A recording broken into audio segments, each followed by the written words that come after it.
Hello, everybody. Make some noise. Good morning. You know what? I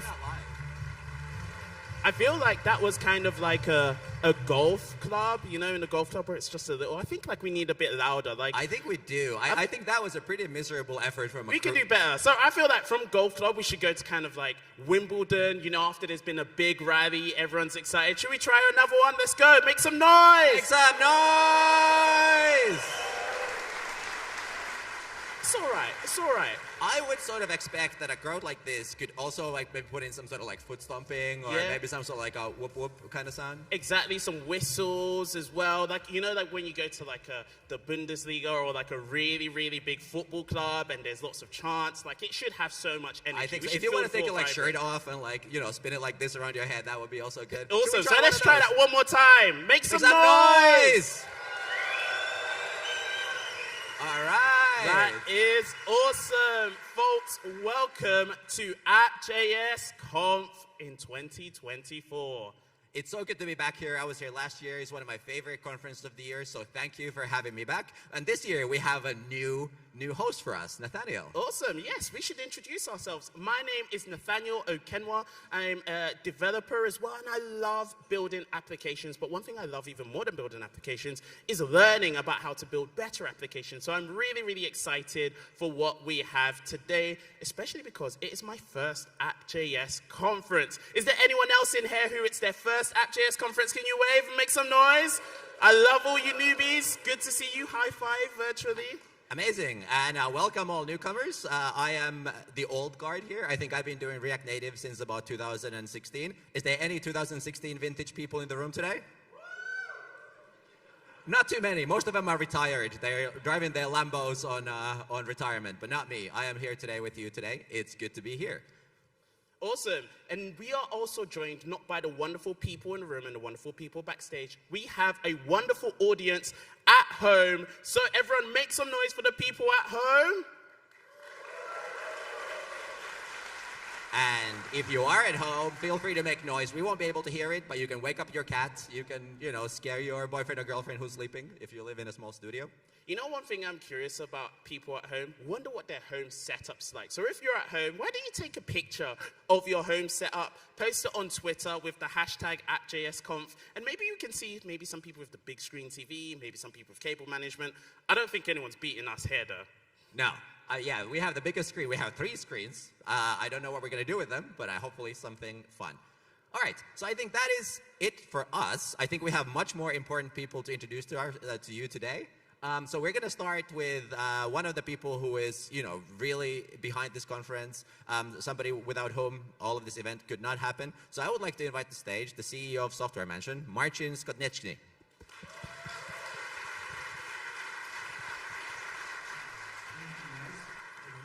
That's such a crowd. Yeah, I'm very happy to welcome you to the 4th edition, 3rd in this venue of App.js Conference. That's quite a huge crowd because we've grown from, I think, 390 people last year to 520, which I didn't do the calculations, but you can do it on your own. It's like almost 50% growth, I think. Yeah, I would like to, before we continue, I would like to thank everyone that's involved in the organization, and I would like to thank the sponsors for making it possible to do it again. And I hope that you will have great time this day and tomorrow, and on the after party, of course.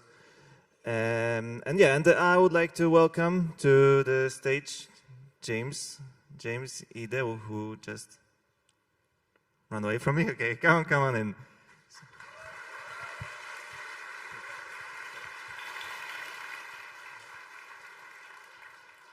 Thank you, Marcin, and thank you, Software Mansion, for organizing this wonderful conference.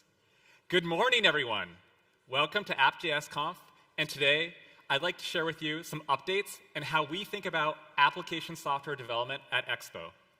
We really want to help developers build the very best apps. My name is James Ide, and I'm one of the co-founders of Expo. Firstly, one of the things that has felt really good to me about the state of React Native is the collaborative spirit I've seen firsthand from the folks at the React division at Meta. At ReactConf just a week ago, in addition to the technical talks, there's a repeated emphasis on community. This is coming from the folks at Meta directly. And just one example of collaboration is this RFC that defines React Native frameworks. This was a big effort led by Nicola Corti from Meta, and he'll be giving a talk later today, right after this keynote, actually. And this RFC had feedback from folks all over, including from CallStack and Microsoft and other companies. This RFC, it helps lend clarity between the scope of React Native and frameworks like Expo. Speaking of other folks who will be talking this year, there's a very cool project from the folks at Software Mansion. It's the React Native IDE, still in beta, and Christoph Magiera will be talking about it tomorrow. Also talking tomorrow are the folks at Infinite Red, specifically Gant Laborde from Infinite Red will be talking about Ignite. Ignite is a boilerplate for setting up React Native projects. It works with Expo, and that's one of the reasons why Expo and Infinite Red have collaborated a lot over the last year as well. So very exciting to see all these collaborative projects come together. And there's many more projects out there that we can't all cover, like Tamagui is another really cool one for styling. So just expect to see a lot more evolution in the ecosystem overall, and that's really promising. With that, let's talk about Expo and how we think about application software development. So one of the things I've observed over the years is that in programming, iteration speed is really important. And at Expo, we build iteration speed into the frameworks and services we make. Specifically, in the context of application development, iteration speed means getting code to users as fast as possible, seeing what's working well or what's not, getting that feedback, then making changes, applying the feedback, and deploying new code to users again. There's this feedback loop that incrementally makes software better. And more precisely, iteration speed helps developers find success by finding product market fit.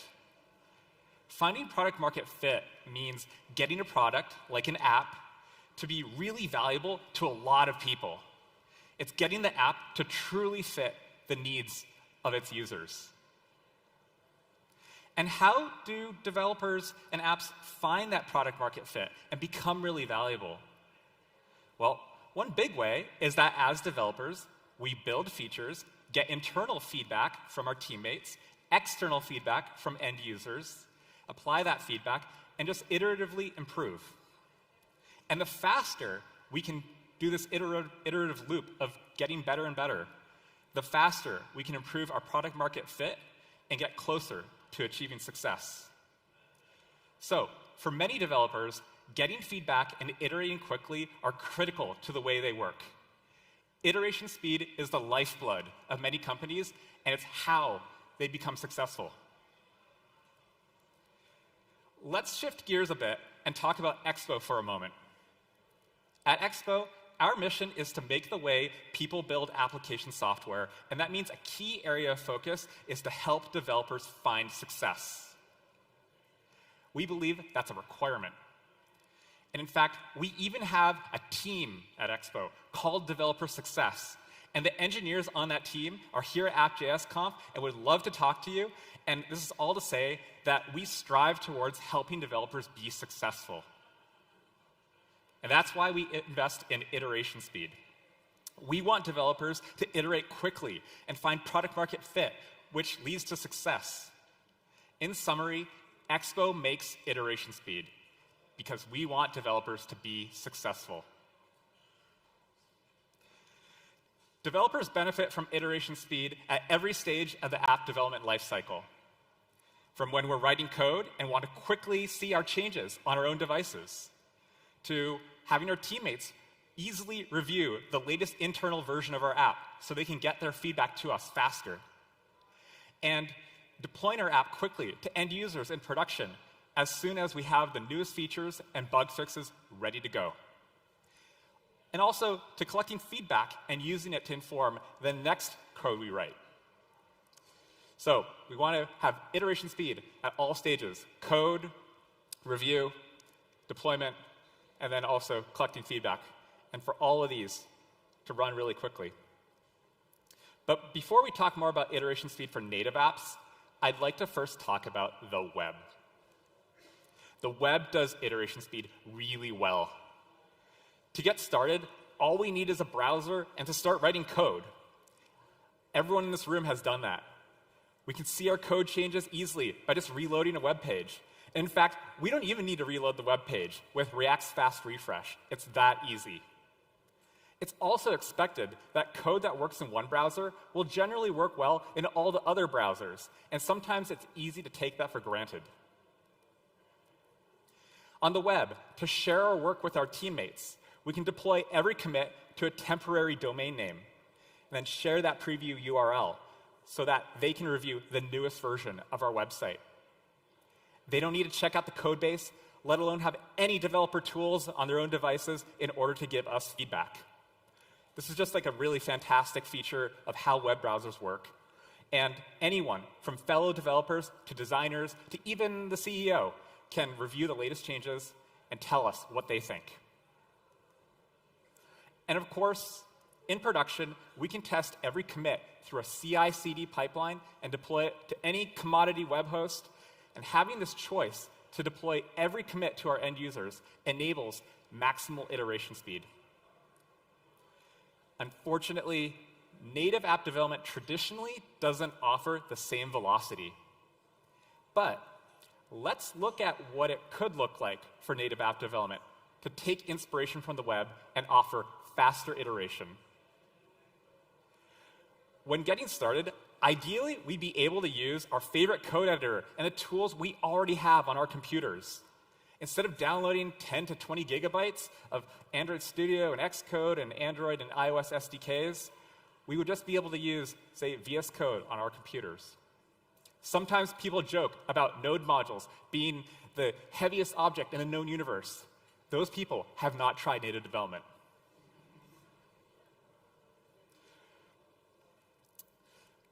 And once we're set up, we need to run our code.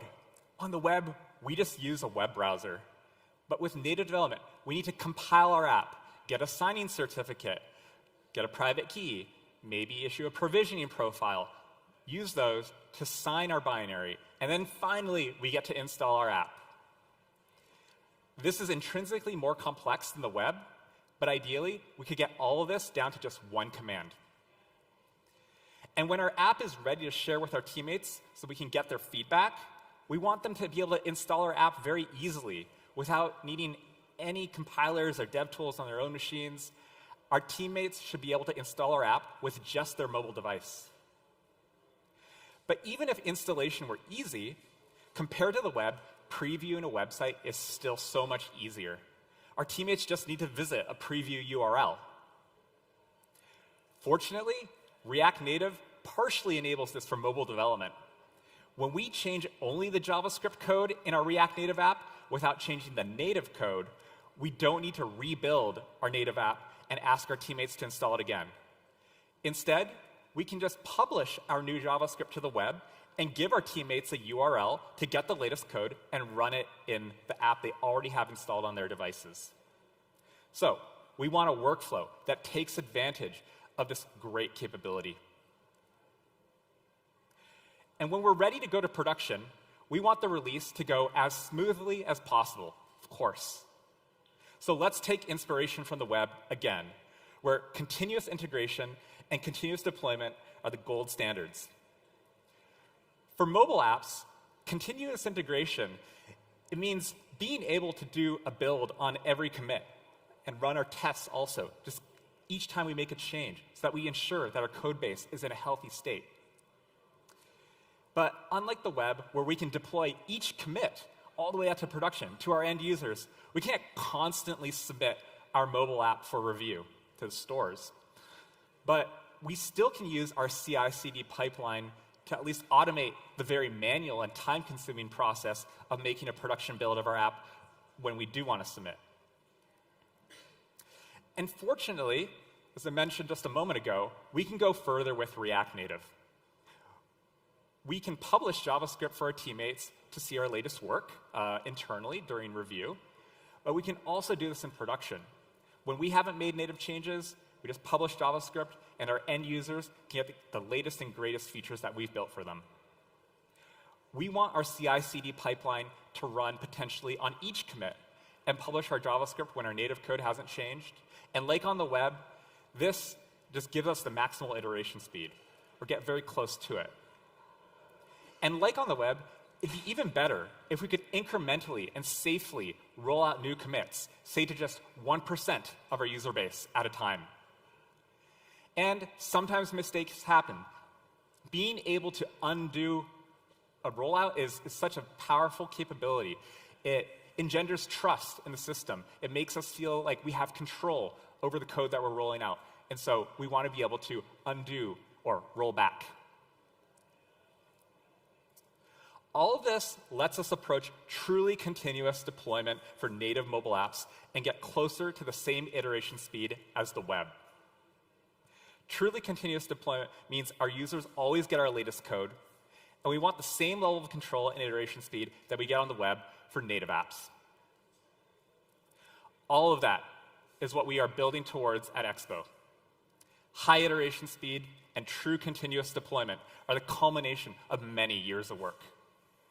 I'd like to show what continuous deployment looks like end-to-end with Expo and highlight some new features we think will make your development even faster. With Expo, whether we want to first develop on Android or iOS, on physical devices or in the simulator, we have two choices. We could use an app called Expo Go, or use a development build of our own app. Expo Go is a sandbox for trying out Expo quickly. It's fast to install and great for one-off use cases that use the latest version of the Expo SDK.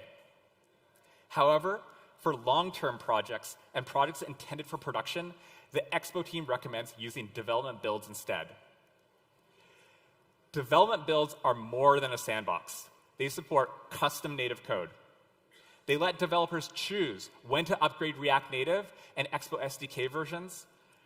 They let you choose those upgrades at a time that is appropriate for your roadmap. And compared to Expo Go, development builds have more parity between development and production. That way, you can catch bugs before they even go into a production build and go out to end users. Making a development build requires configuring an Android key store or an iOS provisioning profile and certificate. Expo Application Services, or EAS for short, handles both. Over the last year, we've also added support beyond iOS and Android for things like tvOS. And we think EAS is the easiest and fastest way to configure your application credentials for a native mobile app. Compiling the build is the most important step, and we have some great news there too. So last year, we made iOS builds on EAS 40% faster. This year, we will speed up Android builds on iOS also by an estimated 40%. We expect this will require no changes to most projects, and to see for yourself, everyone will be able to try this later today.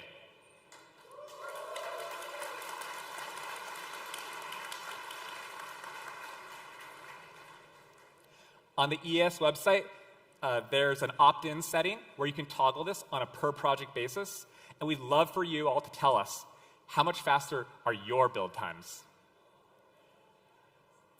The performance improvements don't stop here. At Expo, we're always working on making the CLI faster with each release.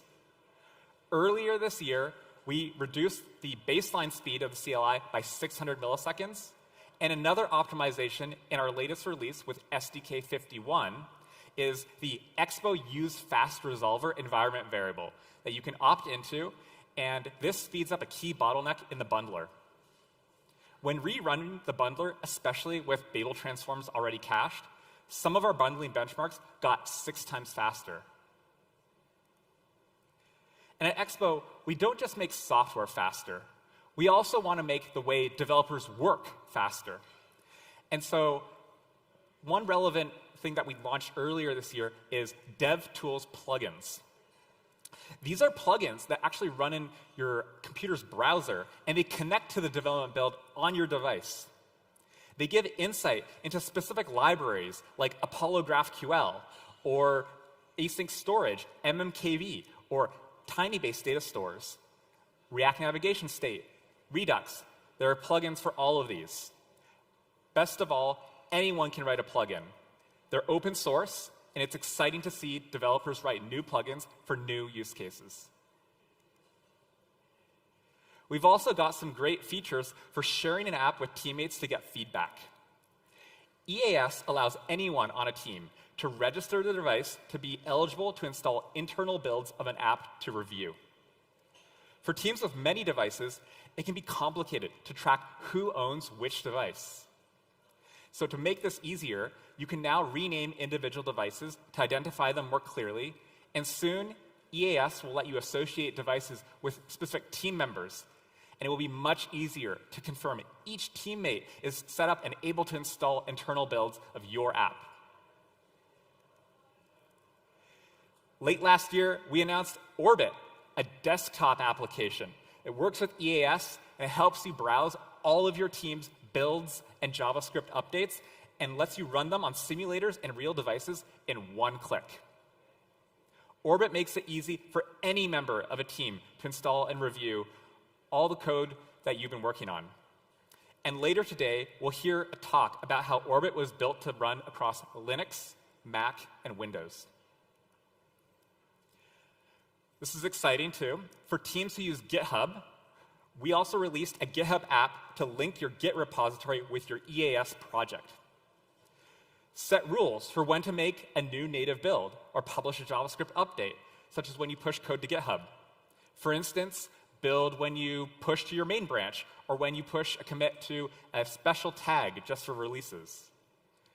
You can even build a commit on each PR. It's your team's choice.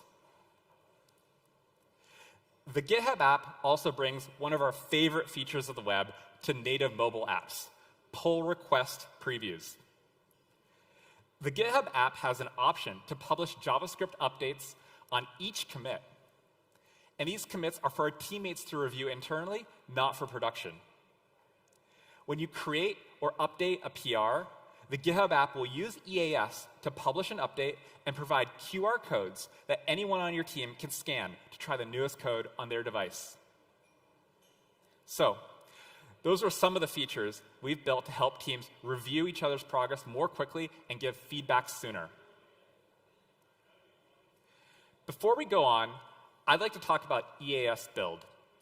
We've heard from developers they'd sometimes like to slightly change a build job, just a little. Earlier this year, we announced customizable build jobs. These jobs are defined in a YAML file. And with custom steps of your choice, you can just add one line to add a custom bash command that will post to your Slack instance. Or you can write YAML commands that are as complex as completely redefining the build process to build macOS apps, or even apps that don't even use React Native. These jobs are very flexible. And one popular use case we hear a lot about is running tests. For instance, developers want to run unit tests, or maybe Maestro tests, in order to test their app end-to-end in a real simulator. So, customizable build jobs also allow for writing tests. However, tests aren't builds, and we want to keep builds in build jobs and tests in potentially some kind of test job in the future. And when we think about this, there are potentially many more types of jobs we'd like to support, like publishing an update or deploying your Expo router server API code to a host. So at Expo, it's on our roadmap to have first-class support for way more types of jobs, and also to offer entirely generic jobs that you can customize for your use cases. We're thinking about jobs that also run in sequence, so they'll help your team coordinate releases. Stay tuned for more later this year. In addition to EAS Build, we've also been working on EAS Update to improve how developers can iterate quickly. We'll hear more about EAS Update during the conference, and I wanted to highlight 2 great features we've added to EAS Update that you can use in production. These 2 features are incremental rollouts and rollbacks, and they work together. Roll out your JavaScript to a small percentage of your end users to start, and as you gain confidence in your changes, roll out to everyone. And should you need to undo a rollout, just a rollback is 1 command away. Say that we are rolling out our code to 10% of our users. Things look good, and now we want to roll out to 50%. But our release manager comes to us and says, we need to roll back to 10%. Maybe they caught something. When we roll back to 10%, the original 10% in that first rollout will still be the ones in the final rollout group. From the perspective of the users in that original 10%, they'll never notice that there was a rollout and a rollback.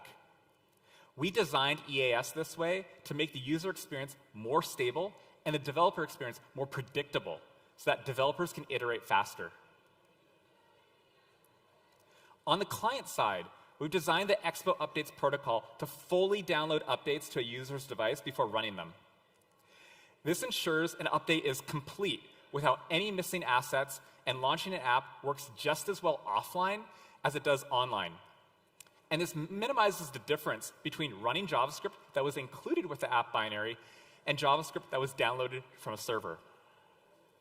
However, there's a trade-off for apps to launch quickly without needing to wait for the request to come from the network. And so updates are typically downloaded in the background, and then they are run the next time the user launches an app, or when a developer chooses to programmatically reload the new JavaScript. On the web, though, the default behavior is for users to always see the latest version of a website when they visit a URL. What if users of native apps also could fetch and see the latest version of their native UI, especially as they're navigating between screens during a live session of their app? The server would join the client in driving the UI in this scheme.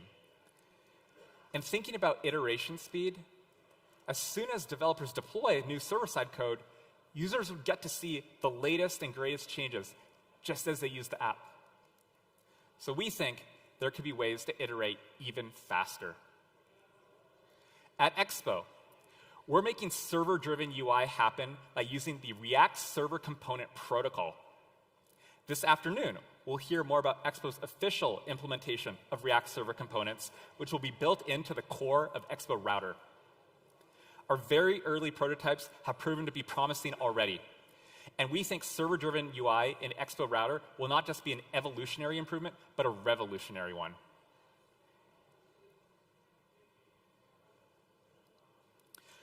So these were several of the features we shipped to help developers iterate more quickly. We believe iteration speed gives developers a competitive advantage. Faster build jobs, continuous integration, previews on every pull request, incremental rollouts and rollbacks, gaining more confidence.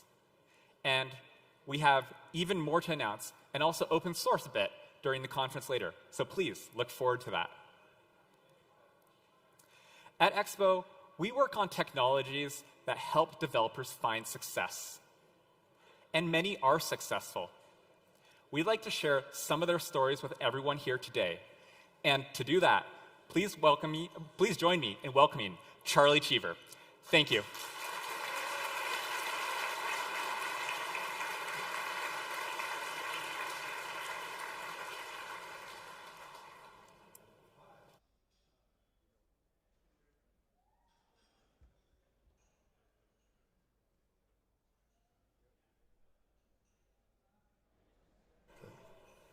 Hello.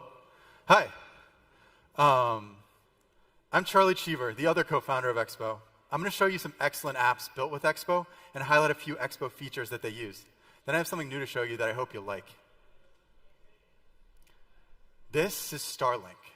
Starlink is a product from SpaceX that has become the way to get a fast internet connection anywhere in the world with a clear view of the sky where it's not feasible or convenient to get a wired connection. A reliable, high-speed, low-latency internet connection can be life-changing for people in remote areas. And Starlink even works on the go and is starting to partner with cruise lines and airlines to provide service to travelers. The Starlink app is a key piece of their offering since you use it to correctly position your receiver and configure your setup. The app looks and feels great, and there's some really nice touches. There are a bunch of different models of the Starlink hardware, and they all are featured in full 3D in the app, which is just fun and cool, but also makes it way easier to make sure you've selected your model correctly. When you set up your Starlink, you do a full scan of the sky above you with the camera, so the app can help you position your Starlink correctly. The app highlights all the areas of the sky you haven't finished scanning yet with some dots. These features feel really rich and native, so I asked the Starlink team about what native code they used to make all this happen, and they told me it was actually all just JavaScript and the modules from the Expo SDK. Most of the app was built by only 2 developers, and the team has since expanded, but it's still only 4. So using the standard Expo SDK modules like Expo.gl alongside pure JavaScript packages like 3JS really helped them to ship on time with a lot of impressive features. Aaron Greider is giving a talk later today with more detail about how this app was built, so show up for that. What we're trying to do with the Expo SDK is give an extremely solid, reliable building blocks to do all the most common things you want to do in your apps. Doing this well requires that the SDK cover a pretty wide range of stuff with a lot of depth, and doing that has turned into a real community effort. We just released Expo SDK 51 a few days ago, and this release alone had 140 contributors. 20 of those contributors are part of the Expo team, but the other 120 are open source contributors from the community. There are 96 different modules in the Expo SDK right now, and the only way we can get all these modules the love and care and attention that they need to stay up to date and be high quality across 3+ platforms is with a really big group effort. This is especially important in mobile development since Google and Apple are constantly making changes to the underlying operating systems, and so we're dealing with a moving target. Thank you so much to everyone who has contributed, fixing bugs, rewriting modules, and moving the SDK forward. This release required an especially big effort since almost every module was updated to support bridgeless mode. Over time, we want the Expo SDK to become more and more of a community standard. The big news in React Native is that the new architecture is finally here in beta. Almost every module in SDK 51 supports the new architecture, including the new bridgeless mode. The new architecture was announced literally almost 6 years ago now, and so I'm pinching myself to make sure it's real that it's actually here. The new architecture does all kinds of nice things, but the most important thing to me is that it lays a foundation for much better performance in certain areas like lists, which we know are so important for creating apps that have a best-in-class feel. In this release, we've also added support for privacy manifests, which are now required by Apple, and we also promoted the new and improved camera and SQLite modules to be the default. There's a ton of interest in SQLite in particular right now because so many people are interested in local-first apps and the snappiness they can provide. Søren Bramer Schmidt is giving a talk later today about this, in fact, if you're interested. And the camera is probably the single most important sensor on the phone and is used in a ton of apps. We've also completely rewritten the Expo video module, and this is now in beta. It's so common to use multimedia now, you can expect us to see us investing more in making it reliable and easy to use multimedia features in your apps. There's also one really important change that I want to cover that might actually feel like a step backwards. Starting with SDK 51, the Expo Go app will only support one version of the Expo SDK. The main reason we did this is that it's really hard to maintain multiple versions and cram them into a single Expo Go app. Supporting only one version at a time will let us do a better job on every other part of the SDK. And the other reason we feel good about this is that we are so bullish on using development builds. One of my deep beliefs in software development is that you want your development environment to be as similar to your production environment as you can make it. And development builds are so much better at this than Expo Go. James talked about some about development builds earlier, but if you don't remember what development builds are, they're basically your own version of Expo Go. They can load and reload your JavaScript as you write it, but will have your app icon, your app name, and your credentials for things like IAPs, etc. And they can include any version of the Expo SDK you want and any native code that you want to add in there. Testing things like push notifications, payments, and even things like maps is so much more reliable and closer to production with development builds. We've found that almost every serious Expo developer eventually ends up choosing to go this route. So we're focusing hard on making these as easy to use as possible. You can build them locally, or you can build them in the cloud with the AES, or in your own cloud. We're always working on ways to get them on your team's devices as easily as possible. But also, Expo Go isn't going away. We know it's hard to beat in terms of how fast and simple it is just to get it from the App Store and start developing. And you can continue to use it if you want. We tried to make it as easy as we can to get any version of Expo Go onto any device, just by going to expo.dev/go. So if you want to keep going with Expo Go, you can always either, one, keep your project up to date always with the latest version of the Expo SDK, and immediately as the Expo Go app updates in the App Store, you do an update. Or you can go get the specific version of Expo Go that has the SDK version that you're using and work with that. The one platform we haven't found a great way to do this yet on is physical iOS devices. But we have a few ideas, and so we'll keep working to try to make that work well too. But like I said, if you're developing a real production app, I think the best way to do this for most teams is development builds. Kadi Kraman is giving a whole talk about this topic later today at 11:30 that you should check out if you want to dive deeper. This is Phantom Wallet. It's the #1 Solana wallet in the world. It's used by 5 million people every month to store, send, and receive Solana tokens. It's available on iOS, Android, and as a Chrome extension in your browser. It also has deep integration with the Saga Solana phone. The mobile apps are 100% Expo from day one, and the Chrome extension is also written in React, and all the code is in one monorepo. This monorepo is 99.6% TypeScript, but 0.4% Kotlin, because they need to do a handful of native things to integrate with the Solana phone hardware, and one custom native module that handles some crypto-specific stuff. Everything else just uses the standard Expo SDK and React Native built-ins. We find this is pretty common. A serious app that mostly uses JavaScript or TypeScript, but has one or two things where they need special native code. And development builds are really great for this use case. The Phantom team has 20 front-end engineers. 3 of them have a Kotlin background, and 1 of them has a Swift background. The rest of the team mostly just knows and writes React and TypeScript and wants to focus on that rather than wrangling native code. So the Phantom team uses EAS Build to do all their builds in the cloud for them. This way, most engineers on their team don't need to worry about having Xcode or Android Studio and keeping them up to date and properly configured and running smoothly. They can just write TypeScript. Every time someone makes a code change, their team runs EAS build-p-all to build for all platforms, and then they can just write TypeScript. For this to be a good experience, we know the most important thing that we can offer with EAS Build is speed. James talked a lot about how we've been working on this for the past year and can continue working on it going forward. We're constantly working on upgrading the hardware EAS Build runs on and the performance of Build in general. Like James said, we've done a lot of work to make Android's builds significantly faster, and now we're giving you the option to run both your iOS and Android builds on large workers, which can make your builds even faster. You can opt into that by setting the resource class field in your EAS.json. When I do my own app development builds now, I don't even bother opening Xcode or Android Studio unless I'm writing my own custom native code. I just do all my builds in the cloud with the EAS Build. I find that waiting for builds is the #1 momentum killer on building exciting things in apps, and so my dream is to get build times down to just a couple of seconds so I can do a build on a live demo for you in a talk like this and not lose your attention. We're not there yet, but I expect to see some more progress towards this as we keep working hard. This is Warpcast. Warpcast is the flagship client of the Farcaster protocol, which is a new decentralized Web3 Twitter-like network. The app is beautifully designed and built and feels awesome to use. It's been growing really quickly because the app is so nice, and posts on Farcaster can include interactive elements called frames, and really exciting people in crypto like Vitalik are posting regularly on it. Since opening up last October, Farcaster has seen 350,000 paid signups and grown usage 50x. Yesterday, they just announced that they raised $150 million to keep working on it.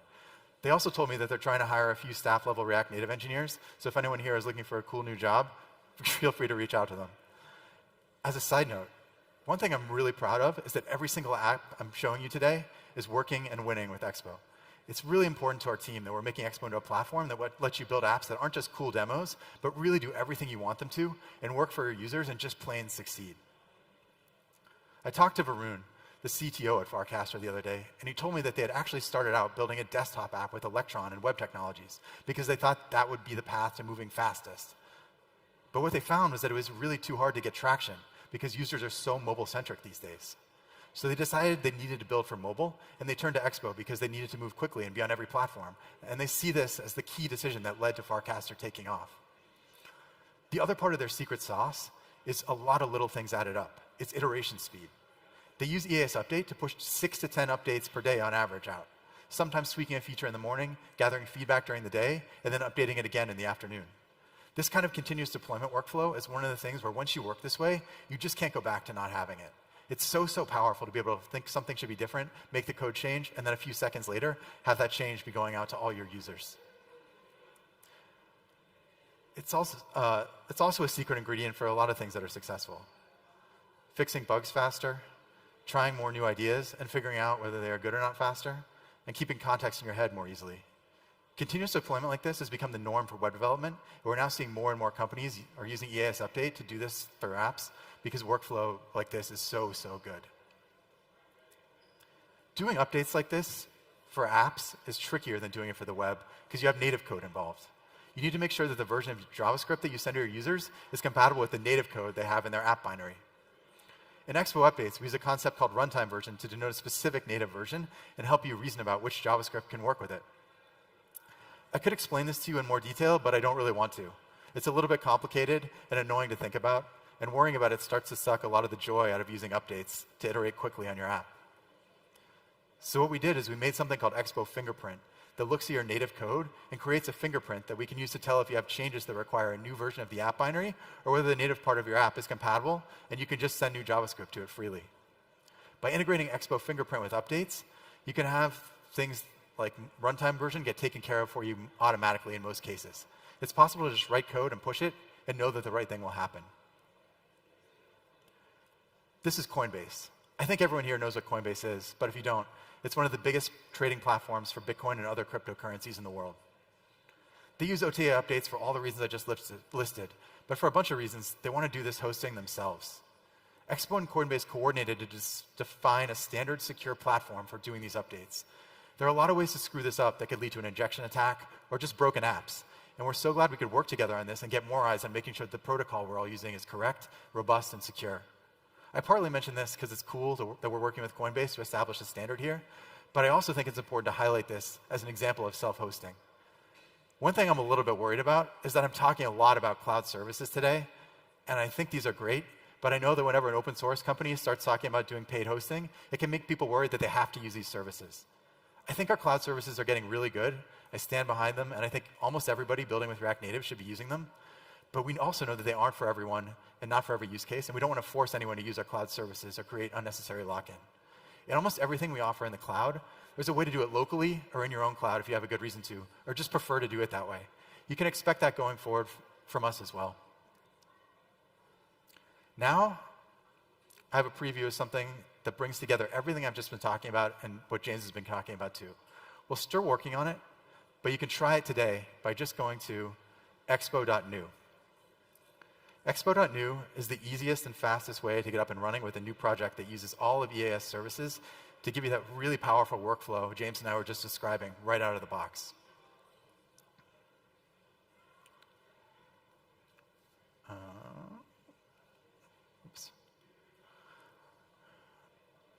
When you go to expo.new, you can either log in or sign in with your Expo account, and then we'll link your account to your GitHub account. There are a bunch of important things that we can do by having your account linked to your GitHub. We can set up new repositories for you, kick off cloud builds, and do builds and updates whenever your team pushes a change to even a repo and a branch. When you make a new project with expo.new, we'll make it on your GitHub account, and you can then clone it to your local machine. You can see here, this is the sign-up flow. You just put in your email address and your password, or you can log in if you already have an Expo account. It just takes a moment. And then here, I'm linking with my GitHub. This is pretty painless too, I think. This is a video. I had to cheat 3 times in the video, which is why it's not a live demo. And my hope is that next year I can give you a true live demo where I don't have to fast forward through anything or cheat at all. But once you've connected the GitHub account, you can then clone the repo to we'll make the repository in your GitHub account for you, and then you can clone your app to your local machine.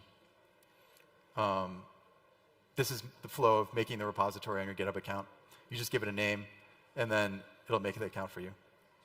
You can use all kinds of devices and browsers and simulators and emulators to develop and test Expo apps, but I'm going to choose in this demo to start with a development build on a physical iOS device, because that's kind of the final boss of this stuff. It's notoriously much harder than any platform to deliver a binary to, and I think we've made it as fast and easy and convenient here as anything I've seen.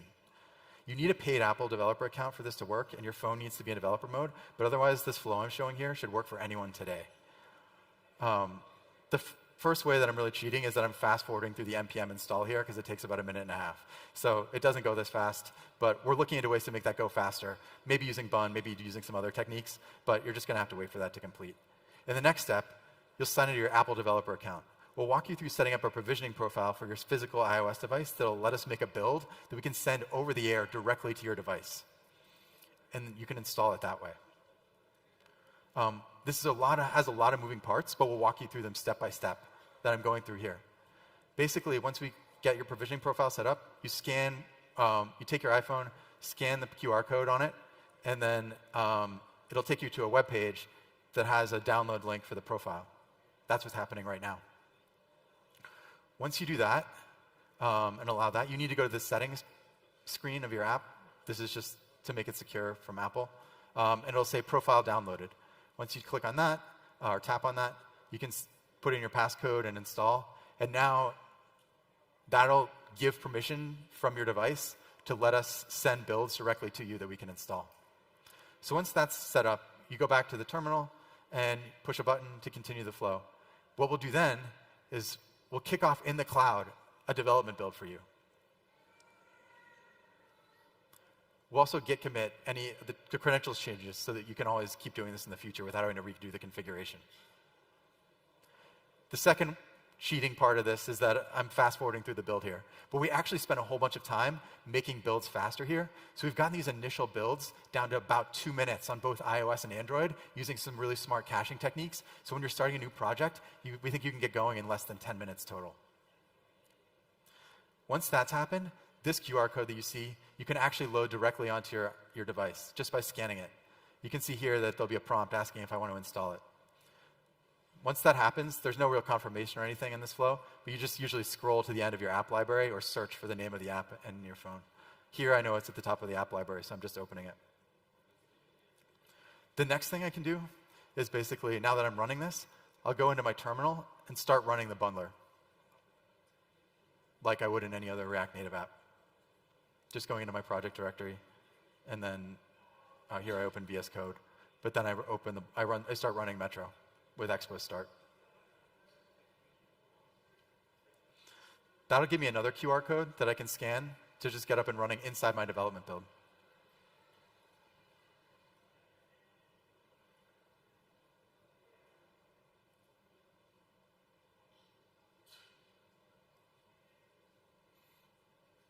I didn't fast forward through this part, but maybe I should have.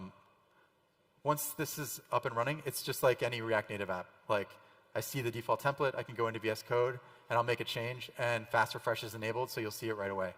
Here I'm going to change the text in the default template that says welcome to just say hello App.js.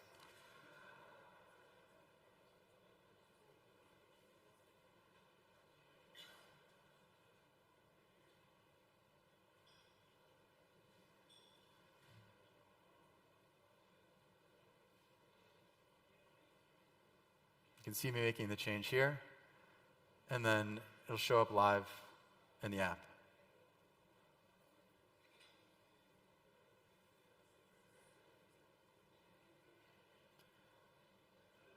Now, we're still working on getting the updates and the truly continuous deployment flow built into Expo.new, but we're doing that soon. In the meantime, I kind of pre-baked in the third cheat I did in this thing, as I pre-baked a QR code you can actually scan in Expo Go and see my update in the workflow. It's a little bit of a cheating demo, but if you want to scan this QR code now, you'll actually see the change I just made on your Expo Go client.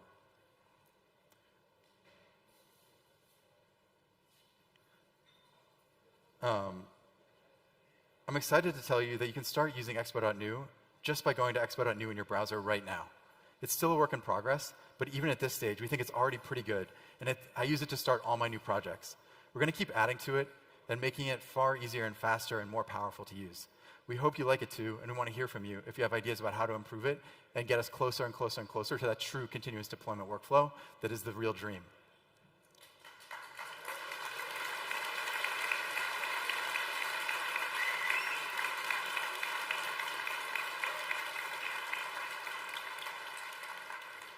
We can't wait to see all the apps you build. Thank you so much for coming, and enjoy this edition of App.js.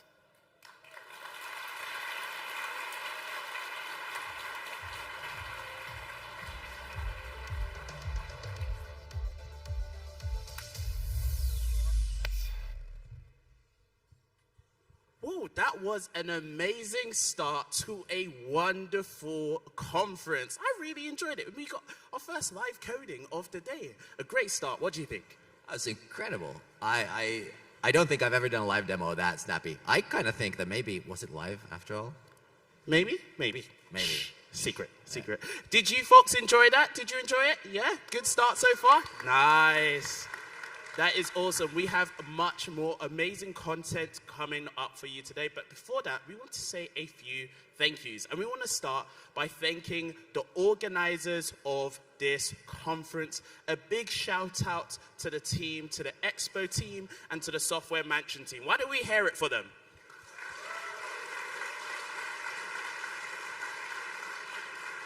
And thank you also to all of the sponsors that make events like this possible. Without them, the tickets would cost twice as much, and we couldn't have any of these nice things like lunch and drinks and all of these. So thank you also to our sponsors. Now, it's not just amazing talks that we have here for you today. If you would like to get up close and personal with some content, you can go to the expert lounges that we have on today. We have 2 expert lounges. If you want to find where they are, they're all the way at the back and up the stairs, and you'll see a nice lounge area. And we have 2 sessions today with the times on screen. So if you want to check them out, make sure you go and check those during the break. And if you forget the timing for the expert lunches or your favorite talks, do not worry, because you can download the conference app. Of course, App.js must have an app. We have one. It's built in Flutter, I think. I'm not sure. That joke never lands. I tried that last year. It didn't work then either. But I kind of keep trying. One year, you're going to laugh. Get the Expo app, the App.js app. It has all the information you need about the events and a whole bunch of other good stuff. Go check it out. Awesome. All right, we are going to be prepping for our next talk. But before we talk about the next talk and the next speaker, I have a little bit of a confession to make. I'm a bit of an imposter. Do you wonder why I'm an imposter? No, tell me. Well, because I am, by trade, a React dev, and I'm here at a mobile app conference. And honestly, it's only the work of people like our next speaker that lets me come on this stage and be like, I can make mobile applications too. And I'm really excited for the talk that we're going to have. And Nicola, who's going to be joining us on stage, has so much that he's going to tell us about once he's ready. But it's really cool because one thing I do love about this community is there's so many tools you're going to learn about today, so many tools you're going to get to see demoed live as well that can help you in so many different ways. Do you have any tools that you really, really like, or frameworks you really like? You're putting me on the spot now. I personally have also kind of migrated to the web side of things. But it's really cool now. The other day, I had to make a little sort of like a mobile touch point, so I just used Expo, and it's so much easier now than it used to be. And I swear to God, this is not something that Expo is paying us to do. We're just killing time while the next speaker is getting ready. But it is incredible how much easier this thing is. There was that one guy in the intro who said that he was here in 2016. Oh my God, that was a terrible time of my life. Everything you had to rig by hand. So it's a good time to be a React Native developer, and I have to say, hands down, that is the tool. Now, awesome. So, I mean, we don't need to take up the stage anymore. We have the wonderful Nico, who has been working with React Native for a long while, and he is going to come on stage and give us his talk. Let us give him a massive round of applause for Nicola Corti.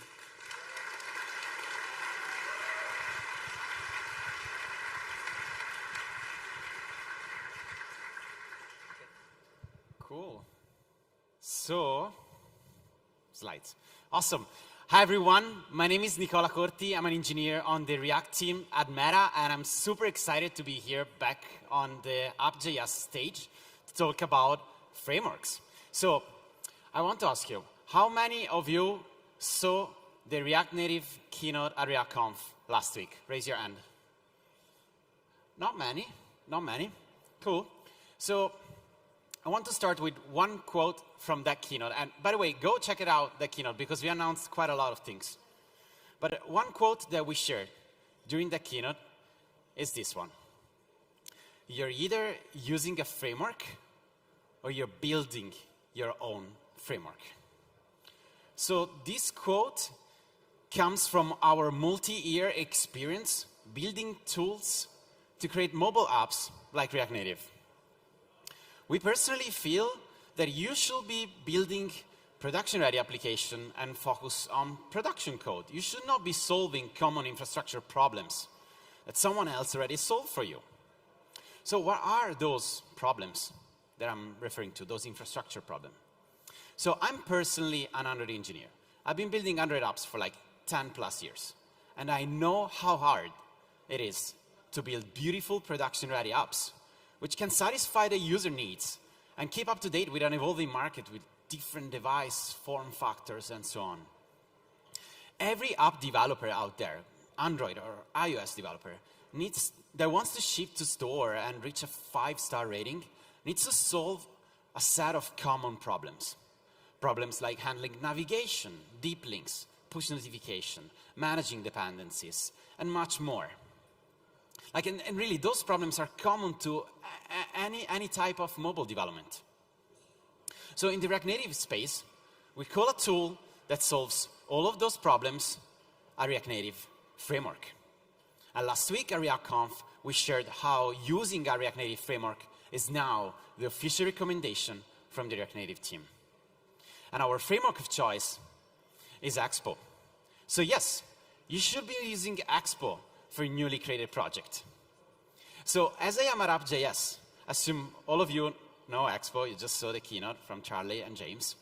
And now you might think, okay, I already use Expo, so what? What are you telling me? Well, today I want to deep dive a bit into some of the implications that the advent of React Native frameworks are coming, and why I personally believe React Native frameworks are a huge deal for the React Native ecosystem as a whole. So first I want to walk you through what are React Native frameworks exactly, how they're going to affect you, being either an app developer or a library developer, and why we, from the React team at Meta, we decided to implement those changes right now. So let's start from the what. What are React Native frameworks? So we recently updated the React Native.dev website to clarify what is a React Native framework. And we define a React Native framework as a toolbox with all the necessary APIs to let you build production-ready application. This concept is sort of similar to the same concept we have on web, with frameworks such as Next or Remix that offer a toolkit to build production-ready web application. So let's deep dive a little bit more on what are the responsibilities of what we call the core of React Native and the framework layer. So inside React Native core, we have APIs such as native components, modules, and the runtime. Those are basically our bread and butter. Components lets you render things on screen, and modules lets you access the native capabilities of the platform where your application is running. The runtime instead is taking care of orchestrating the various threads and making sure that React Native can just start when the application is starting. Then we have a series of APIs or integration points that are necessary for React Native to work properly. For example, integration with bundlers, such as Metro, integration with debugger tools, and so on. We also have integration points with JavaScript engines, such as Hermes, and native build tools, such as Gradle and CocoaPods. And finally, React Native Core is also responsible of defining APIs that let you extend the capabilities of React Native with third-party libraries. And so now let's move on to the framework layer. On the framework layer, starting from third-party library, the frameworks are responsible of helping you link together those dependencies, and we call this auto-linking. This, in a sense, simplifies the APIs that are provided by Core to link libraries together. And talking about dependencies, another crucial task is keeping those dependencies up to date. And so another responsibility of frameworks is keeping the React Native versions up to date, that we know it has been a really long-standing pain for the React Native ecosystem. Then frameworks are also responsible of offering you solutions for routing and navigation, as you want to probably create more complex apps with various screens where users can navigate through. And frameworks are also responsible of helping you publish to the store, helping you running builds on the cloud, shipping over-the-air updates, and helping you scaffolding new projects. So if you've been doing React Native, you're probably either using Expo that solves all of those problems in green, or you stitch together several tools to build your own framework to solve those same problems. So we call a framework that is stitching together those tools built by your own a bespoke React Native framework. This is like a self-made framework. At Meta, we have our own bespoke framework, which helps us integrate React Native with our internal infrastructure and tooling. We don't use either Expo nor the community CLI. And don't get me wrong, there is nothing bad with using a bespoke framework. But you need to be aware of what are the trade-offs that comes from recreating your own solution. So we believe that most users out there will actually be better off using a recommended React Native framework instead. So we recently updated the reactnative.dev website, and by the way, that's the new front page.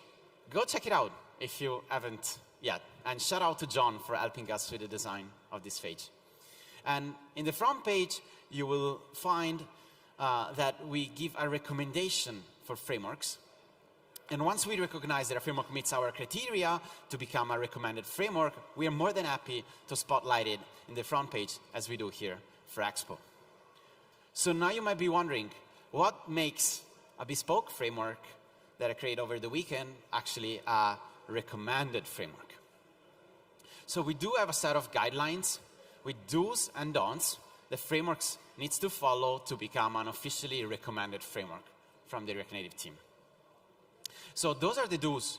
And I want to spend a couple of moments here talking about one that I think is sort of both important but also a little bit controversial, which is be popular. Now you might be wondering, how can a framework become popular if it's not recommended? No? It's kind of the chicken and egg problem. Well, we added this requirement because we want to recommend frameworks that have top-notch developer experience. Expo, for example, has a decade-long experience in building frameworks on top of React Native, and we believe that their developer experience is best in the market. You can definitely go home and create your React Native framework over the weekend, but we won't be recommending it till the developer experience is as polished as we expect it to be. And on the don'ts, again, this is the list, but I want to focus on how most of them starts with the word fork. So don't fork, as we want frameworks to be a great team player in our ecosystem and don't create bubbles where users are locked in and can't move between frameworks if they wish to. So I talked about what are React Native frameworks. Now let's talk about how the introduction of React Native frameworks in our ecosystem is going to affect you. And the implications here are different whether you are an app developer or a library developer. Let's start from app developer. So if you're writing using Expo, you guessed it, you're fine. Like you're basically using the recommended solution, so there is nothing for you to worry about. If you're not using Expo, you're probably using a bespoke framework of some sort, which most likely uses the React Native community CLI under the hood. First, so if you're in this situation, you can definitely consider moving over to Expo. That's an option.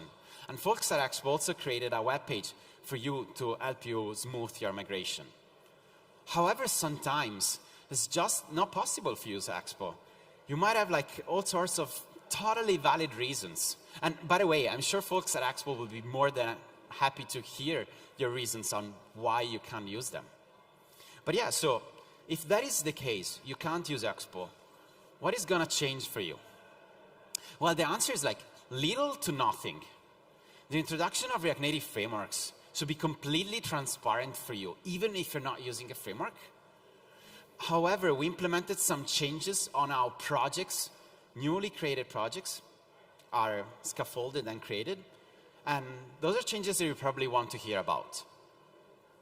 So whenever you create a new project using React Native Community CLI, you will invoke this command, npx React Native init.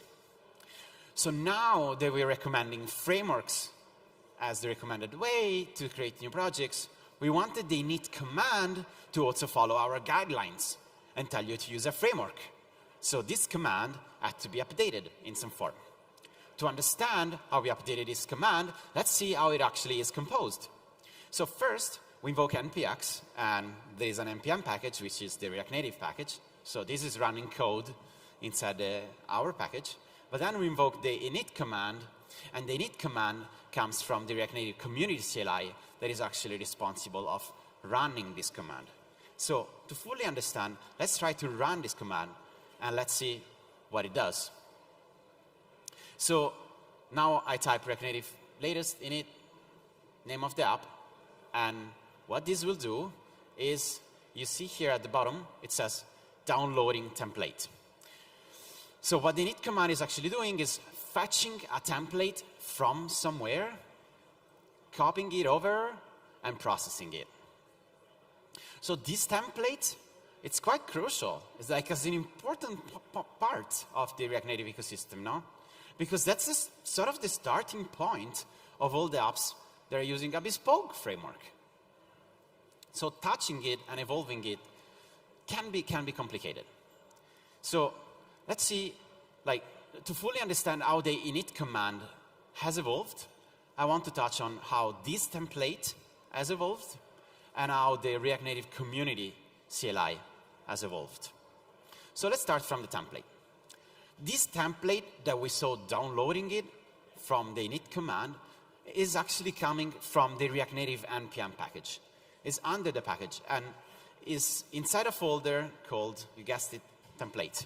So yes, every version of React Native ships its version of the template inside. So if init should evolve to recommend React Native frameworks, we could just like delete the template and let init invoke create Expo app, or give you like a launcher with all the recommended frameworks. But as I said, template is quite crucial, so we just don't want to remove it overnight, as a lot of developers are depending on it. So at the same time, we also didn't want to bundle the template inside the React Native package anymore, because we feel that the template is sort of like a default implementation of our core APIs I was showing you before.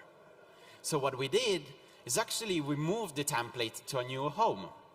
So the template will now live inside this other repository called React Native community/template. And we just moved over the files, like nothing has changed. But this will make it clear that the template is now one way to create the React Native app, but not the only one. And actually it's not the recommended one, because the recommended is to use a recommended React Native framework. And we know that a lot of tools are actually depending on the template. For example, the React Native upgrade helper. If you've been using it to manually upgrade your React Native version, that tool is generated by diffing the template files. So yes, that tool will still keep on working, even with the recommendation for us to use Expo. So I talked about the template. Now let me talk about the CLI. The CLI was already located inside the React Native community/CLI repo. And let me stress out for a moment how crucial it is that we call this the React Native community CLI and not the React Native CLI, because it's effectively maintained by the community. And I want to give a big shout out to ColdStack here for the tremendous support in maintaining this crucial piece of infrastructure. We know that the combo template plus community CLI has been used successfully for years to build React Native apps. However, we don't consider them a React Native framework because they lack all the various tools, such as navigation, routing, and so on, that are needed to build production-ready apps. Hence, we are not recommending them anymore. Inside the CLI, we evolved some commands and moved them inside React Native core to make them reusable across different frameworks. And also, we updated the init command, as I mentioned before, to follow our recommendation. So in the future version of React Native, if you attempt to invoke the init command, you will see this warning. The init command is deprecated, and this behavior will change in the future. you can still retain the whole old behavior by invoking the init from the CLI directly, or we're going to point users to use to check out the Getting Started page on the reactnative.dev website, where we'll be recommending folks to use a React Native framework. So as I promised, little to nothing changed for app developers, right? All we did is basically clarifying what is happening behind the scenes. So now let's move on to library developers.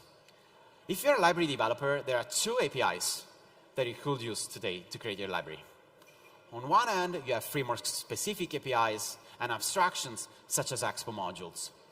And on the other hand, you have core APIs from React Native, such as, for example, Turbo modules. Now you might be wondering, with React Native frameworks becoming the recommended solution, what should I use? Well, here the answer is like everything in engineering. It depends. If you're looking for an API which has better ergonomics and generally a better developer experience, go framework specific. For example, Expo modules has great support for both Kotlin and Swift and just makes for a better developer experience. On the other hand, if your library uses Expo modules, you'll be imposing a framework dependency on all the apps that are using your library. So this comes at the cost of reduced compatibility for your library. So if you're looking into wider compatibility for your library, you should consider using core APIs. So in a sense, Expo modules, framework-specific abstractions, gives you access to higher-level APIs, while React Native core APIs offer you access to lower-level APIs. To give you a practical example, if you want to write like C++ code in your library, you're better off using the React Native core APIs. We believe that framework-specific APIs like Expo modules are a great incubator for new APIs that can later be upstreamed inside React Native core. So yes, I understand that asking library developers here to make a choice between framework-specific and Expo modules and core APIs, Turbo modules, and so on is not ideal at the moment, but we're working closely with Expo to fill the gaps here and harmonize those APIs. So now I talked a lot about what are React Native frameworks and how they're going to impact you. And I want to touch on why we are making those changes now. So when React Native was first open source in 2015, it was basically an hackathon project. There was no React Native ecosystem at the moment. We just created a tool that lets you bring your React code from web to native, and we gave it to the hand of the open source community, hoping it to grow and foster. Well, now things have changed. Yeah, last week at React Conf, we mentioned how the React Native package is downloaded weekly more than 2 million times. And you folks downloaded the NPM package of React Native in 2023 78 million times. We are not a hackathon project anymore. And let's be realistic. Like if you were to use only the APIs that are provided inside React Native core to build production-ready application, the quality of the apps you'll be building will be suboptimal. Like you will have a really hard time. We now have a huge ecosystem of libraries and tools out there, and we wanted to point new users towards those tools.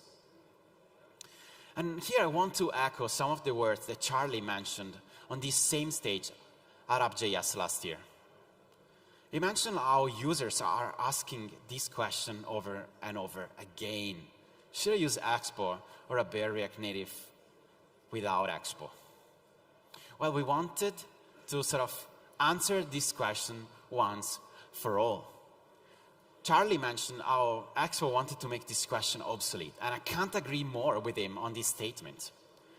He mentioned how putting users towards this hard question from the get-go is just like, it's hurting the whole React Native ecosystem. So we folks from the React Native team totally agree with those statements. We want to expose new React Native users to the best developer experience ever. And we strongly believe that this is through a React Native framework. We strongly believe that this is through Expo today. So we took home those words from App.js 2023, and we built on it for over a year. This is a picture from the Core Contributor Summit we had in September 2023. And I recall we had a 3-hour session on frameworks. And trust me, it was intense. The beauty of the React Native community is how heterogeneous it is. We do have a huge variety of different companies, contributors, and players that help us shape the future of React Native. So we took very seriously the opinions of everyone involved in this conversation. And over the past month, we spent time defining the concept of React Native Framework through an RFC. And you can find a discussion and proposal repo. The proposal is quite lengthy, so you can go check it out. I presented the highlights today, but we wrote it so much in detail because we wanted to move the entire ecosystem along with us in what I personally believe is going to be a stepping stone for React Native as a whole. And inside the RFC, there is one section that says why we're defining this now. And at least for me, probably the most important point is fostering a healthy community. By defining what is a React Native framework, we are defining boundaries between different tools and players and how they interact with each other. And this will just help us grow together. Again, I strongly believe there is a huge stepping stone for a brighter future, a future where React Native users are exposed to the best developer experience on the market, thanks to React Native frameworks. So when you go back home, think twice if you really want to build your own framework or use a React Native framework. That's all from me. Thank you very much, and enjoy an amazing conference.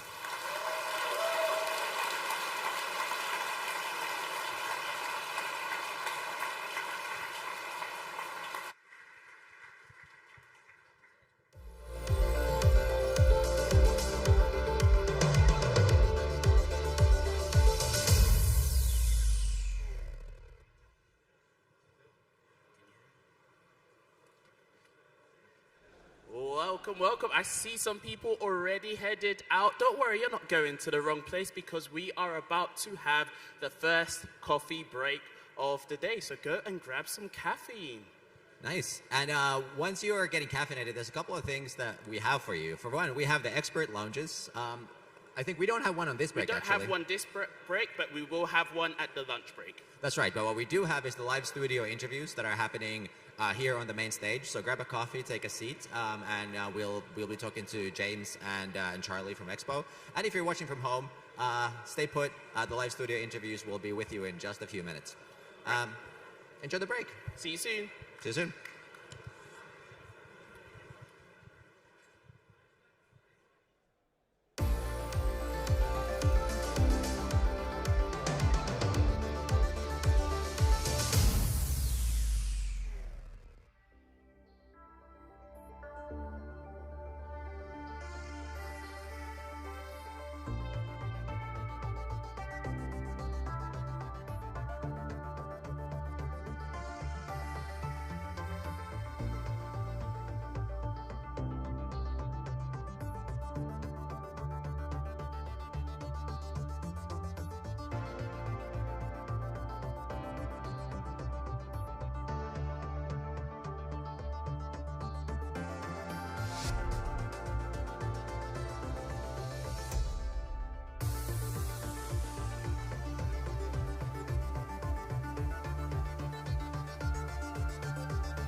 Hello, everybody.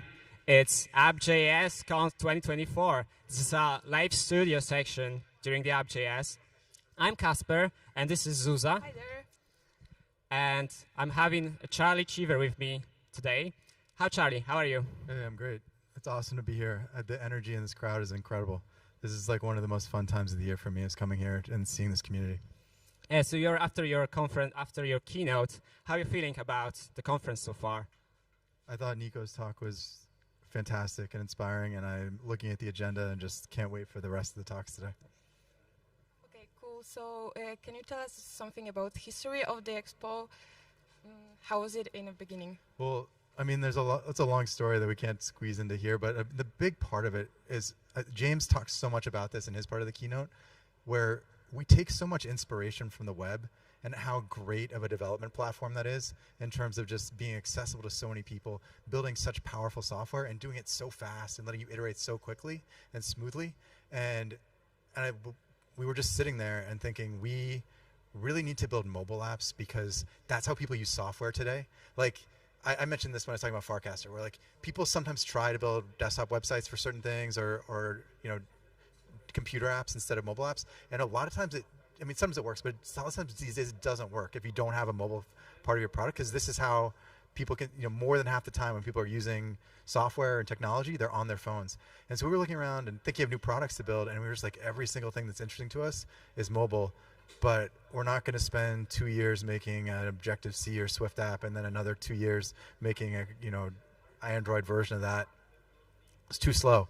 And so there needs to be a better way. And so we started researching how to do this, and that began the journey of towards what Expo is today. Cool. Thank you. So I have a kind of cheesy question for you, because many people have driven like parallels between Expo and Versal. And I also believe you know the CEO of Versal. Are there any plans for merger with Expo and Versal? No, we don't talk about that. I've never really thought about it except when I see memes on Twitter. But obviously, like, they spiritually are pretty similar in a lot of ways. They're doing fantastically well, and I think they have an incredible combination of just taste and technical ability, and they create a really fantastic experience in doing React web development and hosting, and we take some inspiration from them. But there's so much, like, we talked about so much stuff today that is not finished yet that we have to build, that like we have so many problems right in front of us that our team needs to tackle that I don't even think at all about merging or that kind of stuff. Okay, so maybe let's take a look into the future. What are the plans, and how do you see Expo, let's say, in 10 years from now? Yeah, I think like the plans are what we laid out. Our next targets are things like, truly continuous deployment and making EAS faster and faster and faster, and then just like making all the open source software tighter, smoother, faster, easier to use, and all those things where like what I just said about sort of our founding sort of ethos was like, how do we make this as good as the web or even better for development? And there's still a million rough edges that need to be smoothed out to be even close to that. But also, we are moving in this universal direction where web is part of it. And so like when 10 years from now, I want to be looking down at my phone or in my headset or whatever, or in my, projected into my brain with Neuralink or whatever it is that we use in 10 years. And like, I want to see almost every single app there built with Expo and reaching on every platform, because we've made it the best way to build stuff. And it just like lets you focus on just the things that you want that make your app different and special and exactly what you want to be, and clear out all the BS and all the annoying stuff that you have to do on any platform. That's an amazing vision for Expo. So that wraps up the Studio Live section. I'm grateful for you to having us and for having me in the interview panel. And thank you, Charlie. And thank you very much. Thanks everybody for listening.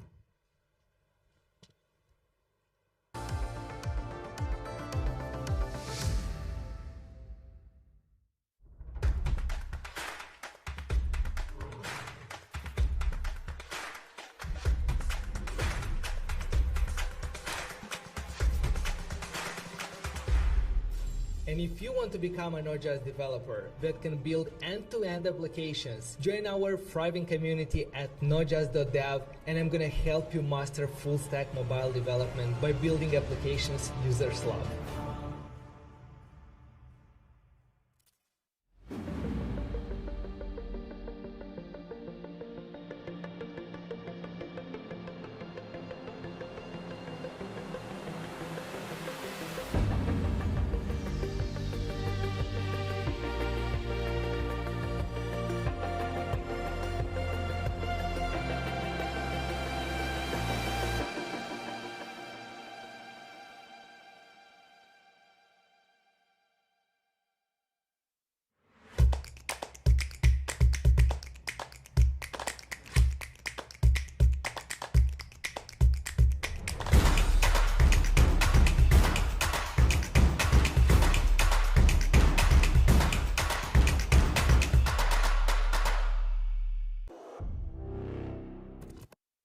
discover AnimateReactNative.com, your go-to platform for premium, customizable, and ready-to-use React Native animations. There are over 120 different animations that are going to save you time, enhance your app, and, in my opinion, is the perfect collection if you'd like to learn more about React Native animations. Get 60% off by using App.js Conf. Visit AnimateReactNative.com. You can't stop thinking about React Native? Then you're just like us. Join 10,000 other developers on galaxies.dev and become a stellar React Native developer faster. Learn with our pro video courses, practice with hands-on projects, or stay up to date with the Rocket Ship podcast. Galaxies.dev is the home of epic React Native content. Join today and use code App.js for a 35% discount on your first payment of Galaxies Pro. That's galaxies.dev and code App.js.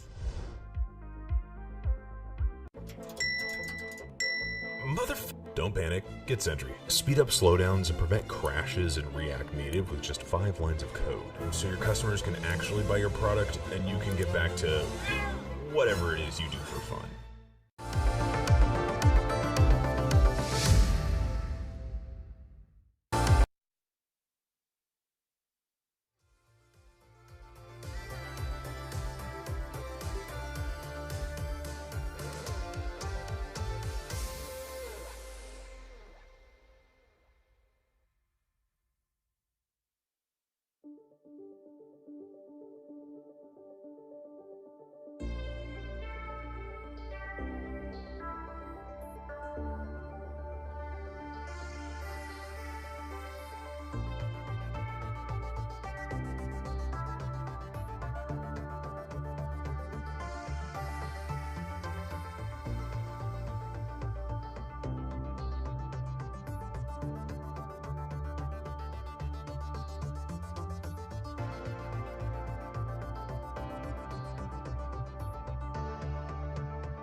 back, everyone. Welcome back to App.js in Krakow.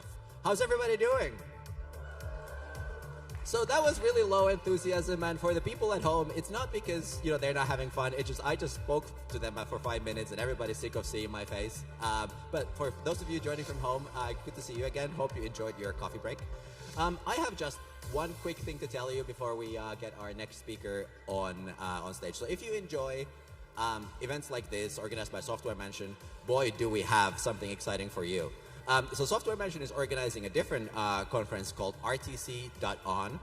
This is a conference for anybody working in sort of live streaming, on WebRTC, on computer vision, sort of like these sort of more, sort of like back-end real-time kind of technologies. So if you're interested in that, please do join us. There should be a little yellow slip in your bag if you're here in Krakow that gives you a discount code.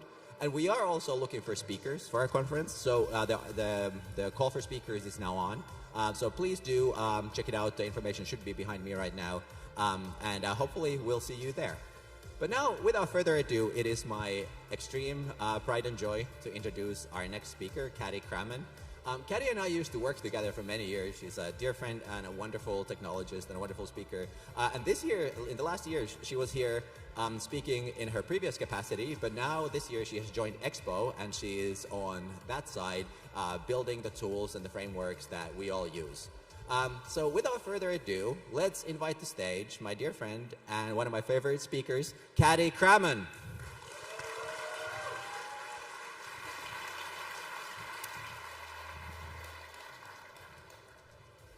Hi everyone, hello. Thank you for the amazing intro, Yanni. So as Yanni said, I'm Kadi.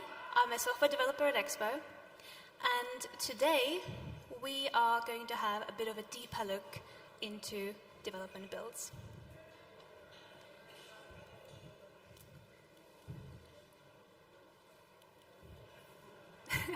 Third time's the charm. So as you heard from Charlie earlier in the keynote, from SDK 51 onwards, there's going to be a bit of a change in Expo Go. Expo Go will now only support a single SDK version at a time, the latest one. The main reason we made this change is that it's really hard and time-consuming to maintain multiple SDK versions. And it was giving our SDK team a lot of gray hairs. We tried to support these. We tried to support those people who are still on older versions as much as possible. So we built this page, expo.dev/go, where you can download and install older versions of Expo Go. This works for all but the physical iOS devices, an unfortunate Apple restriction for now. But we have found that nearly all Expo developers eventually need to switch to using development builds, which are the preferred workflow for production apps. We've actually been recommending development builds for a while now, and now is a good time to take a deeper look into how they work. So, hi, new, existing, and prospective development build users. This talk is for you. Let's start with the limitations of Expo Go. Why are development builds even necessary? Well, once upon a time, it was 2015 in React Rally, but our CEO, Charlie, gave a talk announcing Exponent, this amazing new React Native development tool that lets you write native apps without any native build tools installed. Does that sound familiar? Well, over time, Exponent got shortened to Expo, and this React Native development tool became Expo Go. Since the very beginning, the vision at Expo, the company, was to bring the experience of native app development more in line with web development. Specifically, we want to improve the build iteration speeds.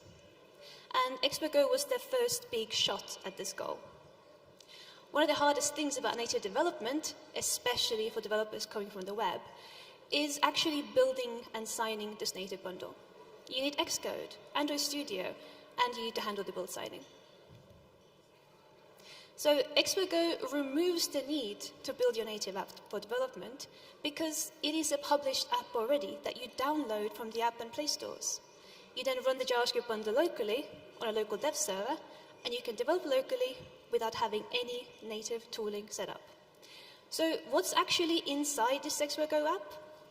Well, what we get with React Native out of the box is the ability to run React code on the native iOS and Android platforms.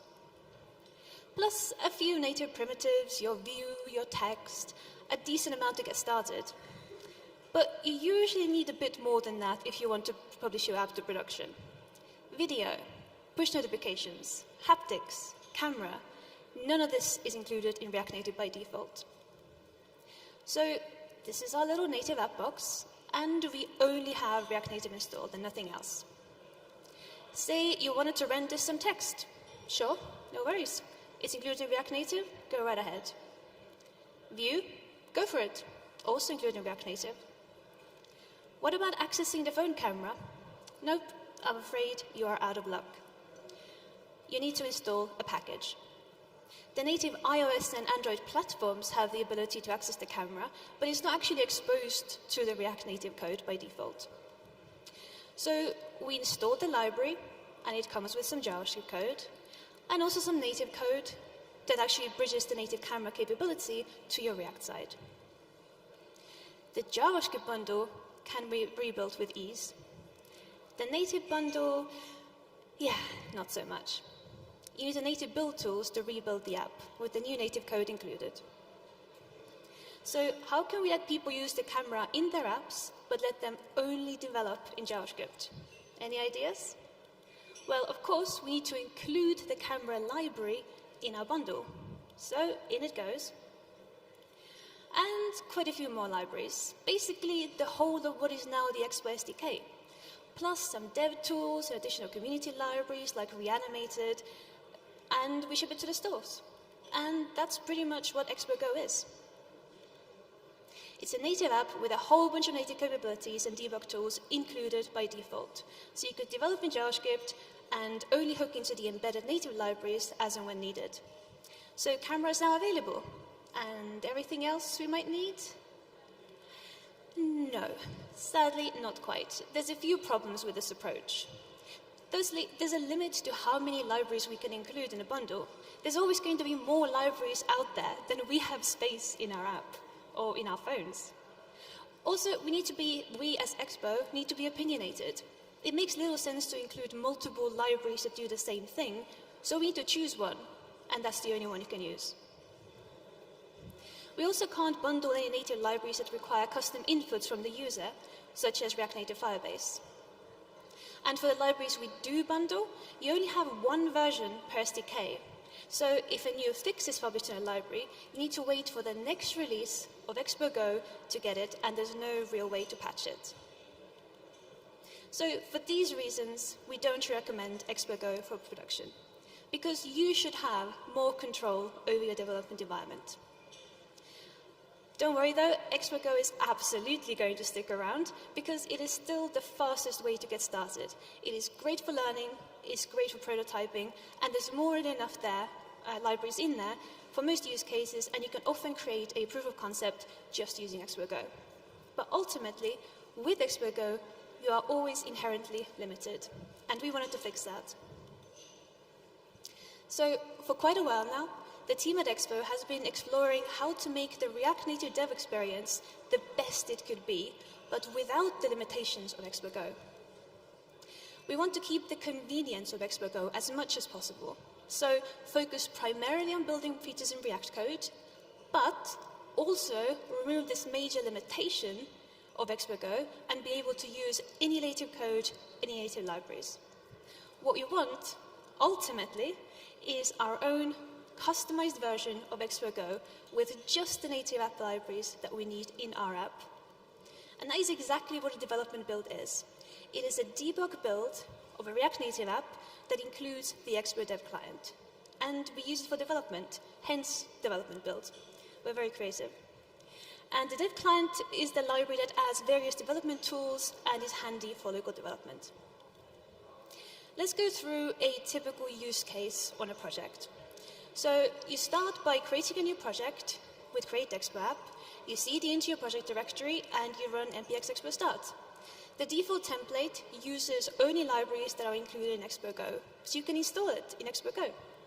Immediately set it up on your phone, simulator, emulator, and get started within minutes on Windows, Linux, or macOS. You can run it on any device, and you've not had to install any native tooling. So at this point, if you're learning about native development, you're building a prototype, you can keep using Expo Go for as long as it makes sense. But eventually, there will become a time where you need to add something, a library, a capability, that's not in Expo Go. And this is where development builds come in. So how do we convert our project to be a development build? Well, if you recall from a couple slides away, the development build is a build that includes the Expo Dev client. So we need to install it. The next step is to actually build this native app. So we need some native code. This is the structure of a React Native project. So you have your source folder for your JavaScript code, and your Android and iOS folders for the native code for each platform. But if you've been developing with Expo Go, your app code base actually looks more like this.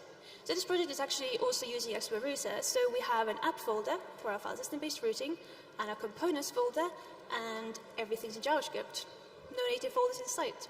Well, you can't build a native app without the native code, but you can generate it with CNG. CNG stands for Continuous Native Generation. It's a concept we came up with, and it basically means that we're using the app config and App.json to generate your native iOS and Android projects. So we can use npx export prebuild, which is the command that actually does CNG.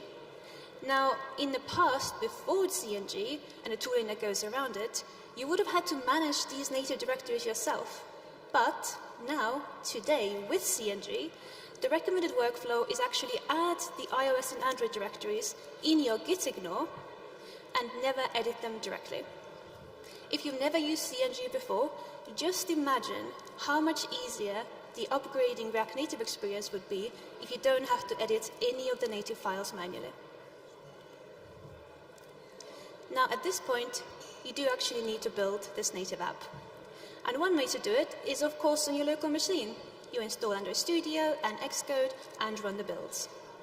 But with Expo, we really wanted it to be a way to do it without building locally, to keep this JavaScript-focused developer experience we enjoyed with Expo Go.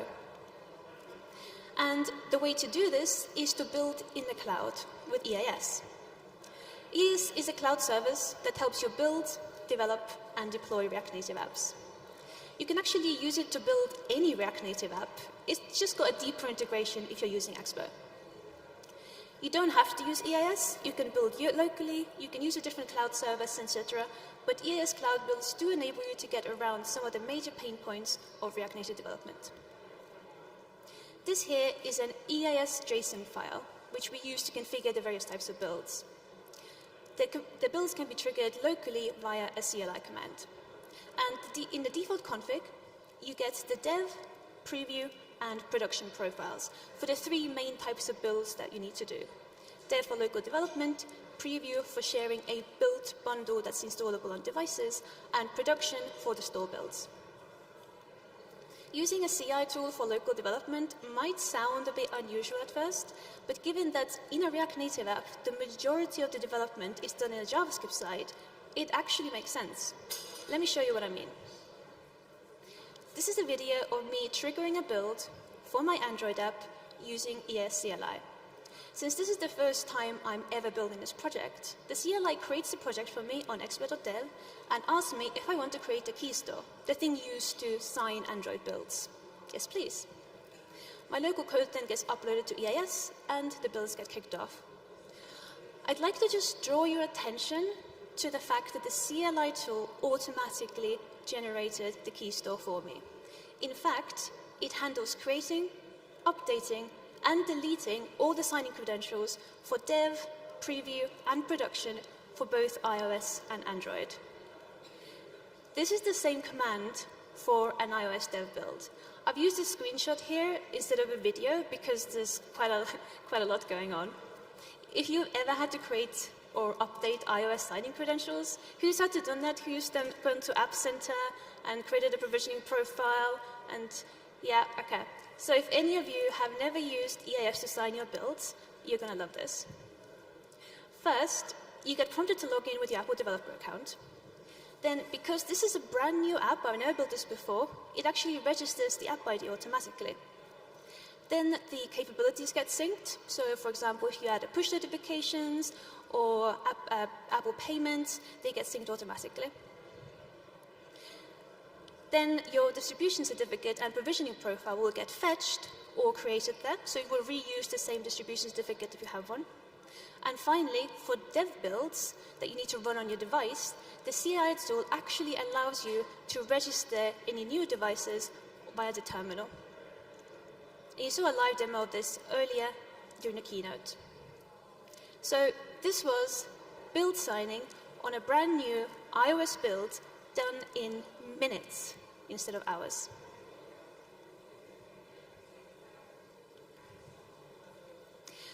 Now, when the build is finished, it will print out the QR code in the terminal, or you can view it in Expo.dev. Actually, I wanted to draw your attention to this step in the build logs, pre-build, that we talked about earlier. If EAS sees that your app is using pre-build, it actually runs it for you. So even though I showed you earlier how you run pre-build and generate the native directories, you never actually need to do that if you're building on EAS. Note that the pre-build step is also skipped if your native directories are already in your project and not get ignored. So you can use EAS for projects that don't use CNG. The build artifacts are stored in the cloud, so you can install it directly from the website via QR code or with Expo Orbit. QR code is an easy way to install on real devices. Orbit is great for simulators and emulators, or you can also download the build artifact for any other reasons. In fact, because we're building in the cloud, the rest of your team could use the exact same development build too. So you only need to build it once. And since I mentioned it, a quick shout out to Expo Orbit. It is the easiest way to launch local simulators, emulators, and open builds from EAS on your local machine. It's a desktop app, and you can see it here on the right. It automatically detects all simulators and emulators I have installed on my Mac, and I can launch them from this menu. And this is a video where you can see me using Expo Orbit to launch a build from EAS and installing it on a local Android emulator. You can even install builds on your physical device via Orbit, so if you plug your phone into your computer, it will show up on the list. It's just really cool, in my opinion. So even when I'm not using it to open a build, I actually use it as my go-to way of launching simulators, because it's really easy to get an overview of exactly what you have installed on your computer and launch the correct one. So if any of this has piqued your interest, you're in luck. Gabriel, the author of Expo Orbit, is going to be giving a talk just after this about how he built it and more of what you can do. Right, let's go back to our development build, the one we installed with Orbit. Like I said, it might seem a bit unusual to do a build for development on CI, but React Native, it makes sense, and it can be really powerful. Because in React Native, most of the development is done via fast refresh in JavaScript, so you keep using the same development build until you need to install another library with native capabilities. And because EAS lets you do this in the cloud, it means you could develop mobile apps without having the native development environment set up at all. So this means you could develop iOS apps on Windows or Linux. Or if you have an existing team of primarily web developers, you can have them work on the mobile app. And it really reduces the barrier to entry for anyone in your company to contribute to the mobile app code base. This is your development build. When you first launch a development build, you get this home screen. And similar to Expo Go, the purpose of it is that you choose where to fetch the JavaScript bundle from. But basically at this stage, we have our native app, and it's just asking you where to get the JavaScript bundle from. So at this point, you're usually already running your dev server locally, so you can fetch developer servers and it will show up on a list. I usually launch from the terminal. So with the terminal window open, press I to open an iOS and A or Android, or scan the QR code when developing on a physical device. One more thing that's worth mentioning. You don't have to load the dev server from your local machine, In fact, you don't even need to be on the same network. This URL could actually be any web URL, so you could open a dev server from a colleague's machine on the other side of the world, which from Poland is New Zealand, apparently. How cool is that? Think about how powerful this is when you're collaborating remotely. Sure, you can screen share, but when you're building apps, things like animations, haptics, and the feel of your app makes a huge difference. So being able to actually preview it on your device while you're pairing is really powerful. Now, once you launch your app, you can still access these dev tools from the dev menu drawer. I'm using the React Conf app as an example here, mostly because it was the last app that I worked on, but it will look the same on any app, such as the App.js Conference app, which is also using development builds and the Expo dev client. Now, as for the dev tools, we have the usual suspects like the Performance Monitor and the Element Inspector. You can toggle these from the dev menu. There is also a JavaScript debugger. You can open the JavaScript debugger either from the dev menu or by pressing J in a terminal while your Metro bundler is running. It will open the Chrome debug tools where you can easily inspect network traffic. The dev menu is also open to some extensions. You can extend it by adding your own dev menu items, for instance. This can be useful if you need to add some debug triggers that are specific to the app that you're building, and launch everything from the same menu. Now, I also need to mention the DevTools plugins. This is technically not a feature of development builds because they also work with Expo Go, but I think they're very much part of the developer experience, and they deserve a mention here. DevTools plugins are kind of similar to Flipper plugins, but they don't require adding any native config, and they're written in JavaScript and open in an external Chrome browser. Available from SDK 50 and above, we already have some small implementations of plugins from Apollo client, Tanstack Query, React Navigation, etc. Our primary focus here was not to build plugins for every occasion, but to make it easy as possible for anyone in the community to create plugins for your own tools. We have extensive documentation for DevTool plugins in general, and how to create them in particular. To create a new plugin, you can use this npx command to create a template, and it will give you everything you need, the web UI, the plugin hook, ready to be published to NPM. To open plugins you have configured, you can use Shift-M in your terminal, and the Metro process running, and they will open in a Chrome browser. So, for example, this is a quick demo of the most recent Community Edition, an Expo DevTools plugin for Redux. So if you do end up creating a plugin and open source it, please raise a PR and add a link to the plugins repo to share your plugin with the community. The final thing I wanted to cover is the GitHub integration. You can, of course, trigger the native app builds from a UI instead of a CLI. You can set up Slack integrations when your build completes, etc. And create automatic workflows to trigger EAS builds when you merge certain branches. But let me show you how you can leverage GitHub integration plus EAS update, this is the over-the-air updates, to create a PR preview workflow. If you're using updates, they actually show up in this Extensions tab in your dev client. And you can actually launch updates here to check them. To visualize it, imagine the JavaScript bundle is not yet on the phone, but when you select it, it gets downloaded and executed. So using a similar mechanism, we can use EAS updates to create PR previews for JavaScript-only PRs. Here's an example of it working. We make a change and raise a PR. With the Expo GitHub action, we can configure the update to be created automatically with each build. And the preview link gets added to the PR automatically as soon as it's built. We can then scan the QR code and open on your physical phone directly from the PR, or you can open it in expo.dev and install it via Expo Orbit. So this here was an example of it opening on the local Android emulator, and we can do the same thing for iOS.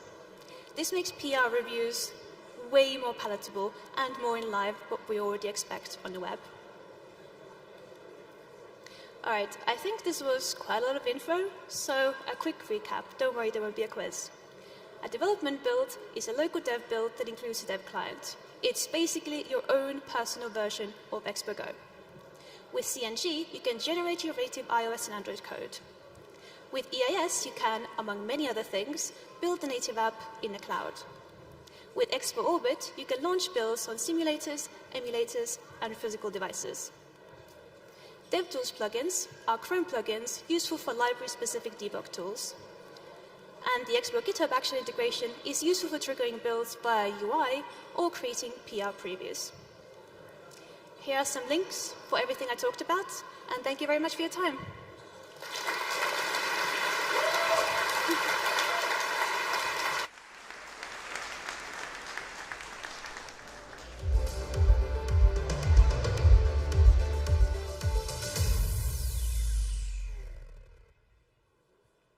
All right, thank you very much, Kadi. That was an amazing presentation. How did we like it? Did we like it? Yes. Amazing. Well, without further ado, let's move on with our program to our next presenter. Soon, in a minute, we'll be inviting to stage Gabriel Donadel, who traveled all the way from Brazil to be here with us today. He works at Expo working on the Expo Orbit desktop application, which Kadi just mentioned at the end of her presentation. I think it's super cool that we can now make also desktop apps with React Native. Really just more job security for all of us. Soon we'll take over the world.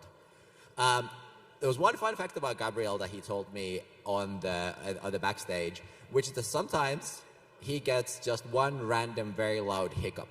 And this for a public presenter could be a stressful thing. So if that happens, if Gabriel suddenly makes the loudest hiccup you've ever heard, then let's all give him a big round of applause. But probably that's not going to happen. All right. Looks like we are getting set up. So I will be with you for just one more minute. Hope you're enjoying this at home as well. I don't know what your setup looks like, but earlier Nathaniel gave you the idea of sending a picture of your streaming setup.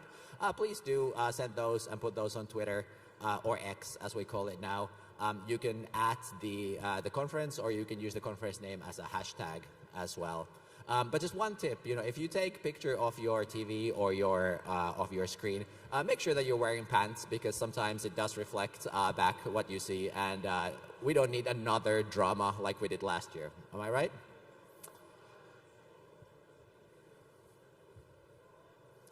All right. You can now build desktop applications in React Native, but some things never get easier, such as connecting a laptop to an HDMI. Maybe we can do that with React Native in a few years' time. But until then, thankfully, we have technicians here helping us. And now, I believe, with a suspense and a drum roll that I only hear in my head, I hope that we are ready.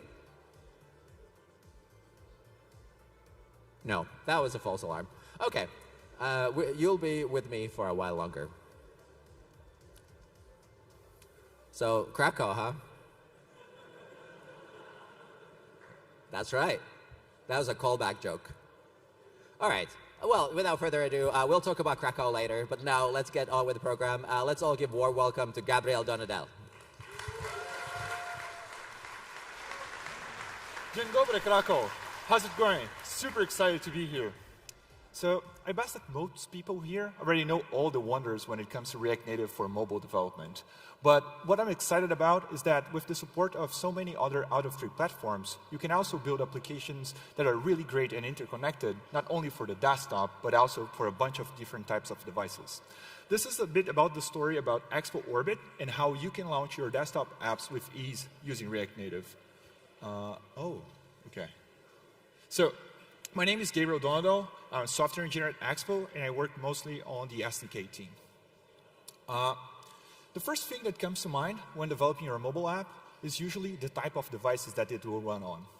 On a daily basis, people will often just use the iOS simulators and Android emulators, and most of the time, you're okay with just using your CLI. But other times, when you want to test something in a specific screen size or just install a development build in your physical device, things can get a bit more tricky, and here's where having the ability to manage simulators becomes so handy. Historically, the process of installing dev builds on sims has always been a bit cumbersome. First, users were required to access our website and download a zip file. Then they would extract that, initialize their simulators or emulators manually through Android Studio or Xcode. After that gets initialized, you would then go and drag and drop your file into the device. This was especially a problem if you wanted to run a snack in your simulator. First, you would need to get Expo Go installed somehow, and after that, from a simulator, you can't really just scan a QR code, so you would need to log into your account using your Expo credentials, and then finally, from the most recent list, you could launch your snack. And doing all those steps in a daily basis was just a bit too much. With that in mind, we started this proof of concept of an app that could just make everything so much simpler. The flow that we envisioned was really straightforward.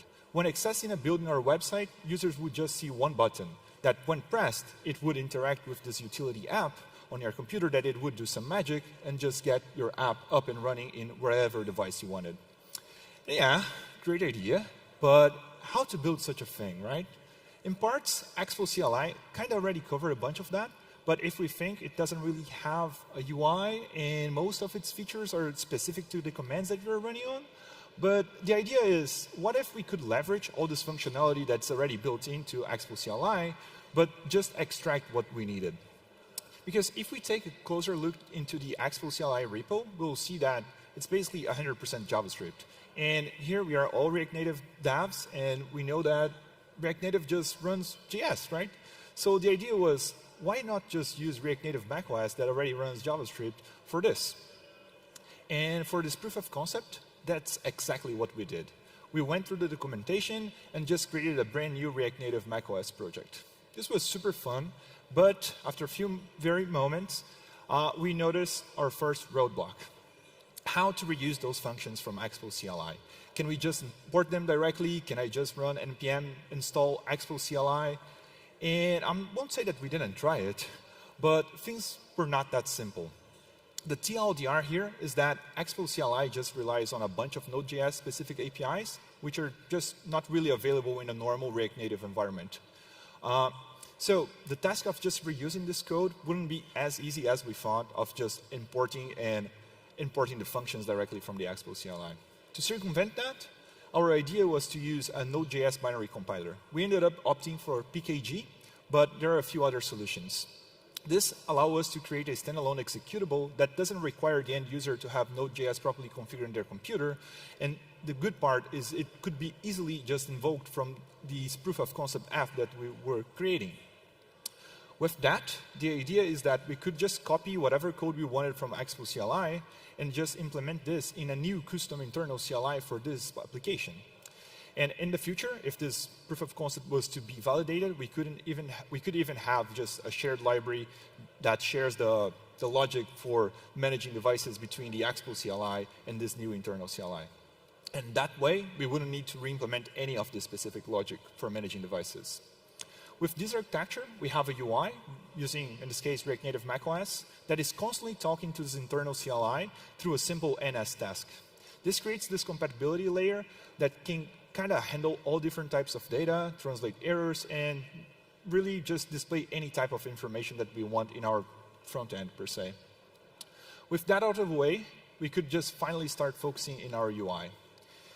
For the interface of this app, the idea was just creating a menu bar app that listed all the available iOS simulators, Android emulators, and any type of physical devices that you have plugged in into your computer. Also, if they are connected on the same wireless internet, they should show up here as well.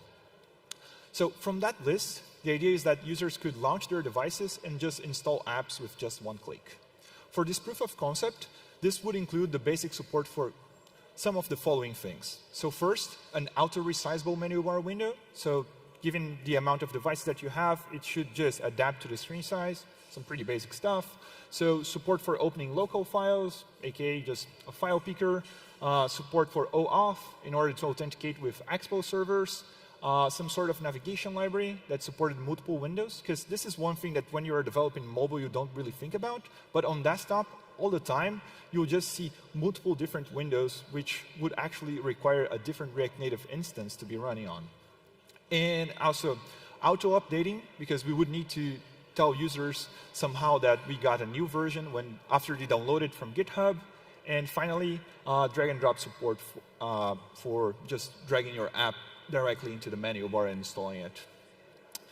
Now we kind of get into the fun part, because when you start to implement all those features, we end up finding some peculiarities.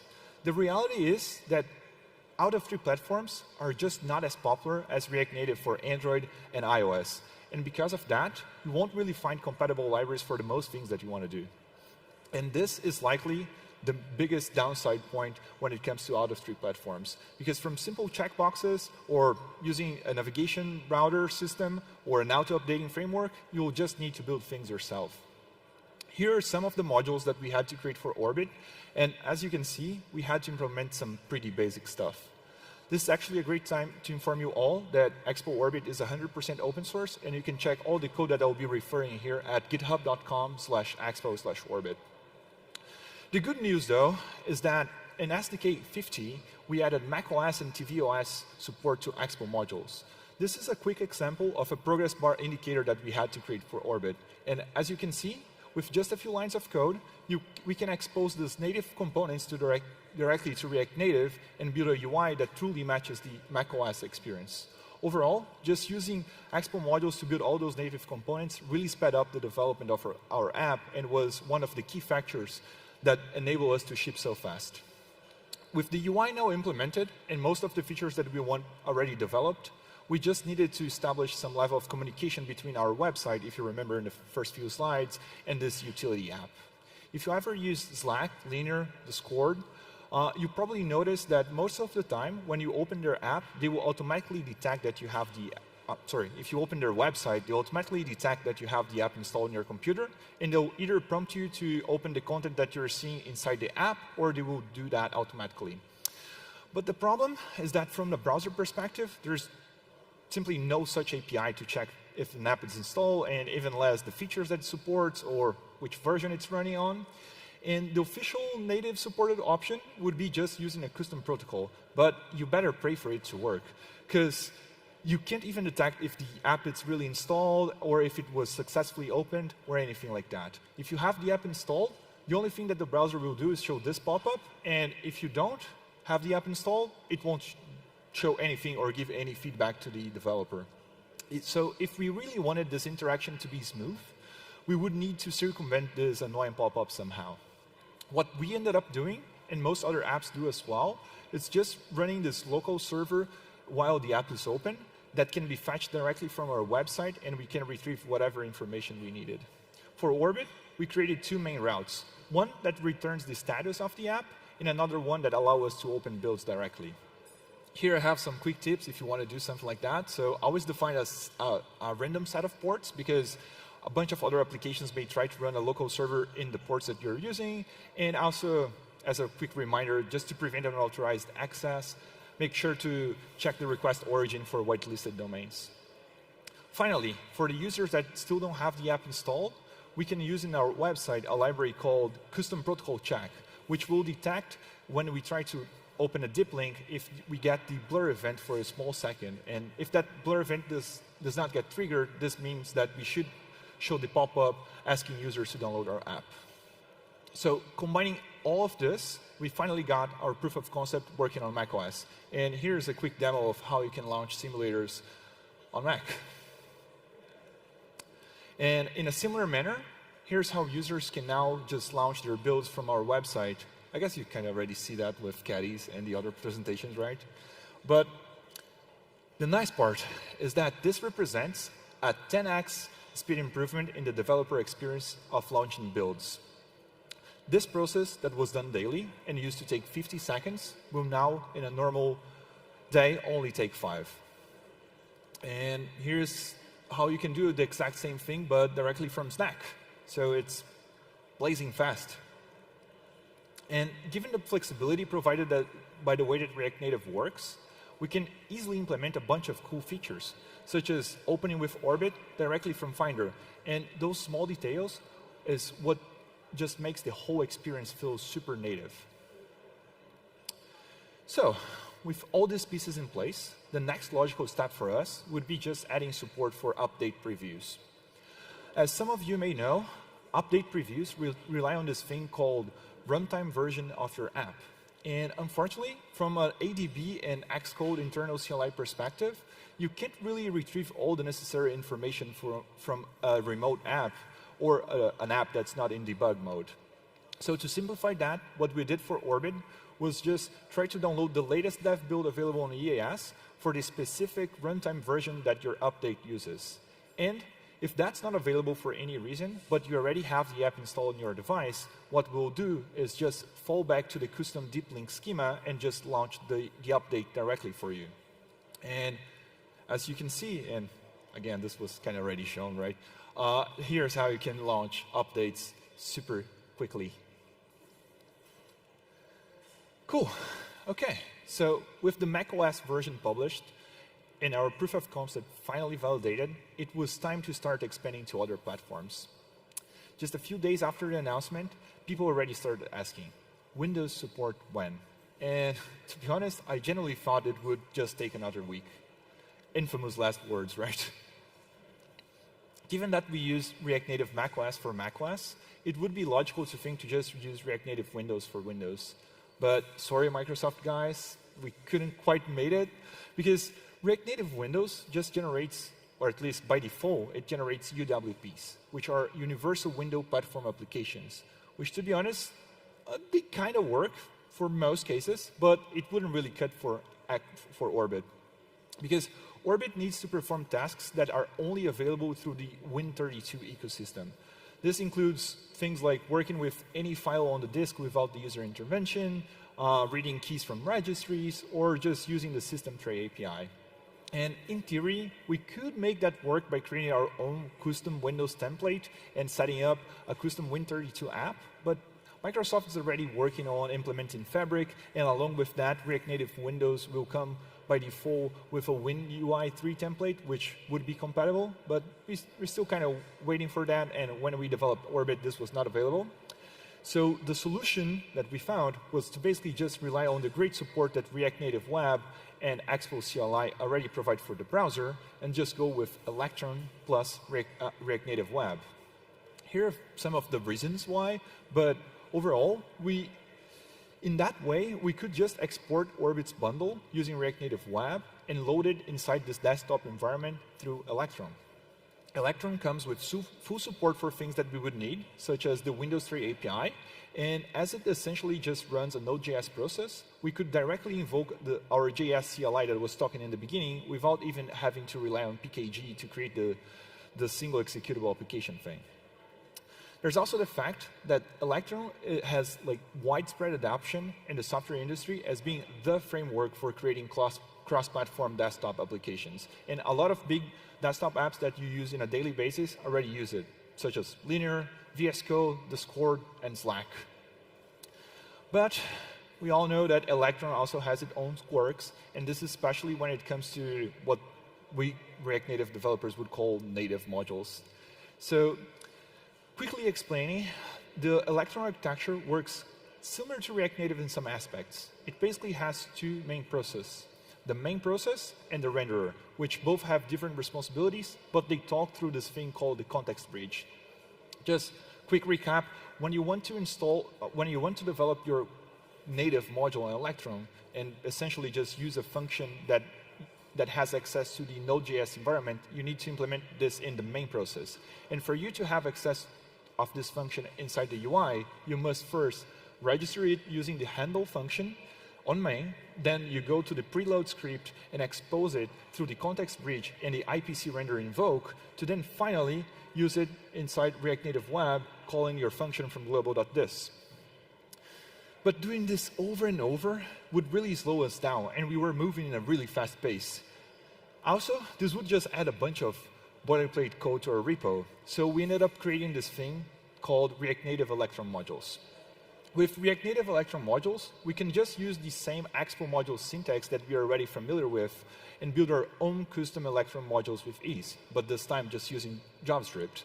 So from your Electron folder, you would just implement your module functions with full access to the Node.js API. So I can call directly, can launch process, I can call spawn or anything.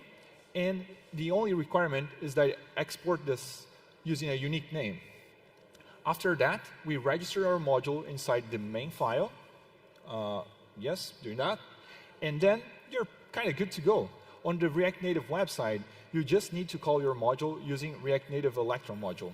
And taking advantage of that, we were able to quickly implement all native modules one-to-one for Orbit on Windows. And the great part is this took like about 3 weeks or so. So here's a quick demo of Orbit running on Windows. Yeah. Cool. So thank you. Let me go back. OK, so let's talk about the future then. Yes, future. Due to the way that we opted into extend Orbit to other platforms, and aka just use Electron, we kind of already support Linux, but we are still doing some final. OK, so the folks that are clapping, you can already use this if you check out the Orbit repo and just run it yourself. But we are doing some final testing, and binaries will be available very soon. So you can expect proper support for a bunch of distros coming out soon. As always, we are working to provide a deeper integration of Orbit into other Expo products. So you'll see things like opening builds directly from PRs and a bunch of other stuff. And please, if there's anything that you would want to see added here, just come reach and tell me your idea. Guys, this was a bit about the story of Expo Orbit. You can access our repo scanning this QR code. And yeah, please share your thoughts on it. I'll be here in the event today and tomorrow to answer any of your questions. And for any reason, if you can't find me here, you can always find me on GitHub as Gabriel Donadel and on Twitter as Donadel Dev. Thank you, everyone.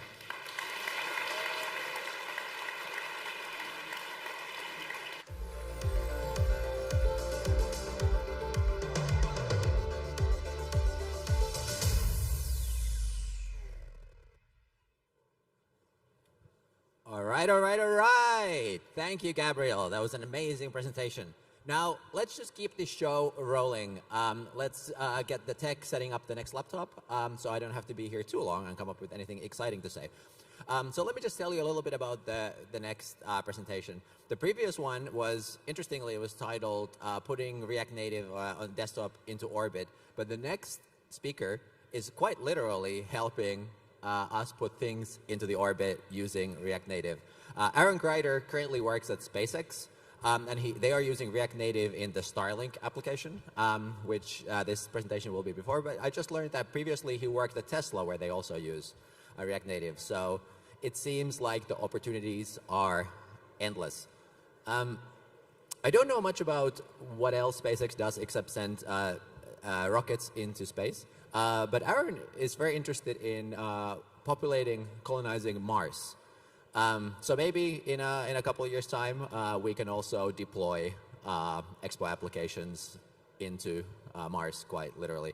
Although the one question I always personally have is this future where we are populating Mars as a backup plan for when this planet becomes uninhabitable, is how badly do we intend to mess up things here so that a planet with minus 90 degrees and no oxygen will be a preferable solution to this planet. But we will see. Now the next speaker is ready, so let's give it up for Aaron Greider.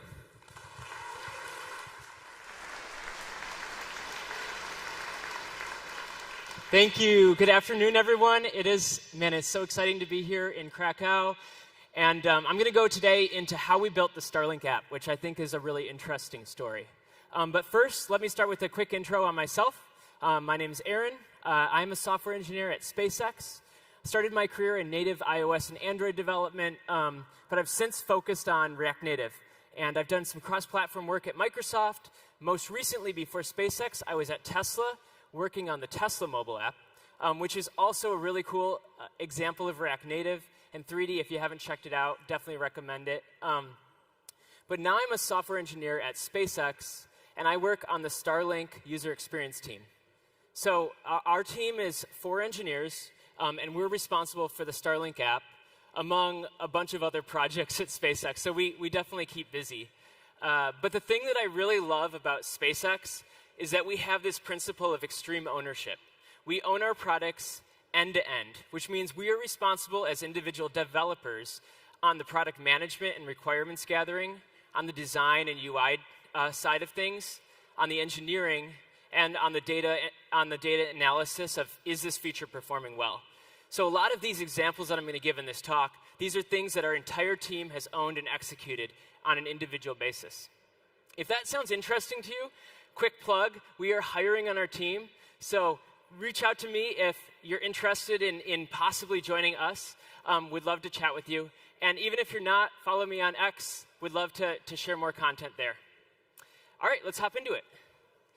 So as a quick background before we jump into the Starlink app, SpaceX was founded with the goal of making life multiplanetary. On that mission, we're launching Falcon rockets, and we're using them. We're docking Dragon capsules to the International Space Station. We're developing Starship, which is going to be the first fully reusable rocket, and it's designed to establish a sustainable presence on Mars. Oh, and we also put a Tesla into space once, which is kind of cool. So we're pretty busy, but we also have this other project called Starlink, and Starlink is a space internet service provider. We provide high-speed, low-latency internet from space, almost anywhere on the planet. Starlink originally was created to help fund the development of Starship and get us to Mars. But in the short term and in the here and now, we're connecting places on Earth that previously were never connected. We're providing access to education, healthcare, and economic opportunities to communities all around the world, which is really cool. We're currently available in 100 countries, and we have over 3 million users. We're active on airplanes and boats used for emergency and humanitarian relief worldwide. We operate 6,000 satellites in low Earth orbit at around 550 kilometers. And this differs pretty significantly from traditional satellite internet. They'll place their satellites typically at a 35,000 kilometer orbit, and that allows the satellite to have what appears on the ground like a stationary position in the sky. Our proximity helps us because we reduce latency, but it also requires sophisticated tracking because those satellites are moving super quickly overhead. Our user terminal on the ground, the consumer hardware that we provide, helps solve this problem by using a phased array antenna and no moving components to dynamically track the satellite overhead with a narrow beam. This ensures continuous connectivity despite high speed. While these beams are high bandwidth, low latency connections, their signal is easily attenuated by obstacles like trees and buildings. So it's vital that users maintain a clear view of sky to prevent dropouts in service. We refer to the obstacles that interfere with the link and cause a drop in signal strength as obstructions. And as you can imagine, this is a big cause of user pain, and one of the things that we solve on our team. Now, Starlink is designed to be quick and easy to set up and allowing users to get online and self-install in minutes. The Starlink app comes alongside that and serves as the primary interface for configuring local network, managing service, troubleshooting connectivity, and finding an install location without obstructions. So now to the Starlink app. One of the very first tools that we built using 3D in the app, out of necessity, was Skyscanner.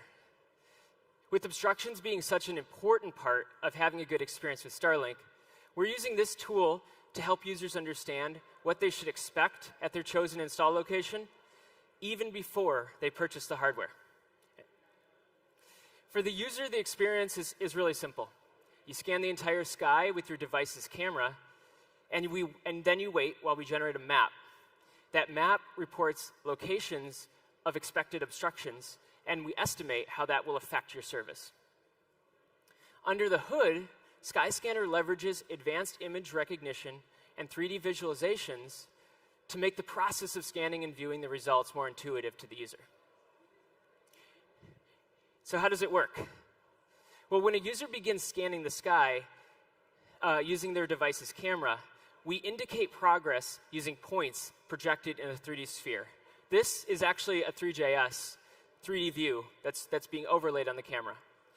Those points are evenly spaced, and the user scans across and picks them up.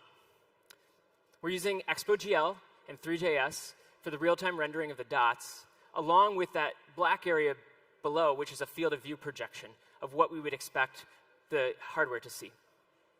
We also use a custom native module that we wrote to expose attitude sensor data from the device's accelerometer and gyroscope to determine the relative device orientation and change the camera positioning in that 3D scene. As the user scans the sky, we continuously capture images with Expo camera. OK, so this is how it works. We capture a set of images. We load a custom trained model with Expo asset that we have on device. We feed the camera frames into the model with TensorFlow.js, which is Expo GL GPU accelerated, by the way, which is another super cool use of Expo GL. We get a matrix out that represents our predicted obstruction map. And then we convert that matrix into a data texture in 3JS, apply it to a sphere geometry, and mask it with the user terminal's field of view. We take this map when we place it on top of a model of the hardware, and it gives a user an interactive obstruction map that's rendered in 3D. It's really cool. So the obstruction tool turned out to be a great project. But next we asked ourselves, after a user sets up, how can we make the app better at indicating your network status? How can we make an app that immediately gives you an intuitive look at your network, highlighting the industrial design of your hardware, and creates a more engaging UI? It's kind of a bit of a challenge. For a long time, we have relied on cryptic flashing of colored lights on the front of our routers to figure out what's wrong on our network. We think we can do better than this.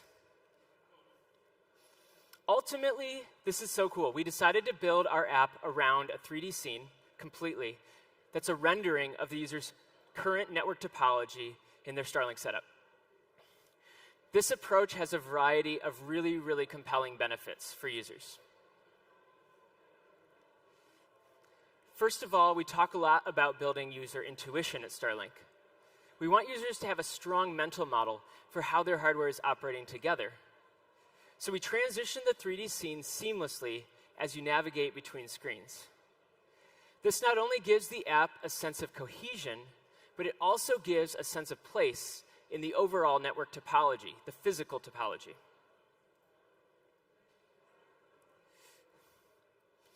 We wanted to continue to highlight our hardware design while scaling to different hardware combinations. 3D helps us make the app more scalable. Whereas we were bundling huge image assets for every different version of hardware we had before, we can now load models, which are in the tens of kilobytes, and have a negligible impact on app size. If we add a new piece of hardware to our lineup, we just pop in a model. We can also mix and match these models.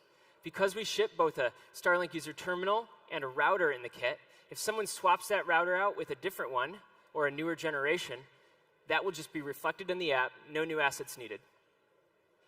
We can also tweak lighting and animations and camera orientation on the fly without having to generate new assets or load them into the app.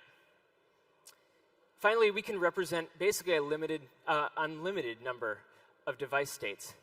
For our actuated dishes that actually have a motor, this also includes actuation and rotation state. So here's some concrete examples of some states that we show. We can color the beam from the Starlink user terminal to the satellite based on how many obstructions you have. We can color the wire that's going between hardware to indicate signal strength or connectivity. And we can show the actuation, the real tilt of an actuated device reflected in the app in real time. And finally, I think another reason to use 3D is it's just cool, right? I mean, internet from space is futuristic, and so should the app, right? The more engaging we can make our app, the more users are going to come back to it, find issues on their network, device signal strength, new obstructions, or cable problems.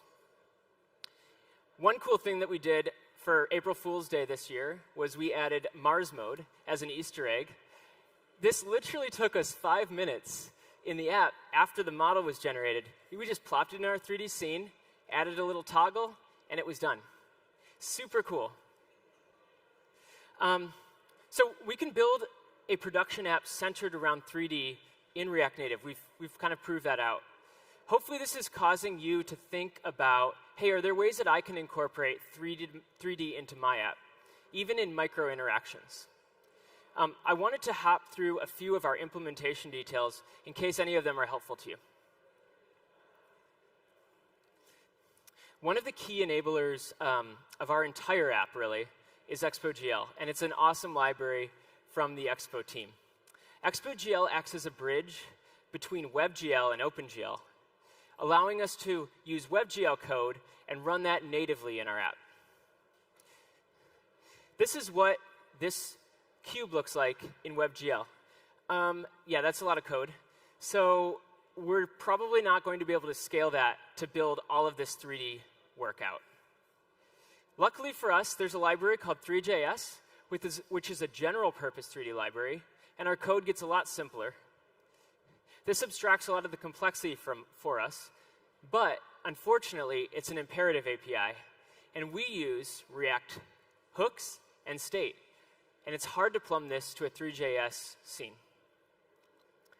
Enter React 3 Fiber. React 3 Fiber allows us to work with 3JS using a declarative API. And this handles some really nice things for us too, like disposing of a resource when a component is unmounted, state management built in, and asset caching. We've also found the ability to integrate with existing React hooks and state management in our app really useful. Basically, these 3D components work just like normal React components for us. So now that we have a 3D canvas set up with React 3 Fiber, we can use 3D to seamlessly transition between the states as we navigate from screen to screen. We'll accomplish this by having a single 3D canvas instead of multiple canvases for every screen. And we'll share that across our app. In App.tsx, we'll put this view at the root of our app behind our navigator. We'll make sure that our navigation container is transparent so that we can see through it to the scene below. Now, all of the screens presented on top of this will show the 3D view. We also created a wrapper component that we can reuse for any screen that shows the 3D view behind it. The wrapper component is going to deal with the following things for us. Since the screen content inside the scroll view needs to be offset to show the 3D scene underneath, it'll space the content down. And when a user scrolls the content, we also need to dim the 3D scene behind it. So it will handle that with a scroll gesture handler. Finally, we include a touch surface. Because this screen is on top of everything else and the 3D view is in the back of the app, we need a way of plumbing our touch events through to the 3D scene. All of this combined, now we have a 3D view behind our scene content. And when we navigate to a new screen, boom, it works. The 3D content's still visible. Next, let's look at handling camera animation as we navigate from scene to scene. To accomplish this, we're going to need orbit controls. Not that kind of orbit control. But it's probably worth mentioning that the Dragon team does a great job building their UI, and they actually integrate 3D too, which is, I think, really cool, and they should probably be giving a talk instead of me, or maybe next year. I'm talking about a different kind of orbit control. In the 3D world, in game engine world, orbit controls refer to a set of tools that allow for the manipulation of a camera to orbit around a target. It gives you tools like rotation, zooming, pan, etc. Most orbit controls incorporate event listeners to also handle user input so that you can move the camera around with input. 3JS and React 3 Fiber both provide orbit controls, but their orbit controls only support DOM events. So we need an implementation that works with native touch events. Oh my gosh, Evan is everywhere. I think there is not a library that Evan hasn't built, but yes, Evan, this is great. Thank you so much. this will solve our problem. Evan did the hard work of porting web event handlers to React Native gesture handlers. So we'll pull this library in. It works nicely with Vanilla.js. And even though it's not documented, with a small change, we can actually make it work with React 3 Fiber also.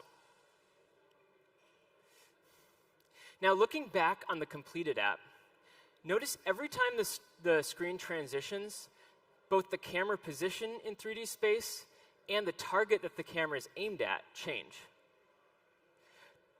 To enhance our orbit controls, we're going to add properties for the base camera position and target. Once we have these set, our camera will actively interpolate to these values until it gets to them, resulting in a smooth camera transition every time we change these values. And finally, we need to make sure touch events are correctly propagated to our orbit controls and our React 3 Fiber canvas. We can accomplish this by doing a little bit of refactoring. We've developed a scene component in our app as a template for creating new 3D views in our app. It's a good example to illustrate how we can integrate various elements effectively. What we've done here is we've abstracted the orbit controls from the orbit controls component so that we have a reference. And we've created a memoized pan responder and connected those up. We can pass our responder handlers to the touch service we created in our wrapper. Now, these touch events are effectively propagated to both the orbit controls and the React 3 Fiber canvas so that you can interact with the objects on your screen. Here's the result. It's pretty cool. You can move around with your finger, pinch and zoom, but you can also touch the elements. And these are separate components that are all working together.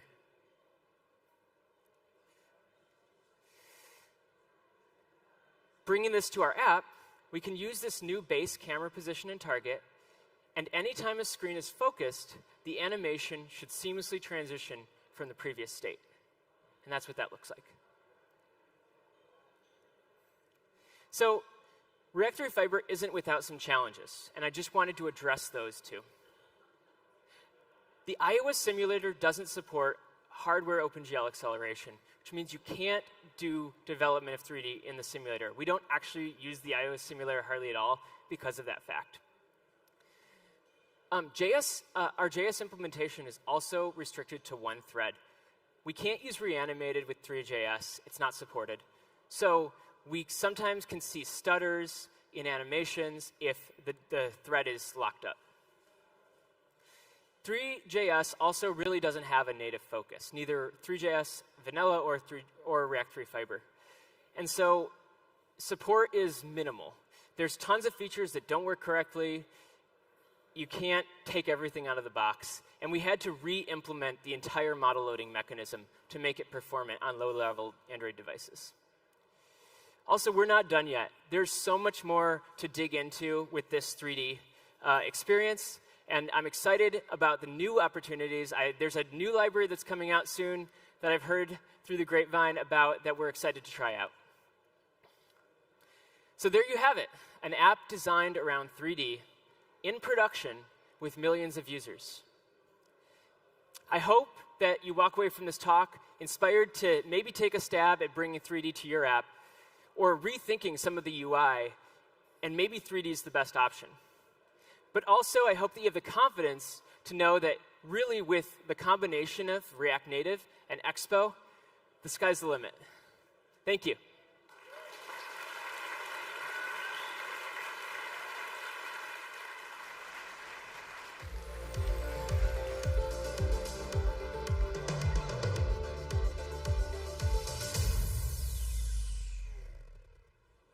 Holy smokes! That was a great talk. Without further ado, let's get the tech here setting up the next one so we can keep the show rolling and then we can get to lunch. But before lunch, we have something really special for you. And the program committee here has done a great job segueing these talks in the morning because we segue now from this 3JS and Expo GL thing into a talk by Evan Bacon, who I know from maybe 7 years ago, actually wrote some of these libraries and has been building with them ever since. But today, we're not talking about the past, we're talking about the future. I am very excited about this talk. I've heard good buzz about it from React Conf in Nevada last week. Evan will be showing us how we'll be using React server components together with React Native in the future. And there he is. Look at that. Look at this beautiful face on the screen. There he comes.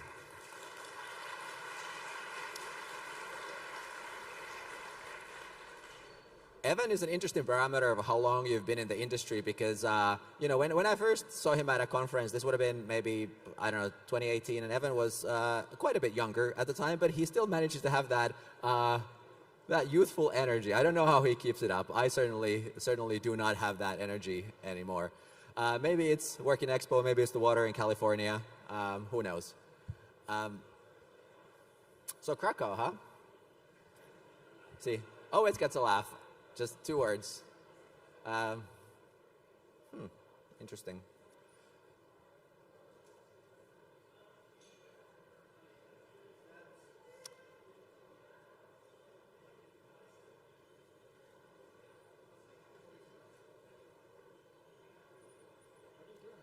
I'm not really sure. I was trying to read the room, see if I got some energy from them or maybe, but it just wasn't happening.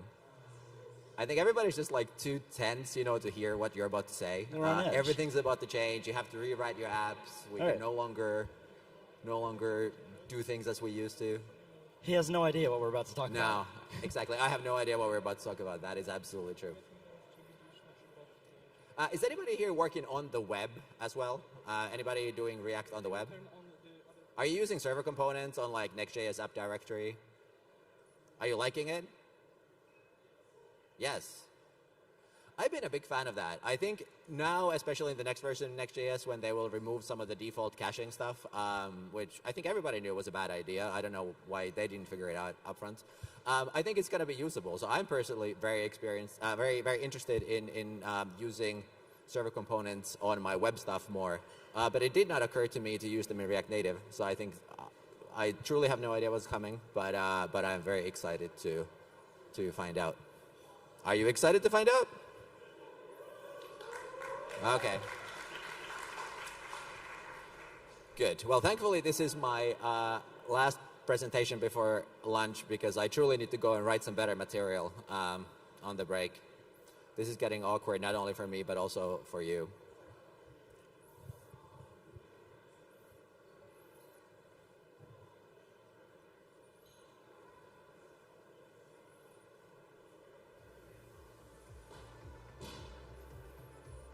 All right, let's do some program announcements.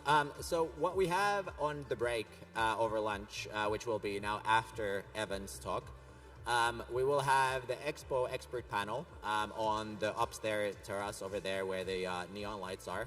It says Big Yellow Expert Lounge. You should be able to find that easily. I think the program says that the expert lounge is from 2 to 2:30, so at the end of the lunch block. But I heard rumors that the Expo folks will be there from the beginning of the lunch. So as soon as you got your food over and you have some questions for the Expo folks, feel free to head up there and ask any questions about any of the presentations that we've had this morning.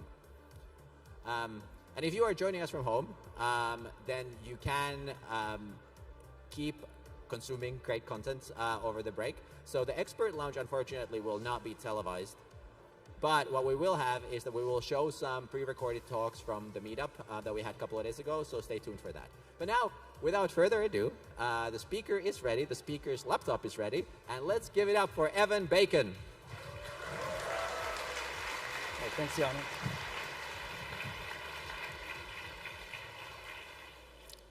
All right, let's get going. When React Native was first announced nearly 10 years ago, it had a very simple premise, and that was web the good parts. And from this basic concept, React Native has grown to become the most impactful framework for building client-side applications today. If we fast forward to now, React Native powers hundreds of apps in the App Store trending list every single day, and there's no signs of slowing down. So where do we go from here? I'm Evan Bacon, an engineer and the creator of Expo Router. Expo Router is the first file-based framework for building apps that work on both web and native at the same time. By simply creating files in the app directory, you can instantly create robust navigation for both your native app and website. It uses familiar web APIs like a link and href to push between screens. And it's also a nested router, enabling you to organize routes into shared folders to create elements like tab bars, headers, drawers, which work across children routes. And of course, the best part has to be that it uses native primitives, like a UI navigation controller on Apple devices. So your gestures and your animations are all feeling truly native because they are truly native. There's no way to tell that it's not native because it is native. And starting day one, we have access to the React compiler thanks to collaborating with the Meta team. This means that you no longer need to write use memo or use callback in your applications, which is pretty sweet. So a lot less code, things are just truly declarative, leading to a much better experience for both users and developers alike. We'll be installing this in Expo CLI in the next version of Expo CLI when it comes out. So pretty sweet. If you haven't seen React Compiler yet, I highly recommend checking it out. But anyways, there are many attributes to building native applications, and Expo provides solutions to most of them. But all these solutions are primarily targeted at client-side applications, and there's only so much that you can do with the client on its own. Things get really interesting when you start to involve the server, when you bring in data fetching and server rendering. From a data perspective, most native apps operate essentially like single-page websites. This means there's slower performance and substantially less networking, right? Everything is happening on the client. Nothing else is happening on the server. Now, popular native apps such as Lyft, Netflix, Reddit, so on and so forth, all use some form of server-driven UI in their production applications today. And it's very complicated. It's super hard to set up, to configure, to design, and as a result, it's out of reach for most developers in most types of applications. Now, they do this so that they can A/B test and render different UIs with a high degree of variation. This is based on all sorts of things like criteria such as user type, location, the currency. They want to render different UI based on different criteria of the user. And the approaches all vary in many small ways, but they do share some common architecture, such as using JSON as semantic UI representation. Think of this like HTML, but for custom native apps. Now we can see a pattern here. Server-driven UI is an important system for building apps, and it's just very inaccessible to indie developers. So what if we could make server-driven UI available to everyone, but also the most powerful version of it ever imagined? That's the goal of Expo Router. To do this, we're bringing React Server Components, the most cutting-edge approach to server rendering, to all platforms through Expo Router. This is a huge undertaking, as it will require reworking many different libraries throughout the entire universal ecosystem. Everything needs a couple refinements, ranging to a ton of refinements. But our official implementation of RSC for universal apps is currently in early development. However, it is worth sharing the progress that we've made so far at Expo, because it's frankly pretty exciting to see what server-driven apps are capable of. Now, there's a lot to RSC, such as server actions and concurrent routing and flights, etc. But I figure it'd be easier to just show you guys what's possible in the form of a demo that we built at Expo. Now, I've been really interested in AI lately, just like everyone else on the internet. But it's historically been pretty hard to build high-powered AI native apps. And this is because streaming and server rendering are both critical aspects of working with an LLM. But with React Server Components and Expo Router, it's actually really, really easy to build AI apps, as I'll show you here.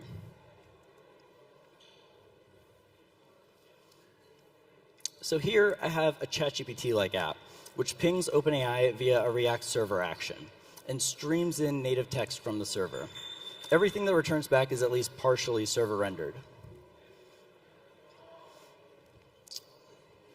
So we can ask it a question like, should native apps be server rendered? Which is a great question to ask it. And then, of course, it'll return something back like, native apps are typically not server rendered. Native apps are developed using whatever things. And that's because, this is not something that people have traditionally done a lot. Or when they do, they don't talk about it too frequently. Now, to create the server action, we have another file which defines useServer inside of a function, this send message function over here. And when we call send message, which is fully typed, it essentially is doing what an API route does. It's making a network request to this code, which runs on the server. And then we wrap it in suspense. The suspense basically tells the connection to stay open until the promise resolves, which means you can have asynchronous components inside of it. And then down here, we have an asynchronous function, recursive text, async React components, pretty sweet. And then we can incrementally, recursively render through the text to render out all of our elements. And that's how we can create this effect right here. Now, one novel aspect of Expo Router's server environment is that it's a multi-platform server. Now, what this means is that when we call send message from an iOS device, even though it's running on the server, it knows to render the iOS version of React Native Text as opposed to the web version or Android versions. So you essentially have like kind of a dimension of platforms, a matrix, a lot of complexity, but it actually feels pretty sweet. And this is just the basics. We can scale this concept up to any native UI. So let's do something a little bit more exciting. When React Native was first demoed, they showed a truly native movies app, and it had like push animations. You could scroll through it. It was so neat. So I thought it could be fun to pull movies into this prototype somehow. For inspiration, I looked at what the state-of-the-art, best possible AI apps had to offer. In ChatGPT-4, when you ask for movies, it renders a bulleted list of markdown, some text here after it searches Bing. Cool. I also tried this with 4.0, and it's just a little bit faster. And then on Google Gemini, it does the same thing, but with images and links. What we're seeing here is that this is just markdown. With Expo RSC, we can do a lot better. Here, we can match any query to search for movies, send it up, server render views, stream them back down with native UI menus, links, elements where we can then server actions to recurse back into it, find more actors, and then it requests another server rendered element, pulling everything down from the client. All these movie cards are rendered on the server. We can even interact with native APIs by doing like create an event. This will server render a calendar card, which then can access the calendar permissions and then create an event. It's pretty fucking sweet. Oh.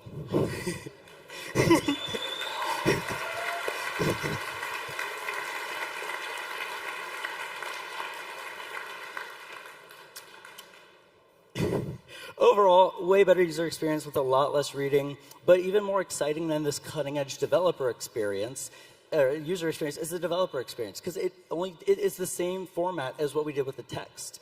We're just using views and images because we have RSC, this semantic representation of our views. So here, we have a suspense boundary to show a skeleton loader while an async component fetches data and then renders the movies and streams them down. It just makes sense to look at. It feels great. It's awesome. And then to add the interactive elements, because you can't have interactions on the server, those need to run on the client, we can mark a wrapper component with useClient, which means that just this one boundary gets split out and executed on the client. That code is bundle split out and loaded over the air when you want to interact with this component, when it mounts. This is what enables all of these different interactions where you have things like menus and touchables and so on and so forth. So it's really easy to step between the two boundaries, between client and server, using this directive. Because after we jump through all of the hoops required for server rendering, and trust me, there's lots of hoops, we aren't just rendering to the DOM. Like, we get to render to truly native views, as if the app were built with first-party tools like Xcode and Android Studio, because you will be using Xcode and Android Studio as well. It's kind of like how you do today. So it's progressively rendered, best practices, it's truly limitless. You get native scrolling. Just there are no limits on this. You get the best of web and all the power of native. But the best part, by far, has got to be that it renders like this on every single platform. We write this once, and it runs everywhere, mostly because I'm using a lot of base primitives like view, image, and text, and loading animation, and like animations, so these especially work well across platforms. But because we're pulling a lot of our logic out and moving it to the server. So anything related to network requests are truly universal because the server is, it's agnostic to what the platform's doing.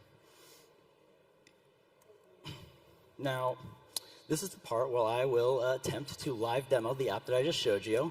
The Wi-Fi is spectacular in here. So we'll just go ahead and give this a shot. All right, yeah, you can see my computer here. Great, let's connect to the hotspot. Oh, man. All right, and then right here, I have Expo CLI running. So you see, whatever. And what I want to do is I basically want to show you guys the dev server running with my phone here. This is my phone. And so you can see the client and the server as it's recursing back and forth between the two. So here, this is a development app, an Expo app. We will connect it, and we'll see how it goes. So opening it up, here in the background, you can see we're loading in all the flight chunks, all the asynchronous bundles, and we have our app. So just like in the demo, we can list some new movies. Press that button, recurses back to the server, comes forward, starts rendering the suspense, and we can see data fetching in the background. I mean, so, the big chunk is when the data loaded in, right? Over here, just like before, we can long press the select. And here you see that there is actually a server action, which is then recursing for more data and then fetching. So I'd like to say that we have timers to emulate the production environment and how that latency will work, but the Wi-Fi is just doing that automatically. So let's find, you go challengers, create an event just like in the thing. There we go. We can render out the views, but we can also do other things.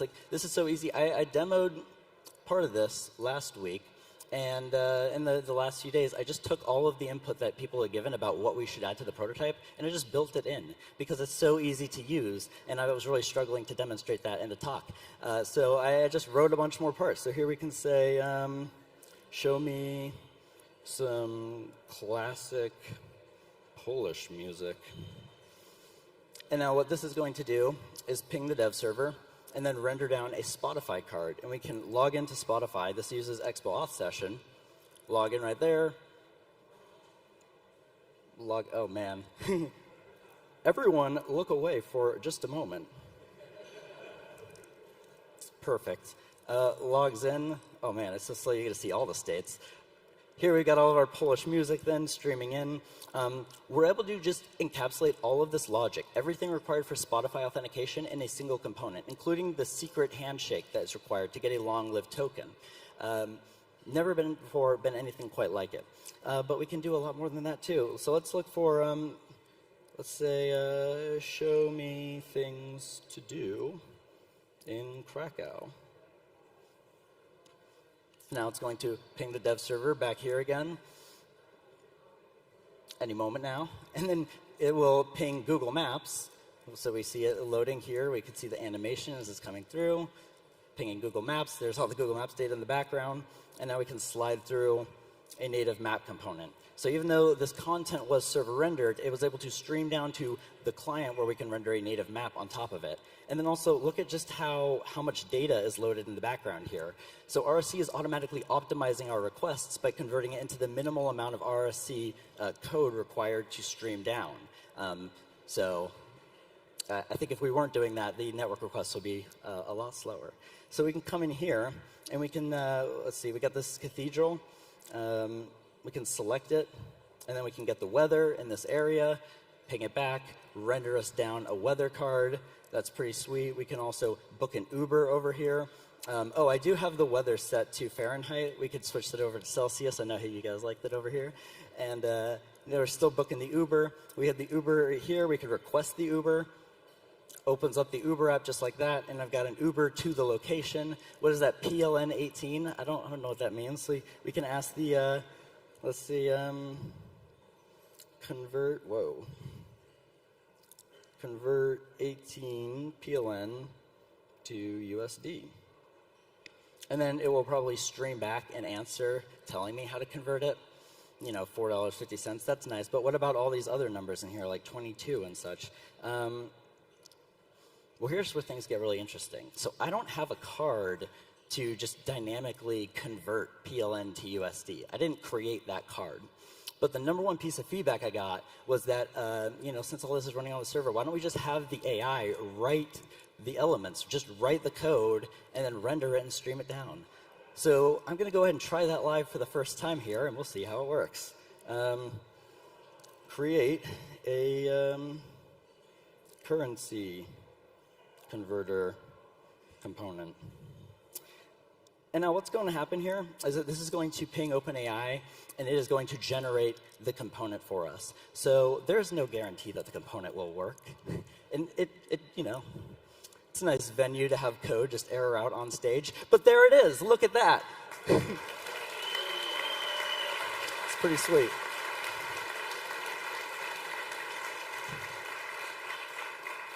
We haven't tried it yet. We don't know if it works. So what are some of these numbers? I mean, they don't have to be exactly, but 22, okay, 22 PLN convert to USD, $5.50. So we do have it working.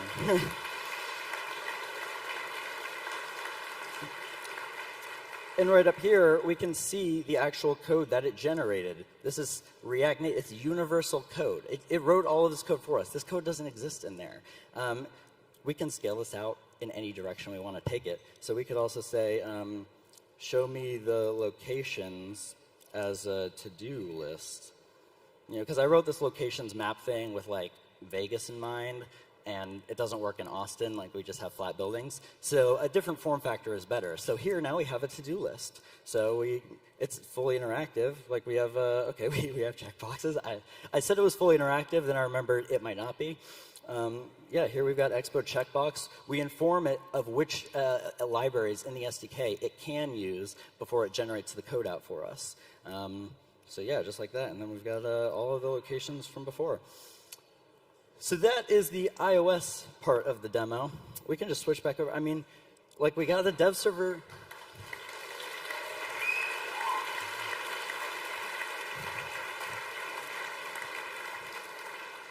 It's pretty good. We have the dev server running right here. This is Expo CLI. We just hit the W key and launch it right into the web. So, same deal as before. We could say list some new movies, and it'll launch the movies. The craziest part is that I didn't have time to really thoroughly test that UI generation in the cloud thing. So I have not tested that on all platforms yet, but we can just try it here. One idea I had was, what if we create a chat UI component and see how this does. We'll take a second. I mean, I didn't have enough time to add the loading indicator, like the skeleton, or maybe you watch the code stream in, because it streams in all the code first, and then we evaluate it. So then it would look a bit snappier, because we are getting instant response, but looks like it is making some progress there in the background. What is this progress? Oh, okay, so we've got a little chat UI here. We could say, hello, App.js Conf. That's pretty sweet. I can't believe that. It's crazy that this is working. I mean, it's not. I planned this. Obviously, this all works. And of course, use Expo. So, I mean, how does it even know to use my photo there? Like, it generated this code here in the background. Like, it's okay. So it has like my GitHub profile in there. I guess it knows. Maybe I've informed it. But then yeah, here's all the code it's generating back here. Incredible. All right, let's switch back over to the Keynote real quick. So that is what it looks like when we take the modern state of server rendering and AI and then bring them universally to every platform with Expo Router. We are seamlessly gliding between client and server in a fully typed file-based framework for the first time ever. You only have to configure complex APIs for one platform, and that's the server. Waterfalls and parallel requests are all taken care of for you automatically, because this isn't just some rinky-dink server rendering system we have in here. This is React server components. This is the best that the web has to offer, running universally on all platforms. Secrets are secured automatically. Static client code is automatically, it's removed from the bundle. We can SSG code. In fact, this code has the RSC requests pre-built at build time and embedded in the bundle, meaning if we start this app in airplane mode, I probably should have done that when my phone was linked, then it just fires up instantly. The only time that you would actually hit a network request or interact with the server is when you're going to interact with the server anyways to make a fetch request. So it still feels truly native, very snappy at a component level. Tons and tons of new benefits, too many to go into, just redefining what's possible with our mobile devices and enabling new types of apps to be built in record time. Now, the app you just saw is running Expo SDK 51 React 19 in new architecture. We're still actively developing the server renderer part that adds use client and use server, and then the part that actually deploys the server. So if we move fast, we can have an early beta out maybe by the end of this year. But just to be safe, we'll say 2025. So consider this an RFC. Is server rendering something that you want to see on native? I believe so. I love using the system. I can't believe I was able to get all that stuff working in the last few days. So the future is very bright. I'm Evan Bacon, and this has been Universal Server Components in Expo Router.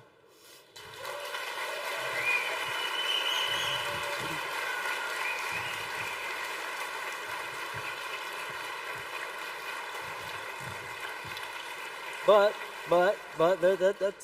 there is one more thing that we'd like to announce today, the Expo team. So to do that, please join me in welcoming Cedric Van Putten to the stage.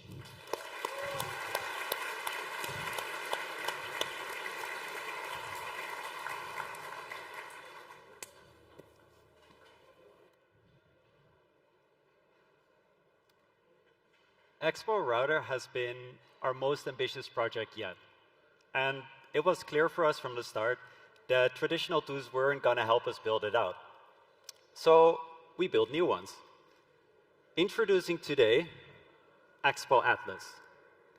Expo Atlas is a tool to visualizing and understanding your Expo bundle output. Right from the start, it gives you a complete overview of all compiled modules within your app. With this, you can easily spot really big ones or relatively large ones, like this one, Lodash. So where can we go from here? How can we see where it's imported and how can we resolve it? So to do that, we can just click it. For the first time ever in React Native, you now have both the import and output source code for any modules within your whole project. And it doesn't just end there. With this, you can easily trace down where certain dependencies are imported, or how it's being imported, and especially why it's being imported. Now, let's get rid of that Lodash real quick. So there we go. Unlike traditional source map explorers, Expo Atlas updates right away. So you can try different optimization approaches without having any distractions at all.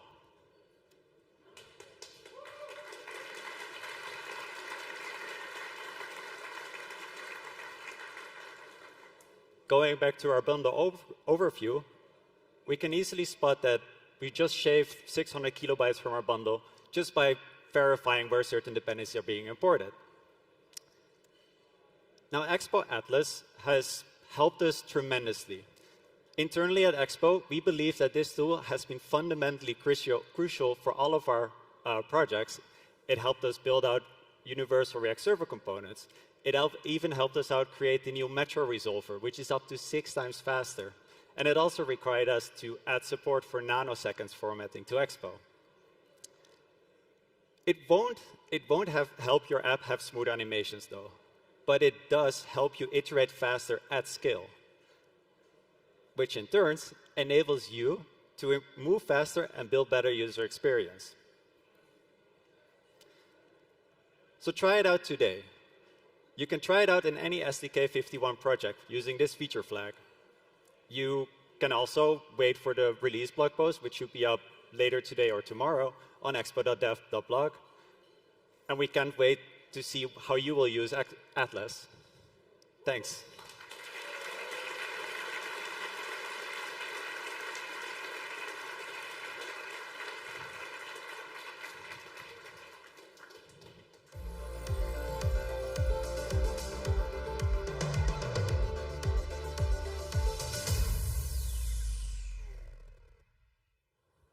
All right. And now the thing that we have all been waiting for, lunch.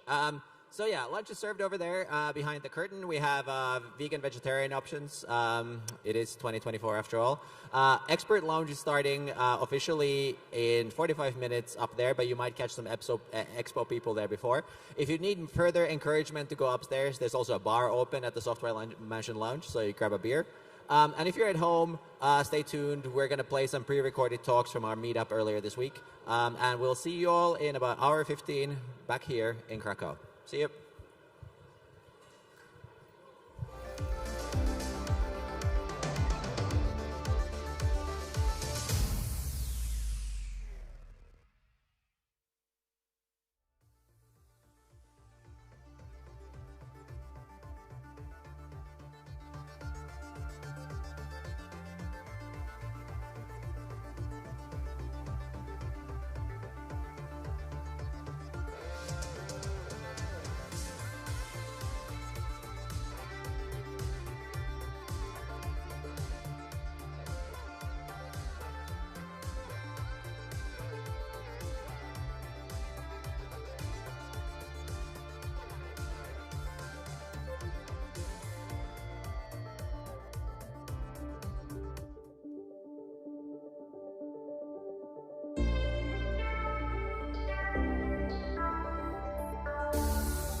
We are back at Studio Live session, the interview panel at App.js 2024.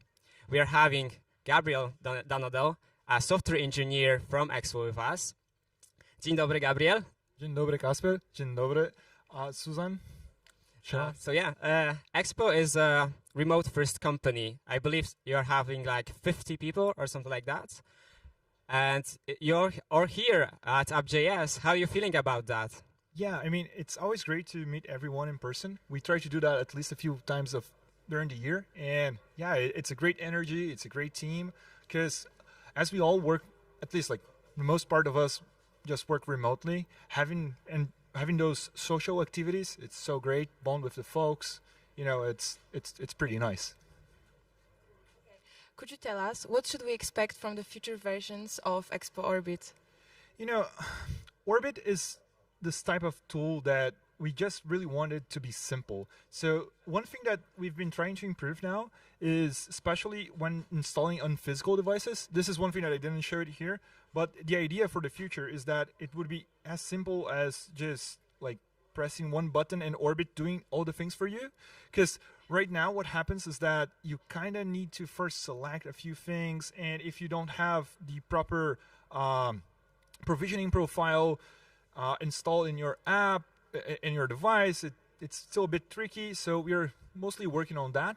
And yeah, as I mentioned in the stage, we want to release Linux support and also make the Windows version stable, because right now it's just as a preview, but should be like, to be honest, I think we can promote it to stable already. We're just fixing a few things to make sure that all types of users in Windows will have a great experience. Testing on production, I see. Yes. That's why we have beta periods. So what's about the status of the new architecture in the Expo dev client? Could you tell us something about that? Yes. So there's been like a very big effort in the whole community with SDK 51 and on React Native 74. And with now bridgeless mode being enabled by default, we're finally moving towards a place where most people will already be enabled to try out the new architecture. So I think about 80% of the libraries that we tested, and we tested the top 400 libraries on the whole ecosystem, are already compatible. For dev client, it's no different. Of course, it's a little tricky because we instantiate a few other React Native instances of the same app, and because of that, it breaks stuff like React Native screens and a few other things. But all PRs have been sent, and we already fixed the access to the bridge, so it's all fine. It's funny because the maintainers are here with us at App.js, so they've heard that. Yes. And I mean, like, the good thing is that Expo and Software Mansion work so close that like I can just basically ping them on Slack.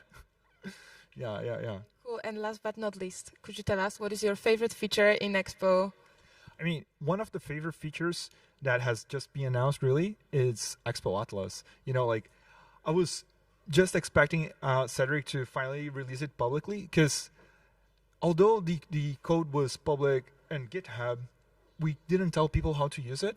But it's this tool that's just so important for optimization, because you can just in a glimpse just take a look at your bundle, see, for example, if you're using like Lodash and like loading a bunch of megabytes in your bundle for no reason, and you can really optimize. Even though like with Hermes we have a quick startup time, you can really make your app better by just taking a look at it. And it's super useful, super intuitive, which is what I like the most, especially because you can kind of view what your code is and how it's compiled. And now that I'm not sure if we have announced that, but it worked. Yeah. I mean, no. It's fine. It's fine. With React compiler, that thing will be super useful. Yeah. Thank you very much. Thanks, Gabriel, for coming. Thanks, to our Marcin. listeners, there will be a second studio live in just a couple of minutes, so stay tuned. We'll be back with Tomasz Zawadzki. See you.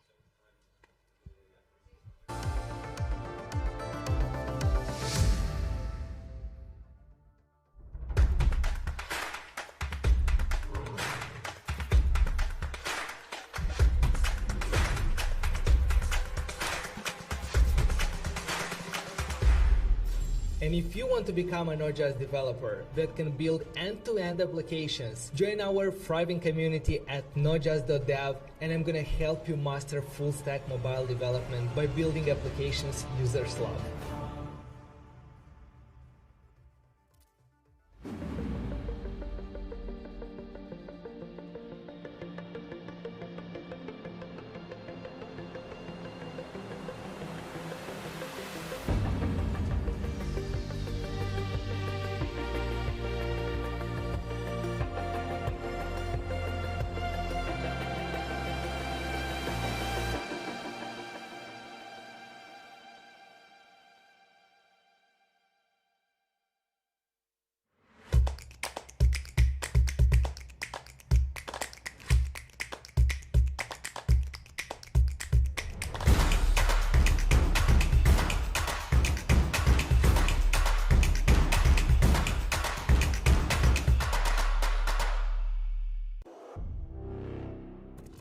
Discover AnimateReactNative.com, your go-to platform for premium, customizable, and ready-to-use React Native animations. There are over 120 different animations that are going to save you time, enhance your app, and, in my opinion, is the perfect collection if you'd like to learn more about React Native animations. Get 60% off by using App.js Conf. Visit AnimateReactNative.com. You can't stop thinking about React Native? Then you're just like us. Join 10,000 other developers on galaxies.dev and become a stellar React Native developer faster. Learn with our pro video courses, practice with hands-on projects, or stay up to date with the Rocket Ship podcast. Galaxies.dev is the home of epic React Native content. Join today and use code App.js for a 35% discount on your first payment of Galaxies Pro. That's galaxies.dev and code App.js.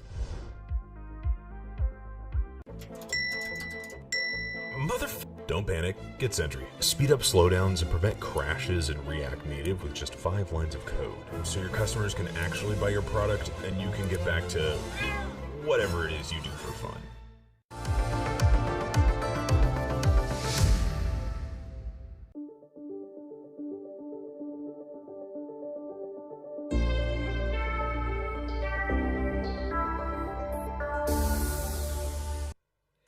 Hello everyone, welcome again, and now we're hosting a team leader of React Native open source team at Software Mention, Tomek Zawadzki. Hello. Hello everybody. Hello Tomek. What do you think about this year's announcements so far on the conference? Yeah, there's a lot of stuff going on. Last week I was at React Conf in Las Vegas, so there are lots of announcements from the React ecosystem. At App.js it's more focused on mobile development, so it's really nice to see some pretty huge announcements from Expo team. Also, the SpaceX talk was really great. Really great to see React Native used in so many commercial products. So, Tomek, you're also a lead maintainer of Reanimated as well. So I have a question for you, like a selling point of reanimated. What's the difference between animated API and reanimated? Why should I even care about reanimated? Oh, there's many selling points. So the built-in animated is really nice if you want to animate some basic properties like opacity or just some transforms, then it's perfectly fine to use that. If you want to animate width or height of some style properties that affect the layout of other components, then you need to use reanimated. We have that covered. What else? There are layout animations also built into React Native, but the API is pretty limited. There's no granular control over individual elements, and with reanimated you can do anything you want. The API is really, really nice. It's extendable, it's really parameterizable, so you can do anything you like. And also for some of the more advanced features like shared element transitions, there's nothing like that in React Native and reanimated. It's just so easy to use that in your application. Yeah, I would use reanimated instead of animated every time. Yeah, it's the industry standard in fact. Okay, so could you tell us what interesting is happening right now at React Native open source team at Software Mention? Whoa, a lot of stuff. So first of all, the new architecture and bridges most support. We have dedicated team members working on that in our libraries. So we maintain 4 libraries, 4 major libraries: reanimated, gesture handler, screens, SVG. There's so much work to do, and we also cooperate with Meta, with Expo, with other players. So there's a lot of work in that area. Also, we really do care about developer experience, so we have new documentation for our libraries. We have this new cool VS Code extension called React Native IDE, our new product. So it's just a quality of life improvement for React Native developers. It's been like really, really awaited by the community. We got so much feedback from the community, so many new features. Yeah, it's a nice year for Software Mention and for React Native open source here. Sounds huge. Obviously, I'm following you on Twitter. Why wouldn't I? I've heard you tweeted something about a rich text input library that you've been working on. Can you say something more about this? Sure. So there's this Expensify app.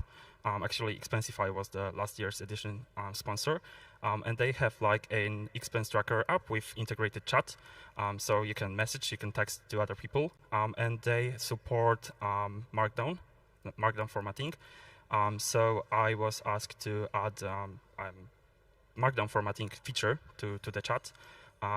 It wasn't that easy with React Native text input. It's pretty limited. So we had to come up with our own library called React Native Live Markdown. And it's just a drop-in replacement for text input component that works synchronously on the UI thread. So it applies all of the Markdown formatting blazingly fast. It's synchronous. It is also fully native, so it supports all of the native features like auto-completion, auto-correction, selection. Yeah, it's open source. It's fully open source. Currently, it supports Android, iOS. I was the author of the native implementation, and also huge shout out to Software Mention folks who came up with the web implementation, which is based on content editable. So right now we have a whole team working on this particular library. So hello. Okay, thank you very much, Tomek. Now enjoy your break, and we'll see you soon in the live studio again.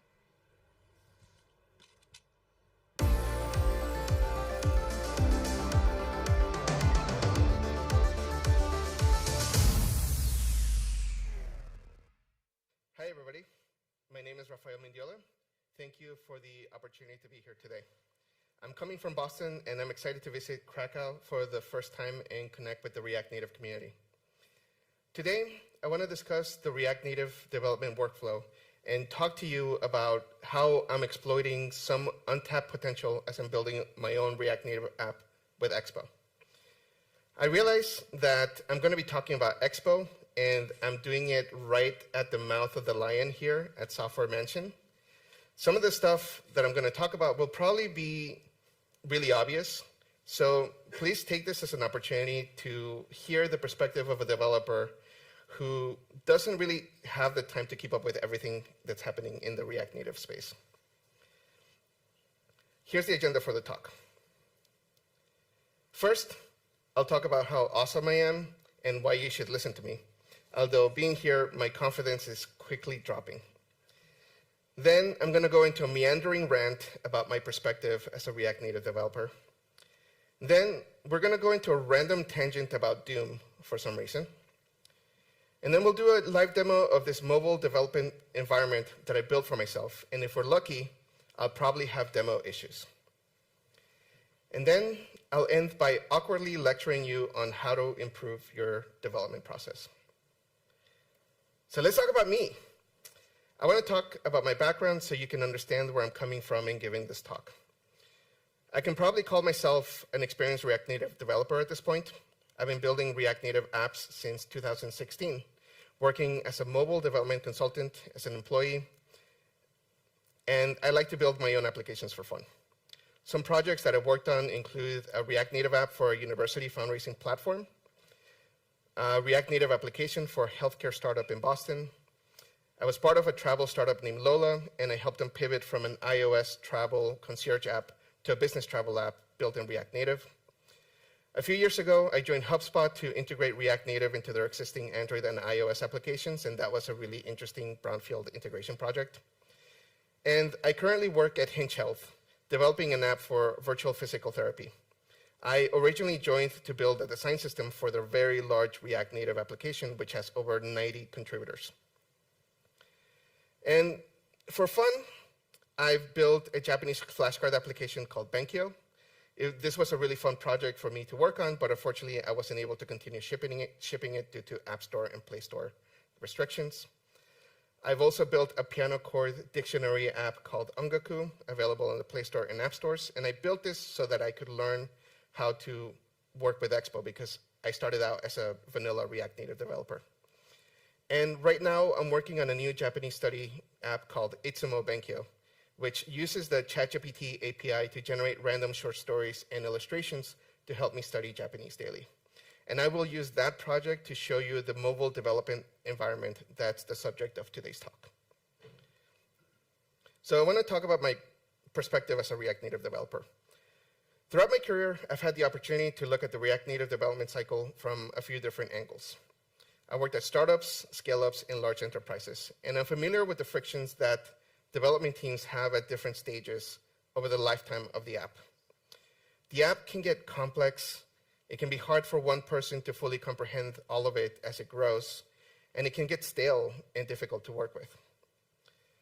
I've also implemented design systems for mobile apps, and I've been advocating for design systems for about the same amount of time that I've been a React Native developer. I've seen how difficult it is to implement cohesive design changes across large code bases. And I'm also familiar with the frictions of being a solo developer. I like both design and coding, and while they're often seen as separate disciplines, I view them as complementary aspects of the same game, creating a great mobile app.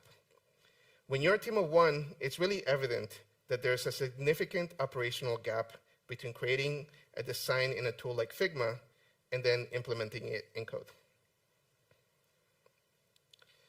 So I've invested a lot of time in React Native because it's faster. It's not about using JavaScript or TypeScript or React. For me, it's all about operational efficiency.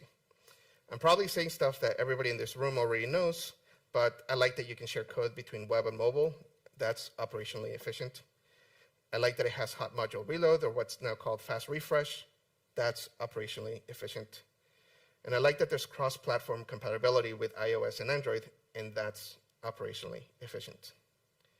So to me, the spirit of React Native is about finding ways to do better and faster.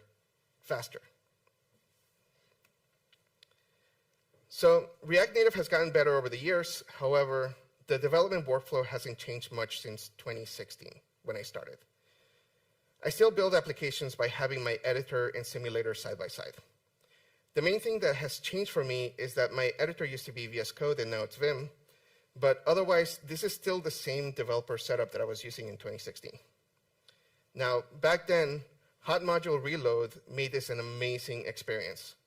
This was a huge improvement over developing applications on Xcode and Android Studio. You could make an edit to a file and see the change automatically reflected on the screen. That was awesome. But after working this way for so many years and having gone through many different projects, I think there's a few issues that I want to solve for myself. First of all, I want to see the app splayed out. When I'm working with a complex application, I find myself wanting to see all of the screens at the same time, like I'm looking at a blueprint. Looking at one screen at a time in the simulator can be very limiting and hide a lot of problems, especially when you're working with a huge, complex app. It's hard to conceptualize what the app is, and it's difficult to make sure that the whole app has a consistent, coherent design. This is a problem that gets worse and worse as a company grows and you start having many different siloed teams working on different parts of the app. And often there is nobody making sure that the whole app experience is cohesive. The other problem that I want to solve for myself is I want to bridge the gap between design and code. Figma is a very nice tool and it's great to use when you're first ideating an application. But once you have the app implemented, going back and forth between Figma and code feels like a lot of waste to me. That's just my personal opinion. Any changes that you make in Figma, you have to make again in the code base. That's how things work. Keeping Figma and your code base synchronized is pretty tedious. And a lot of the times I make design changes while I'm coding, and I have to go back to Figma to keep it up to date. I just want the output of my design efforts to just go straight into the code base. Before I go specifically into how I solve these issues for myself, I want to talk about this book called Masters of Doom that I recommend that people read. It's about the history of id Software and the development of the game Doom. Hopefully everybody here has heard of this game, but if you haven't, it was a huge blockbuster game that was a first-person shooter that came out in the 90s. I read this book around 20 years ago when it first came out, and there was one detail that stuck with me because it made a pretty big impression on me. From the book, I learned that one of the reasons why Doom was so successful was because the company made themselves a map editor called Doom Editing Utilities. This was a pivotal tool in the creation of the game. This editor allowed designers to create, modify, and visualize the game's levels in a more interactive and efficient manner than previously. This is why the levels of the game were so good, because designers were able to iterate efficiently. Before graphical editors like this, game developers often had to manually code levels using text files. This process involved specifying coordinates, object placements, and other level details in the text editor, which was both time-consuming and error-prone. Without a visual interface, developers could not see their changes real-time. They had to compile and run the game to see the results of their edits, making the design process really, really slow. So I took a couple of lessons from the fact that id Software not only made a great game engine, they made a great game, but they also made themselves a map editor. When I read this book, I hadn't really thought about this. And the first lesson that I got was, invest in accelerating your operations. id Software recognized that the standard way of creating map levels was slow and tedious, so they invested in tooling to make that process faster. And the second lesson, which is related, is invest in visualization. It is easier to understand something when you see it rather than when you have to interpret code. And in this case, it's way easier to understand the map level when you're able to visualize it as a blueprint. So going back to React Native, the question for me is, how do I give myself the same kind of advantage that the Doom map editor gave to the development of the game? How do I give myself the ability to visualize better, iterate on design more quickly? Well, there are a couple of tools that we can take advantage of when we're talking about mobile applications. First, we can take advantage of Expo and React Native Web. How about building your mobile application on web with the guarantee that it will work on mobile? Expo lets us do this right out of the box. And if you're able to build your mobile application on web, then you can actually explode your application like a blueprint so that you can actually see it all at once. And we can also leverage design system tokens. We usually think of design systems as a library of components, but once you get into the code implementation, it really all comes down to token definitions. In the context of design systems, tokens are standardized reusable variables that store the visual design attributes such as colors, typography, spacing, and other stylistic elements. These tokens act as the single source of truth for design specifications, ensuring consistency and uniformity across different components in the design system library. So if we can find a way to control the tokens, play with them, and commit them to code, then we can make ourselves a design tool that lets us iterate fast on design while putting those changes straight into the code base. So let me show you how I've leveraged these tools to create myself a development environment that solves the problems that I've been talking about. And this is how I'm taking advantage of Expo and React Native Web. This is the development environment for my mobile application. This is an interface that is built into my mobile project itself, so it's faithful to what's on the code base. And here, you can see the application splayed out like a blueprint. And it's a little bit like what you would see in Figma, actually. And the application works. I can log into it just like I would on mobile. Let me log out and log back in.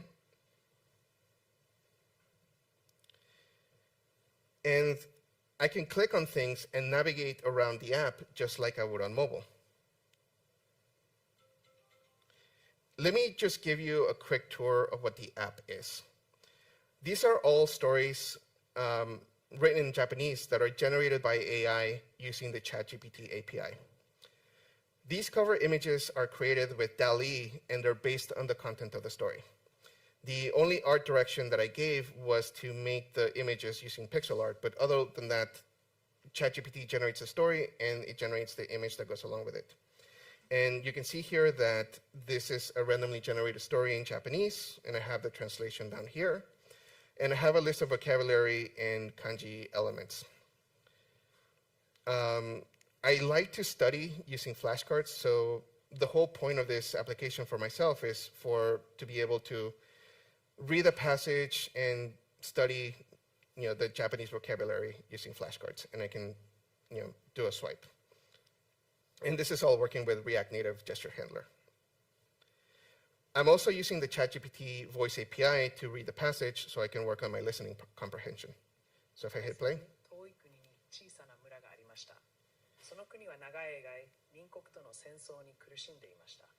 you can hear the Japanese narration here.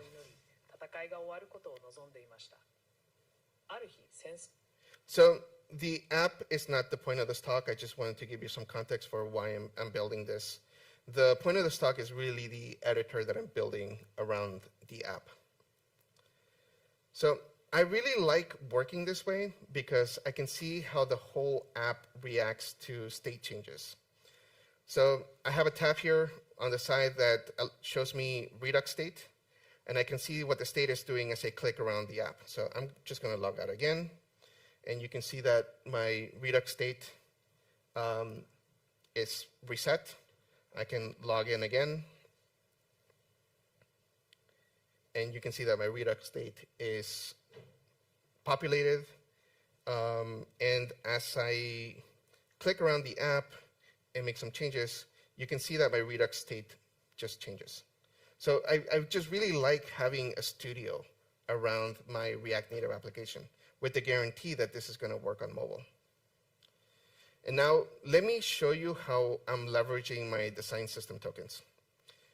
Here on the left side of the screen, you'll see a list of color tokens that I've created in the code base.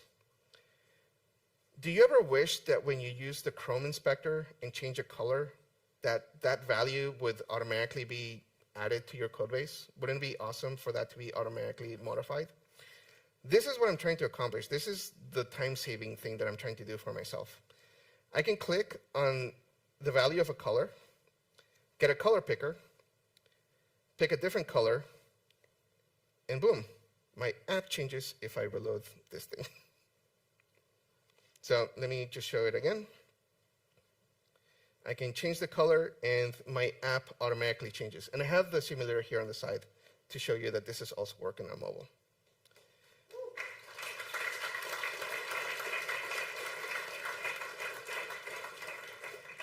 I'm glad you guys like this. The best part about this is that the color changes are made right into the code base. Let me show you here. If I do get status, get diff, actually, then you can see here that my tool made a change to the code base. So let me just keep playing around with this and change a bunch of colors.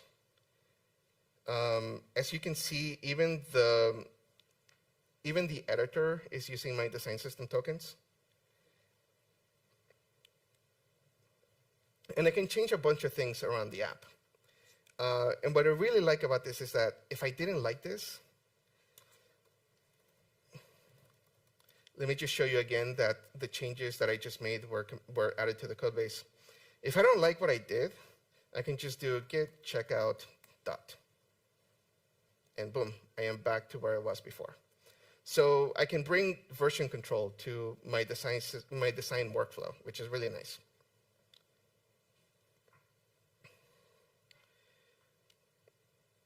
So I think this is really cool. Let's take a look at the technical implementation. I'm not sure how to take you through the code. I'm a little worried that I'm going to go through it kind of fast because I feel that all this stuff is actually kind of easy to implement.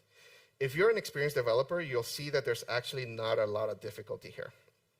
So let me show you my app.tsx. In order to make this web interface that shows the screens, you just need to make yourself a new route to a component, and you can call it IDE or something. And this is literally the code base for my mobile app. I'm adding it to the mobile app. So you can see this, that this is just my Expo mobile application. The IDE isn't a separate project. It's part of my mobile project. And this just works because Expo has the ability to run your application as a mobile app or a web app. In fact, I'll show you. So let me take out this query param from here. And you'll see that this is literally the mobile app. All I did was just add a new route that I'm using on web. These are the same screens that we were looking at before.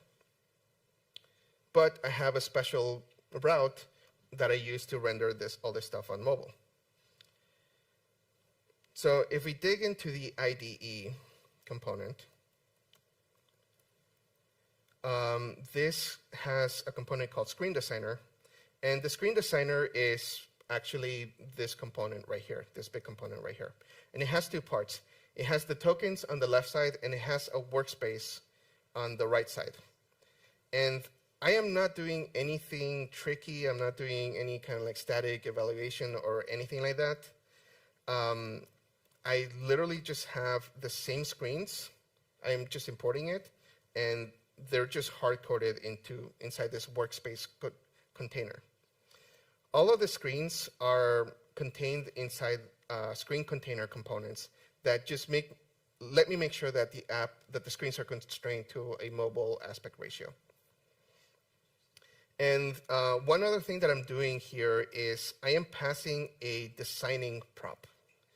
This is because I want the screens to behave a little bit differently when they're in this mobile development thing that I built. Let me just show you what happens. When I click on a story, I can see the story show up here. If I take this out, if I take out the designing prop, if I restart this, when I go to a screen, this will actually navigate out to another screen. So this is why I'm passing this designing prop, just because when you're in this context, you just want the screens to behave a little bit differently. You want to intercept the navigation stuff. All right, so let me just restart here. Now, let me show you how the design tokens are updated. The basic strategy here is put the tokens in a JSON file and somehow update that JSON file. And let's take a look at the tokens file. I just have my tokens in a plain JSON file, and I'm able to update this tokens file from the color picker by running a separate server from Metro, which in my project I'm calling token server. Let me show you. Oops.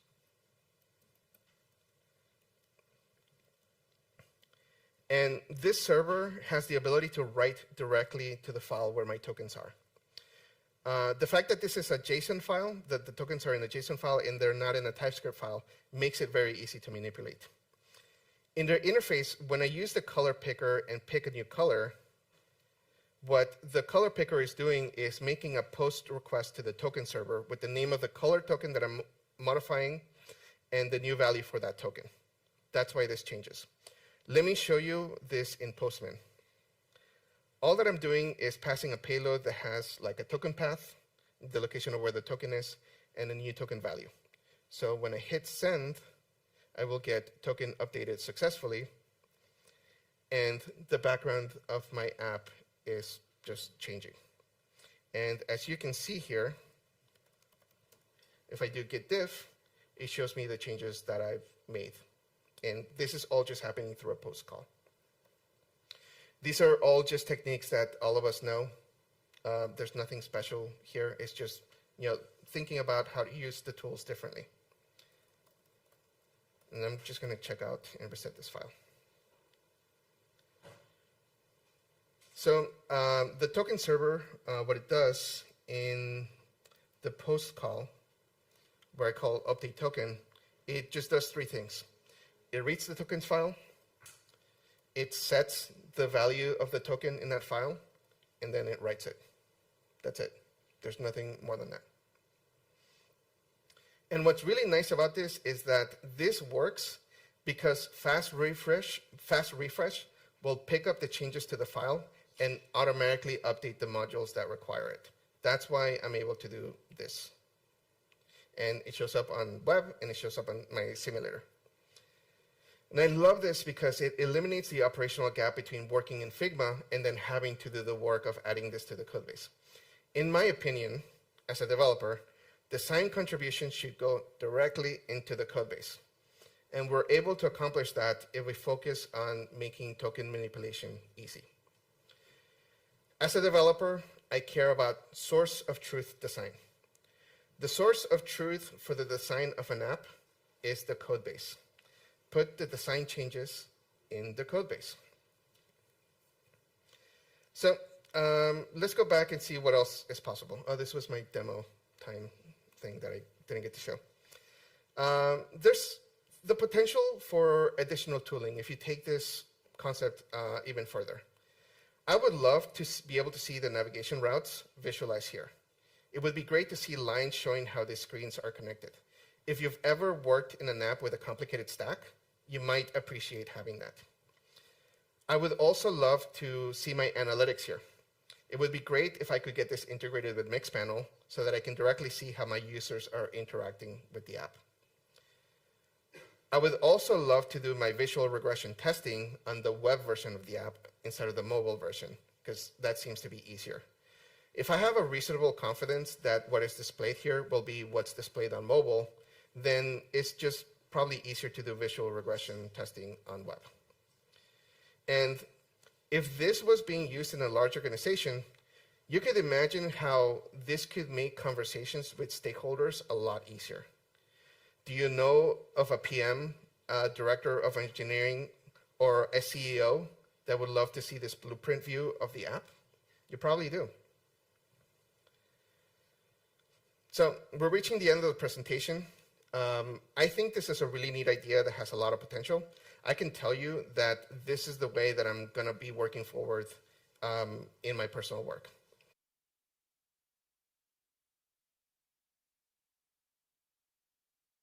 The environment on the web using Expo. And hopefully I've inspired you to try this with your own apps. I think this is much easier if you're a startup that is already using Expo. If you're a mature company that's been building a vanilla React Native app for years, I think this might be a little bit harder to implement. It's going to take some work. But if you're already using Expo, you should just try this. And here are my takeaways. I recommend that you invest in accelerating your developer operations, particularly in visualization. I think that's in line with the spirit of React Native. It's asking the question, how can we build in a smarter, faster way? I recommend that you try leveraging Expo's web capabilities to build yourself an application studio or IDE or whatever you want to call it. If you're already building the mobile app in React, you already have the skills to build yourself some really, really nice tooling. I also want to encourage you to recognize the opportunity gap that exists between designing in Figma and implementing design in the codebase. I think it's more operationally effective if design work results in direct contributions to the codebase. If you're smart about implementing a design system well, you can reduce your design iterations to just token manipulations. I only show you colors, but imagine if you could manipulate spacing, imagine if you can manipulate corner radius just like this. And my last point, finally, please keep thinking of clever ways to build apps faster, because AI is going to eat up our jobs. That's it for me. Thank you so much for listening to me.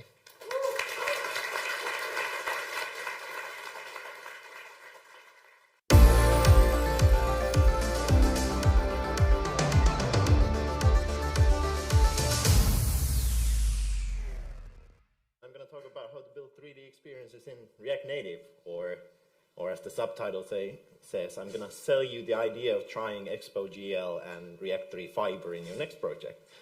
And I'm going to start with the slide that I spent the most time working on, because I come from Finland and we hate talking about each other, or ourselves mainly. I don't mind talking about other people, but myself. That's my name, Perttu Lähteenlahti. Turns out it's such a difficult and long name that it wasn't even fully visible in the first slide for some reason. I'm based in Helsinki and Brussels at the same time, so I travel quite a lot. And what I've done previously is kind of random. I used to be a carpenter, then I was like, it would be really cool to be a cognitive neuroscientist. And then I started studying that, and I realized that no, actually design is more my thing. And then for some reason I ended up building the stuff that I designed, and then I found React Native in 2017, and that's what I've been doing as a job since then. But yeah, that's it about me. So, what we're going to go through today, my original idea was that we're going to do live coding, and you would basically get to witness like a child learning to speak, which would be me, basically learning 3D experiences. But my original plan did not include me flying from Japan this morning and being very jet-lagged. So I had to scrap that idea, because I thought that there might be a possibility that I don't learn to talk here on the stage, so I don't learn the live coding stuff well enough in this time. So we're going to talk about why build 3D experiences. Then we're going to talk about a little bit Expo GL. Move on from there to why you should use probably something to make it a bit easier, and then talk about something called mental models, as I was a big fan of saying when I was still doing cognitive neuroscience, and moving all that into a React world. And then in the end, just going to really quickly look at some alternatives that are coming along.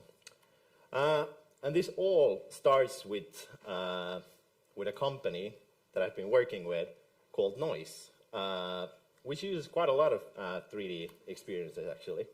And, well, if you don't know what streaming is, Twitch and Kick are pretty good examples of that. So you watch other people play games, and that's about it.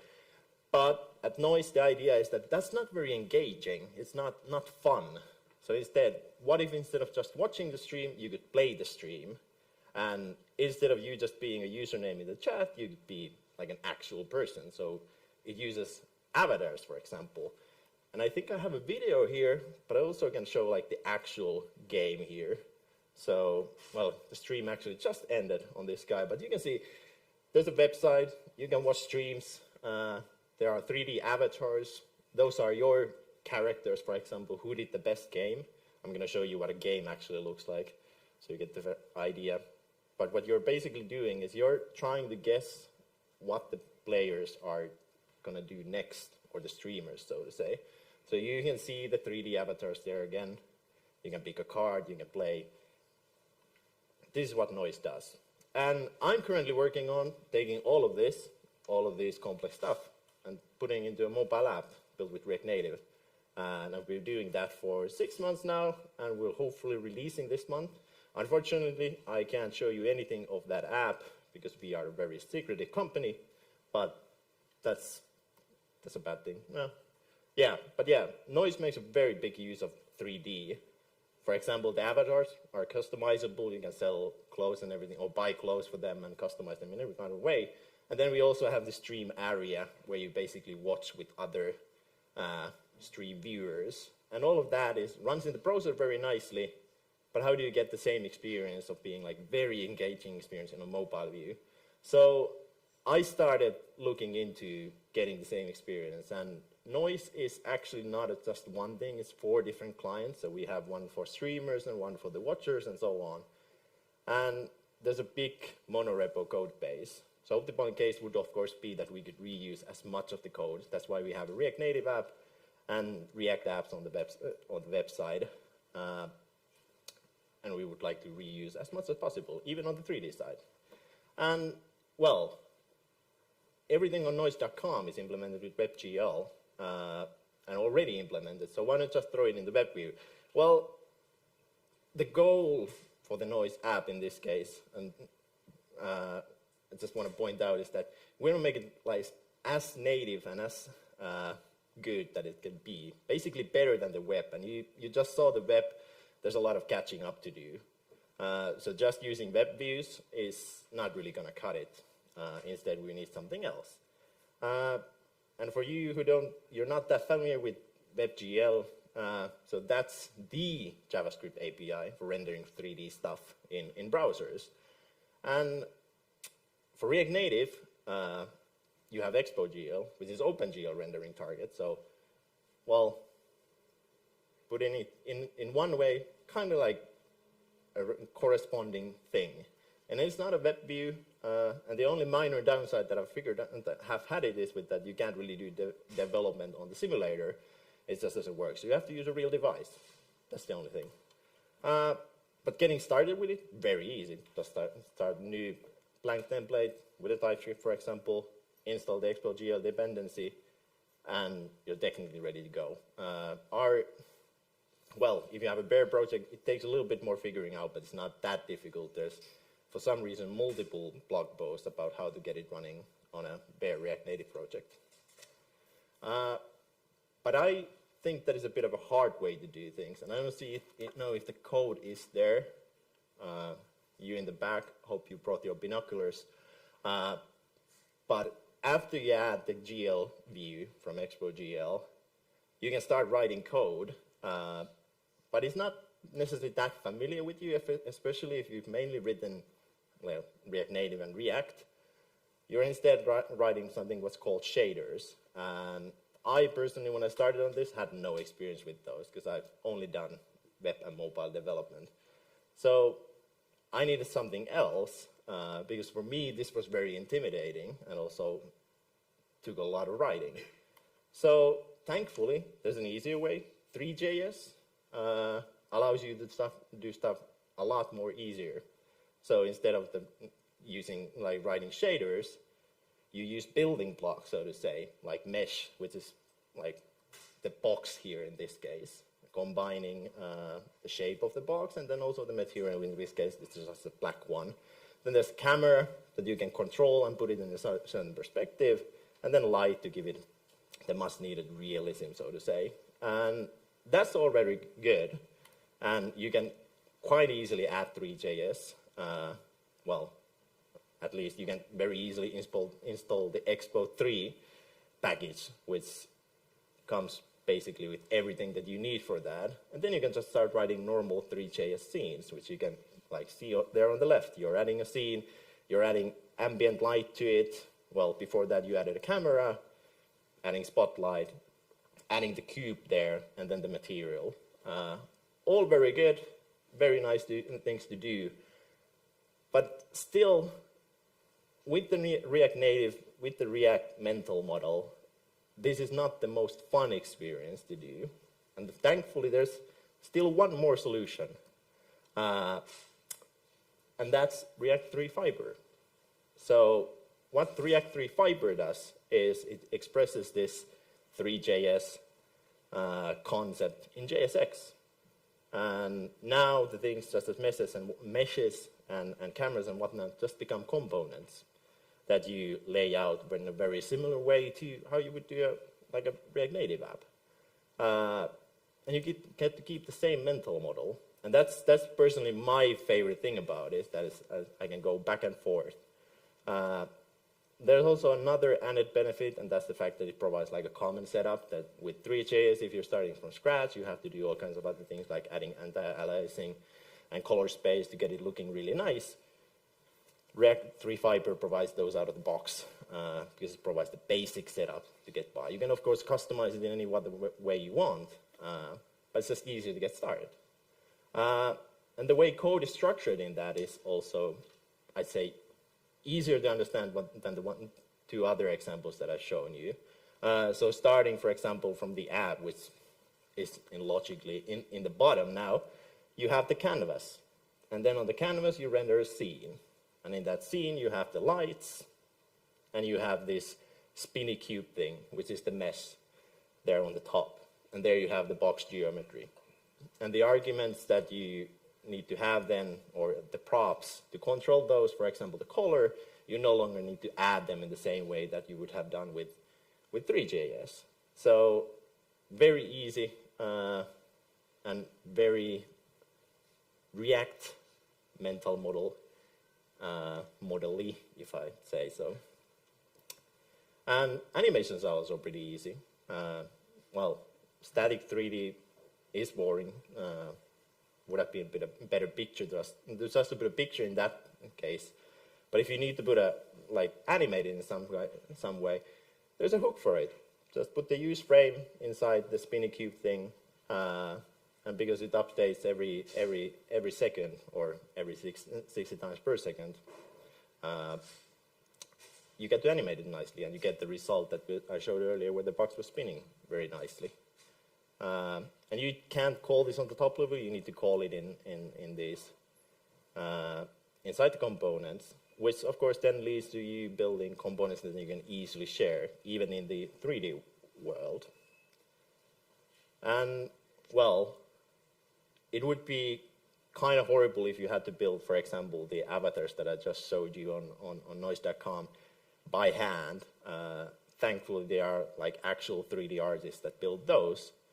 And they can just give you the assets which you can then use. And React 3 Fiber, because it uses Expo assets under the hood, you just need to do a little bit of metro config changes, and you can instantly take those assets and use them. And just remember to use suspense when you're loading them, and you're good to go, basically.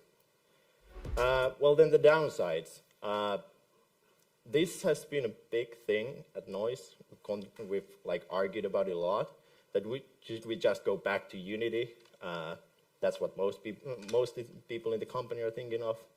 Or then Kadi. Those are better for games, and as you saw, those kind of fall. Even though the avatars are just like a small part of it, they are kind of like game-like elements, and you need good performance.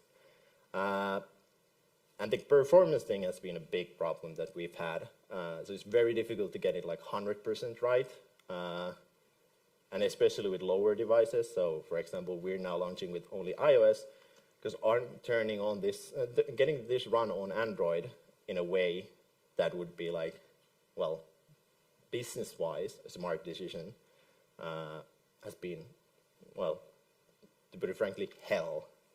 But yeah.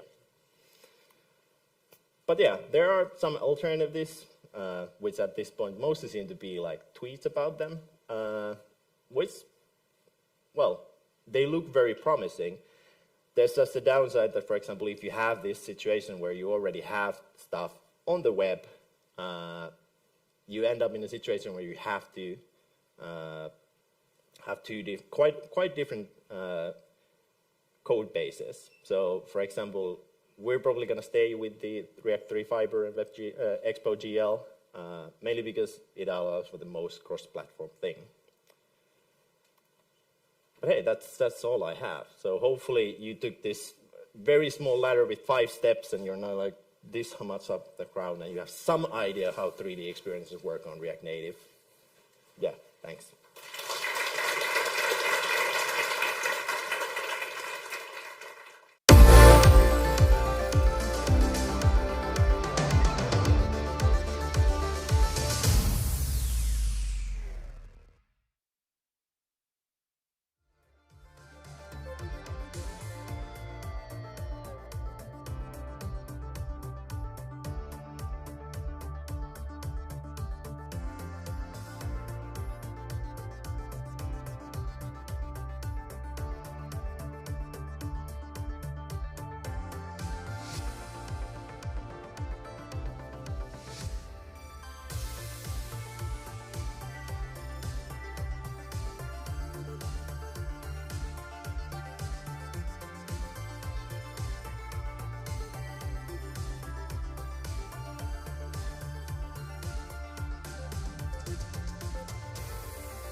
Welcome back, everybody.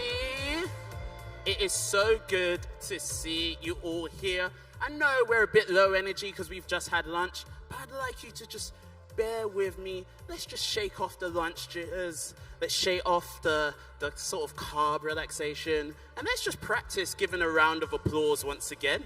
How many people I started out as a web developer, and how many people have heard of CSS? Give me some hands. Okay, we all know kind of the CSS system and CSS properties, and how when you have CSS, sometimes you can have a property that's really low and a property that's really high, like a bold or an italics. Well, I have a different system. I kind of use at conferences called the clapping system, which says how loud someone should clap. And the way it is we can go from a scale of 0 to 10. And we're going to start with a 1. I'm going to say like a 1 clap. A 1 clap is like a queen's clap. So let's just do a little practice run. Can we do a 1? Just like a little queen, little tap? Yeah, you can barely hear it. Okay, and then a 3 is kind of like a golf tournament. You're showing a little bit of appreciation, but you're not necessarily getting excited. Let's do a little golf one, a 3. Nice, louder, louder. Then like a 6 or a 7. Now that is actual applause. So let's try a 6 or a 7. Cool. Then you go all the way up to like an 8 or a 9. And then that is where you're like going really hard. We're getting some cat calling. Can we try one of those? All right. Now, we're going to save the 10 for after we introduce the next speaker. And a 10 is big. A 10, maybe, if you want, you can stand up and wave, you can scream, you can go crazy. If I see someone bursting into tears on a 10, it is perfectly fine, so don't worry about it. Okay, but before I introduce the next speaker, I want to quickly ask a question of the audience. How many people here play musical instruments? Anyone? Nice, quite a few. All right, let's flip it. How many people don't play musical instruments, but you've always wanted to learn? Let's see. A lot of you. I know I have been in those shoes before. Now, our next speaker is not just a musician, is not just a programming genius who has led amazing teams at Adobe and Salesforce, but they've combined the two in a wonderful mix, and they're going to talk to us about how you can go from 0 to music hero using the application that they have built. So I'd like you all to give a huge 10 round of applause for our next speaker, Kim. Hi. Amazing. Amazing. Thank you so much, everyone. So, we often hear that React Native is slow, right? That it cannot be as performant as true native code. We also hear that React Native is not really made for the web. Well, today I want to change the narrative and show you with a very practical example how we can, with a single code base, build hyper-performant apps for native and web that not only is as performant as native, but also much, much pleasant to develop. I'm Kim Chouard, the CTO of Odyssey Music, and we spent the last few months building Odyssey Play. It's a multi-platform music learning game where you can learn some wind instruments. We ran into a few challenges, and I want to explain to you how we solve them and make sure that hopefully you can learn from it. So, the basic of our application is this playing interface, where we give the user some notes, and we give them feedback on whether they played it on time or not. The user are using our travel sax. It's an electronic saxophone. I don't know if you can see, but there's a lot of keys in there. So for beginners, we are giving them feedback on whether they played the right keys or not. But here's a hic. We have to keep up with the tempo, right?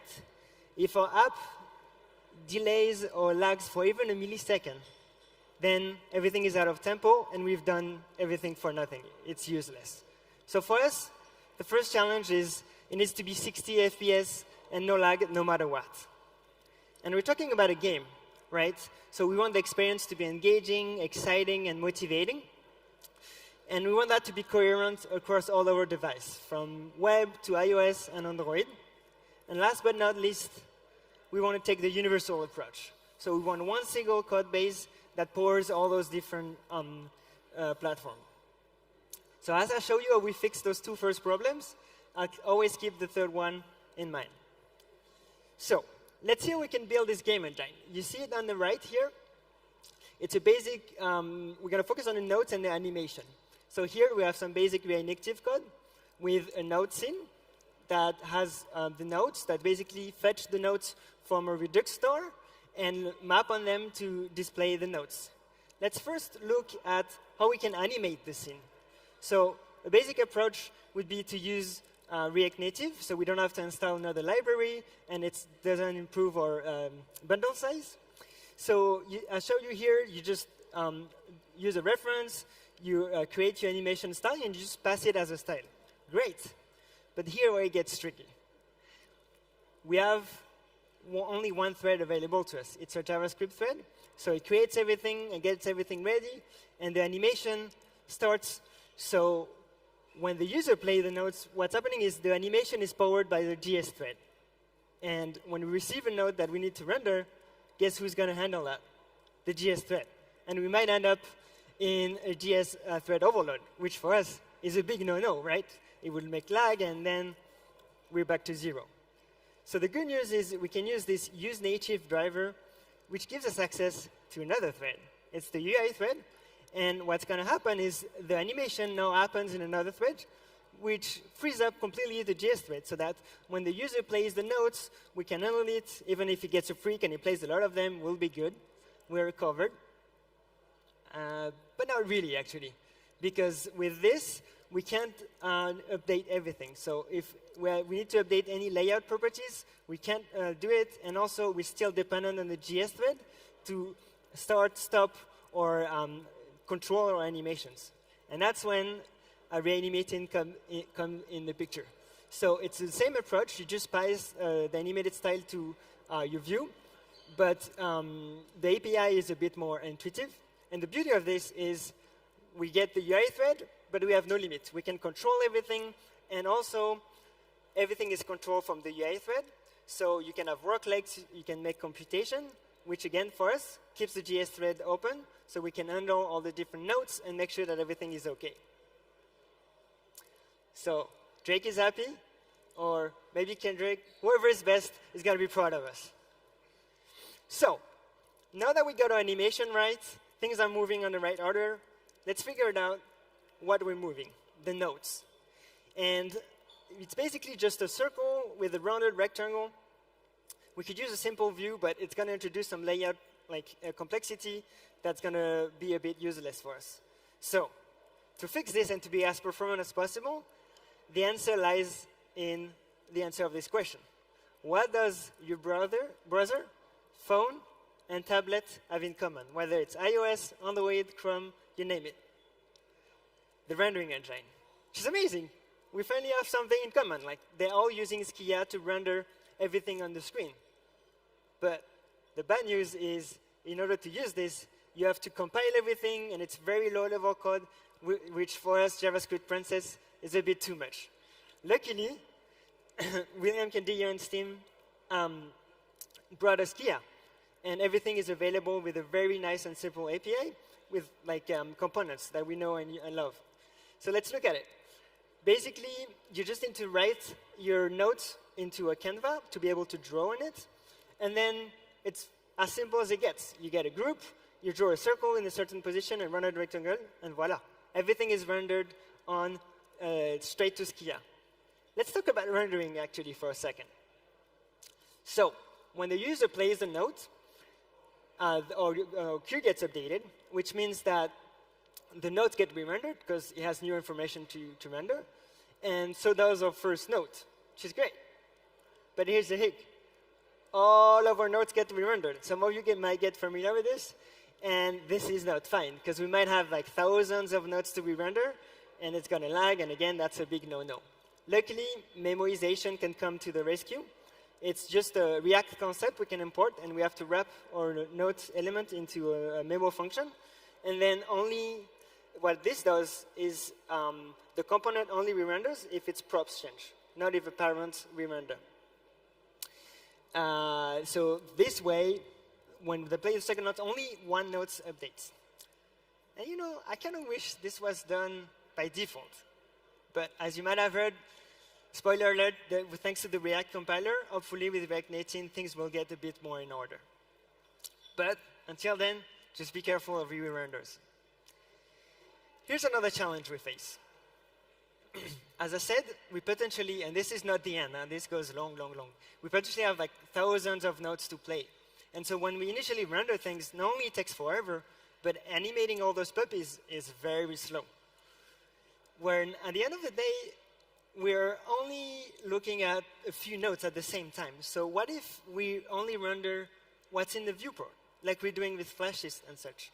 So we ended up doing that. It's fairly straightforward. You just need to pass in the reanimated values, so you know where you're at in your animation. You create a node in viewport queue. You map through it to make sure you only select the proper nodes.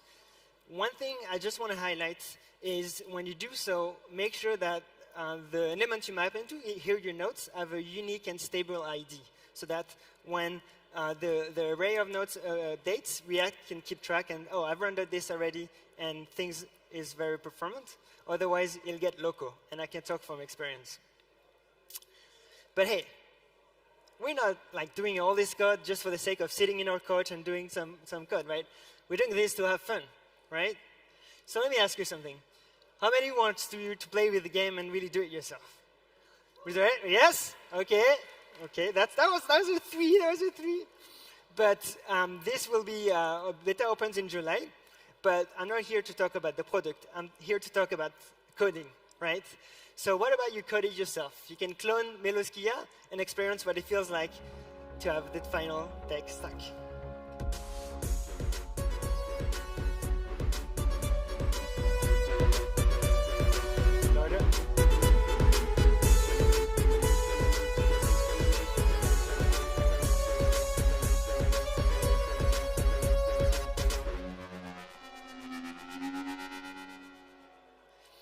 So all this is open source. It's a piano equivalent, so you can have fun and see a bit for yourself what it is.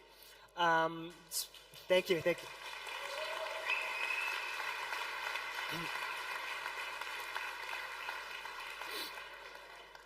If you have time tomorrow to check out and want to learn more Wheelstock, you saw some 2.5D animations in here.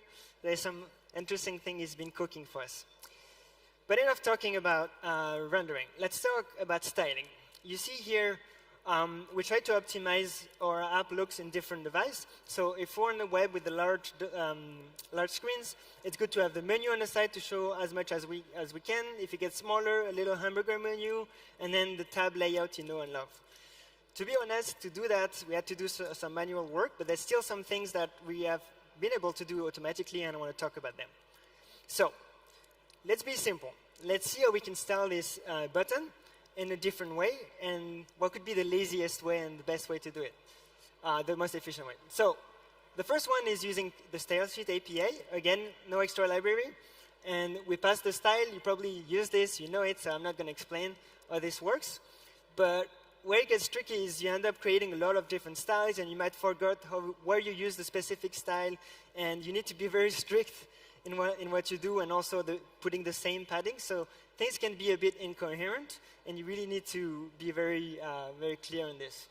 And the challenge, too, is it's only strict styling. If we look at the web, where we can do animation, we can apply different styles based on what's going on in the parents, you can't do that unless you use Native-Win. And I know it's based on a Tailwind approach, which can throw debate on Twitter almost as better as Elon Musk can. But for us, it's very interesting because it embeds some concepts that can be very powerful. So here is the same style. I'm just applying a background. And the good news with this, although you have a big string, you know exactly what style you apply to your component. And here's where it gets interesting. Not only you can customize this a lot with your own colors and your own different styles, but you can apply platform-specific style right into that styling without having some ternary. So here, for example, over is more of a web approach, so we can apply this for the web.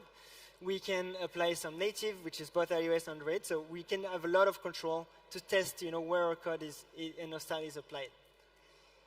But also, we can apply style based on their parents. So here, for example, if I want to color the text red when I hover the bigger button, I can manage those different dependencies without leaving the style environment. But where things really blew my mind is with animation. So this is an example from Alex to create, spoiler. OK, you don't see it, but it's fine. There's a button here where basically it's an animation to animate a button. And to create this animation, you would have to write all this reanimation code. So it's pretty wordy. I actually had to reduce the size of the font to make it fit. Whereas in native, when you just have to write 2 lines of code, and the button animates. It's the same way in CSS. You apply a transition, you give the transition type, the duration, and everything gets compiled in the same hyper-performant code in native reanimated that you saw before. So, shout out, I think he's here in the audience, but Workatship has a great interview with Mark Lawler that I found very interesting. So if you want to dive deeper, it's a great resource. It lasts for an hour, so probably put it offline if you're going in an airplane, but it's worth it. The last thing is we needed to separate front-end UI to the app logics. So for example, if we take this interface that allows us to select the step of our cursors, I might want to work in this specific button, right? And make sure that it always looks good in all the different settings. Or I might want to try what happens if I have like a very long text here and without having to change all the data that I have in my app. Or I also want to try and make sure that it looks amazing in all the different platforms without having to do too much work. And that's when Storybook comes in the picture, and it's been very helpful for us. And amazing, it's not showing up. Ah, voilà. Cool. So basically what this does, it isolates some of the UI components for you.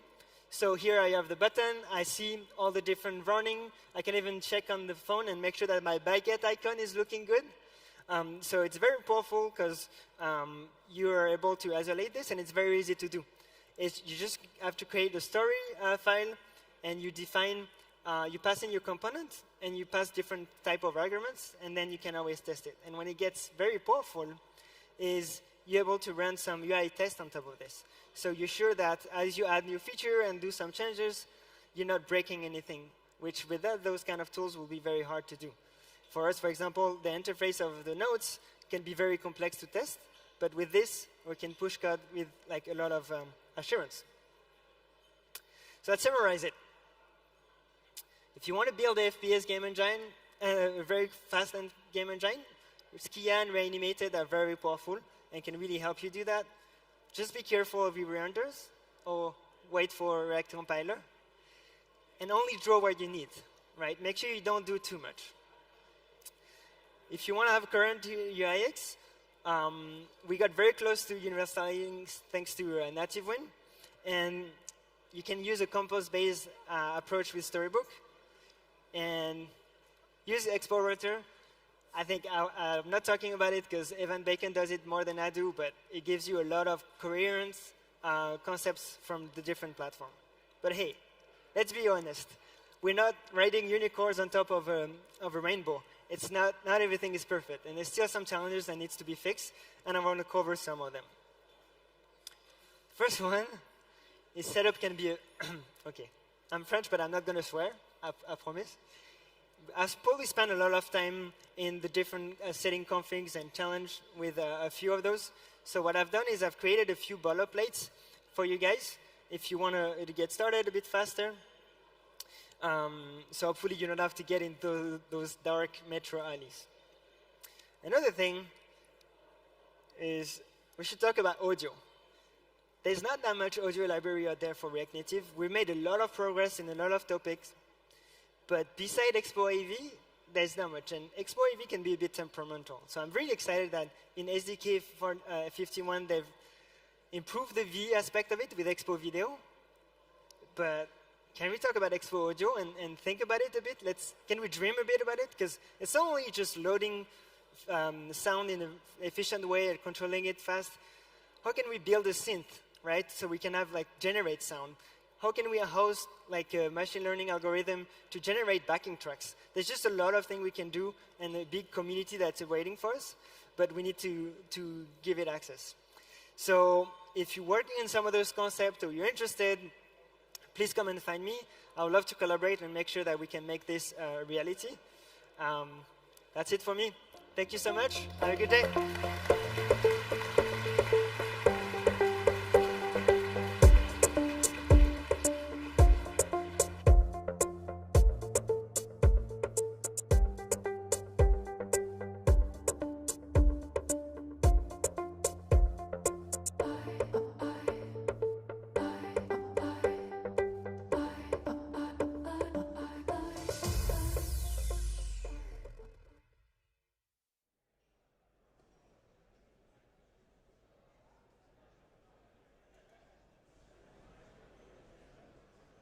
Thank you so much, Kim. That was amazing. Give it up for Kim one more time. I am inspired. I think maybe next year I'll be back on stage with my saxophone learning how to play. Hopefully you'll amuse me when I do that. All right, so we are moving on, but we are kind of staying on a little bit of a musical theme. I'm trying to weave a theme between the different speakers that we have today, because we are going to be going from one kick-ass musician speaker to another kick-ass musician speaker. Our next speaker was classically trained on the piano. And fun fact, one of her favorite composers is actually from Poland. So a little bit close to home, the famous Chopin, if anyone's ever heard of them. Anyone ever heard of Chopin? Yeah, a few pianists in the crowd. That's awesome. So they are going to be joining us here today. And when they are not weaving over musical keyboards, they are moving their fingers over mechanical keyboards, building mobile applications for Chime's mobile app. And I'm sure that you are going to give them a warm 10 out of 10 welcome when it is time, just like we talked about. But they are going to be talking to us today about how you can scale your configurations as your applications grow. Because we've all been there when your application takes off and it goes even further than you expected, and you need to be ready. So I'm really, really excited about that. And also, for those of you who are in Poland, this is the speaker's first time visiting there. So we are going to give an extra warm Krakow welcome. Aren't we, yeah? Yes, nice. That's awesome. Now, I know we're getting towards, we're getting through the day. There is so much that you've talked about, so many things that you probably have already thought, I'm going to take that home and try it. Make sure you keep your eyes out, because there is so much more amazing content coming on for the rest of the afternoon. And also, a big shout out that I do want to say is, when it comes to the breaks, make sure you go and check out some of the sponsors. They often have really cool tools that you can go and try out and maybe use. And they also have some fun games. One of the sponsors has this fun Frisbee game. Has anyone seen it? Did anyone give the Frisbee game a try? Yeah, it's fun. For those of you at home, you get this Frisbee and you need to knock over the cups. It's like target practice. What I did was I just imagined that these were the bugs, the missing semicolons that were haunting me in my code, and then tried to get them out. But anyway, so we have so much amazing things for you to do today, so make sure you go around. And also, we will be having another expert lounge at the next break, so make sure you go and check that out. And we will also be having some live interviews. So those of you at home, we're going to still have some more live interviews. So even if you're just rehydrating, grabbing a coffee, and sticking in front of your machine, you can stay continuing to learn and continuing to get more. But hopefully we've been enjoying App.js so far. We have? Yes? Cool. How many of you really liked the musical performance from just before? I'm going to call it a performance because there was a little bit of performing. It was good? Yeah? Is there anyone here that was inspired to learn an instrument based on that? Maybe? Thinking it was all right? A few people? Someone there. Okay, I will take one. All right, well, I'm going to get out of your way and move over for our wonderful next speaker, Dolly Ma. Can we give them a massive round of applause?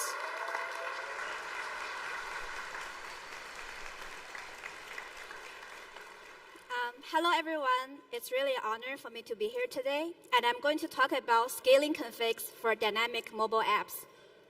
And my name is Dolly, and I'm an engineer at Chime.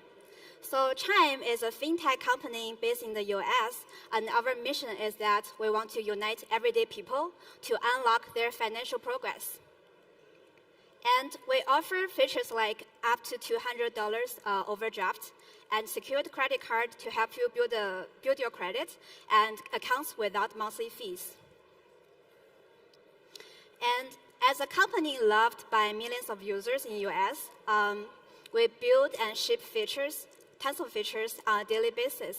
And to do that, we need to have a fast and reliable way to ship feature.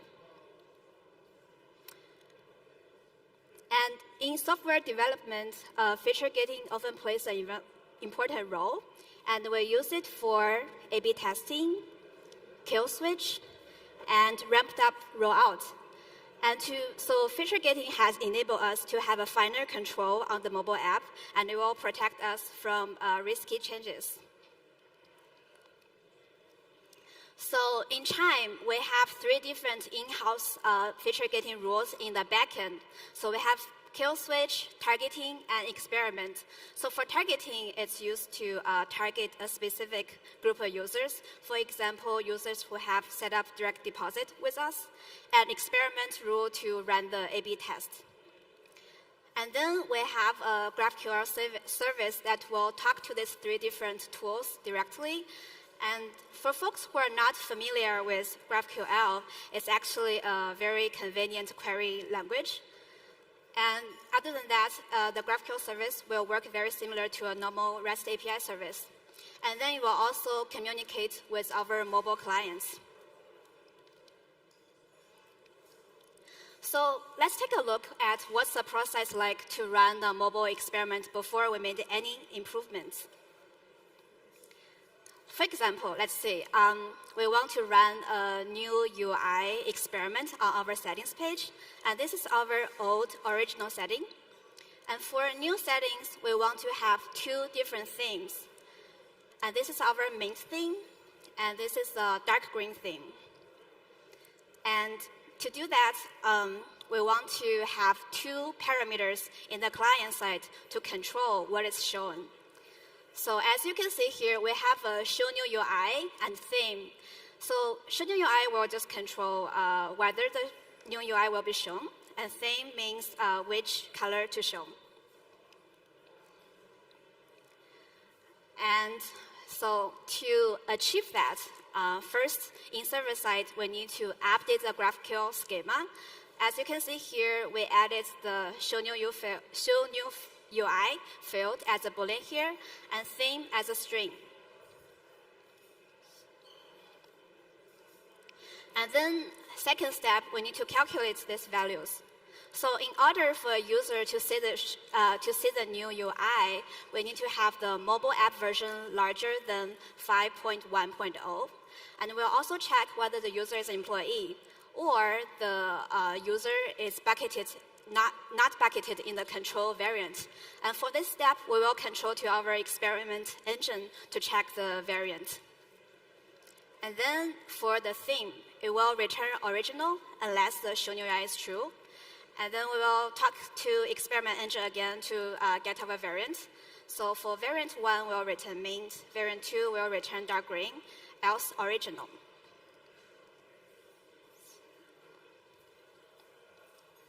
So after all the code has been reviewed, accepted, and merged, then we can move to the client side.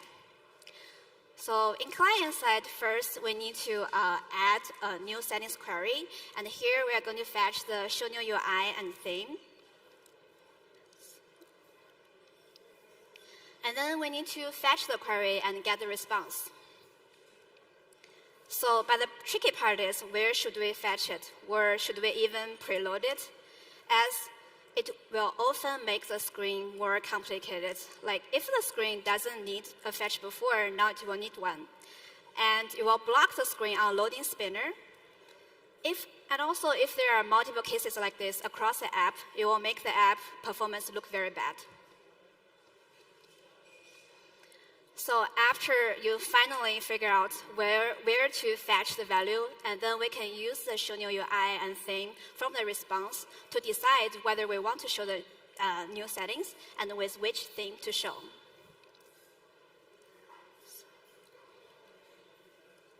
So as you can see, for this one simple task, we need to do 1, 2, 3, 4, 5 steps.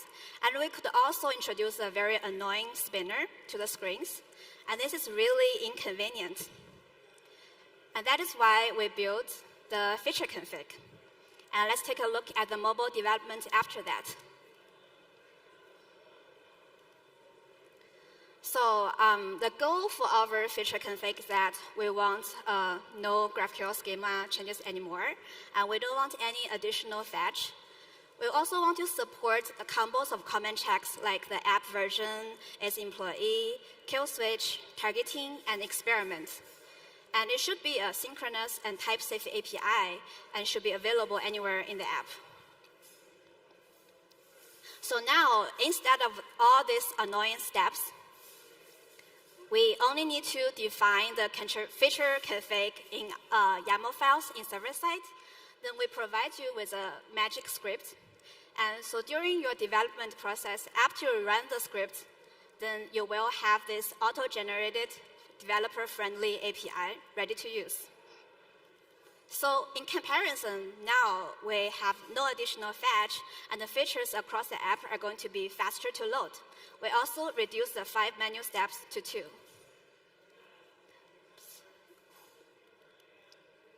So let's take a look at how we build it. So here's an overview of our solution. So we added the feature config in-house inside our GraphQL service, and it will talk to the 3 different backend feature getting tools we have. And then when an app launches, the mobile client will prefetch all the configs. So let's take a look at the server side first. First, we have defined the feature config definitions in the YAML files. And then we'll parse all the schema files to feature config classes. As you can see here, the class has a key, variables, unit type, and rules. And then we will evaluate the rules in order and return the results to the client side. And here is a result of our evaluation. It's a list of all the configs, and for each config, we have a key for the config, and the variables is also a list. For each variable, we have a name and evaluated value for that variable.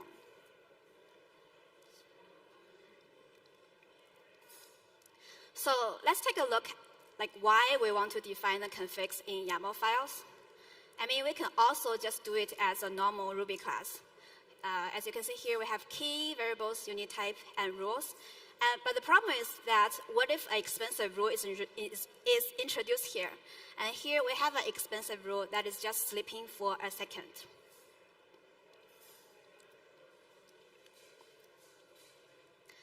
So with YAML files, it's actually easier to restrict and validate the rules. And it will ensure overall app performance. And the biggest win is you don't have to write Ruby. And I hope I didn't offend any Ruby lovers here. So let's take a look at our YAML file. So here's a new settings.yaml, and we have the key of the config, the unit type, the variables, which is the list of all the variables, and each with a key, type of the variable, and also the default value. And then we have a giant rules section, which will go through examples to explain how it works.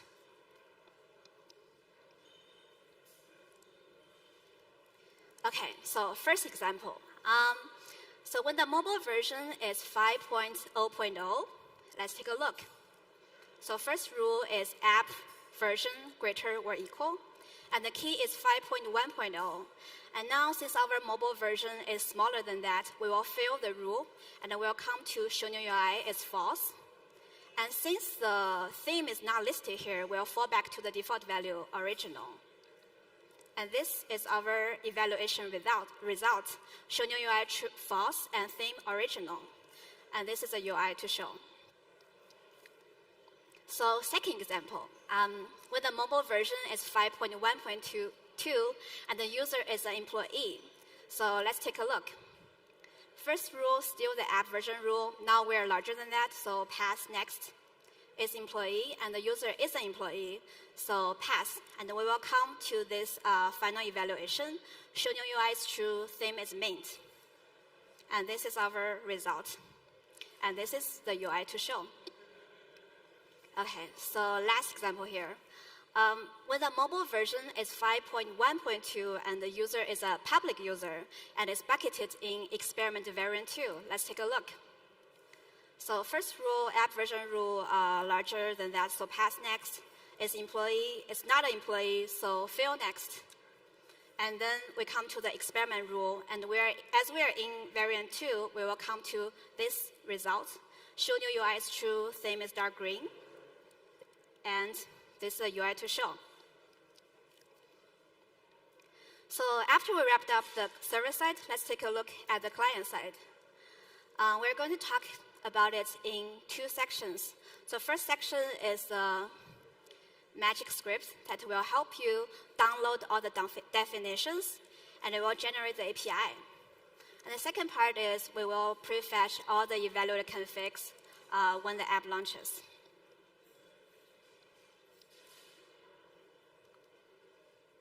Okay, now let's take a look at the first step, the magic script. So what does it do? The script will help you download all the config definitions from server side and also parse it. And this is a parsed result. It's a list of all the configs, and for each config, we have the key of the config and also a list of all the variable names.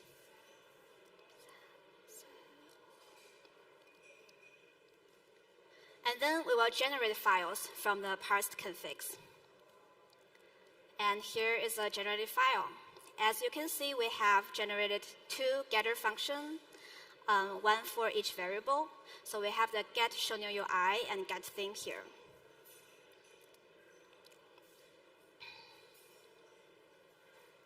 Okay.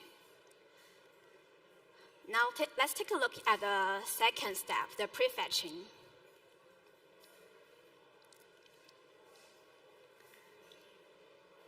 So when app launches, which means when the user logs in or when the app is brought to foreground, we will fetch all the configs.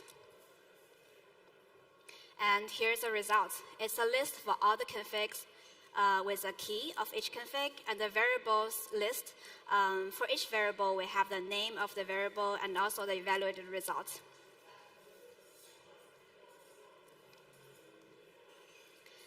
And then we will connect the data with a generated API. And then this API is ready to use. So, hooray, we have finished building it. But wait, what about experiment exposure logging? So what about it?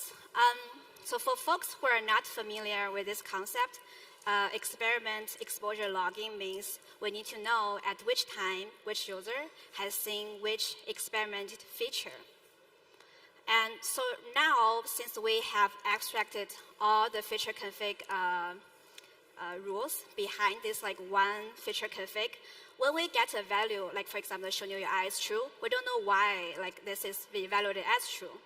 So let's take a look at the previous step when we are fetching all the configs. And here is the result we have fetched. So what if we just add the experiment name here when the user has been evaluated against this experiment rule?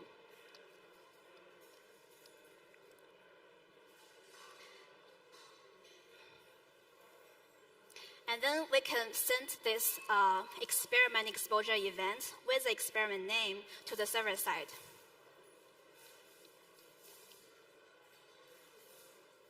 And this will be called when the feature config get variable is called. So it's built in. You don't need to worry about it anymore. So let's take a look at the summary on how we build it. So first, we talk about the server side. We defined all the configs in YAML files. And then we evaluate the configs for the mobile client and return it. And in client side, we talk about it in two parts. So first is a script to download and generate the API. And then we talk about we will fetch all the results when the app launches. And lastly, we talk about experiment exposure logging. So we will send an exposure event for accurate experiment results.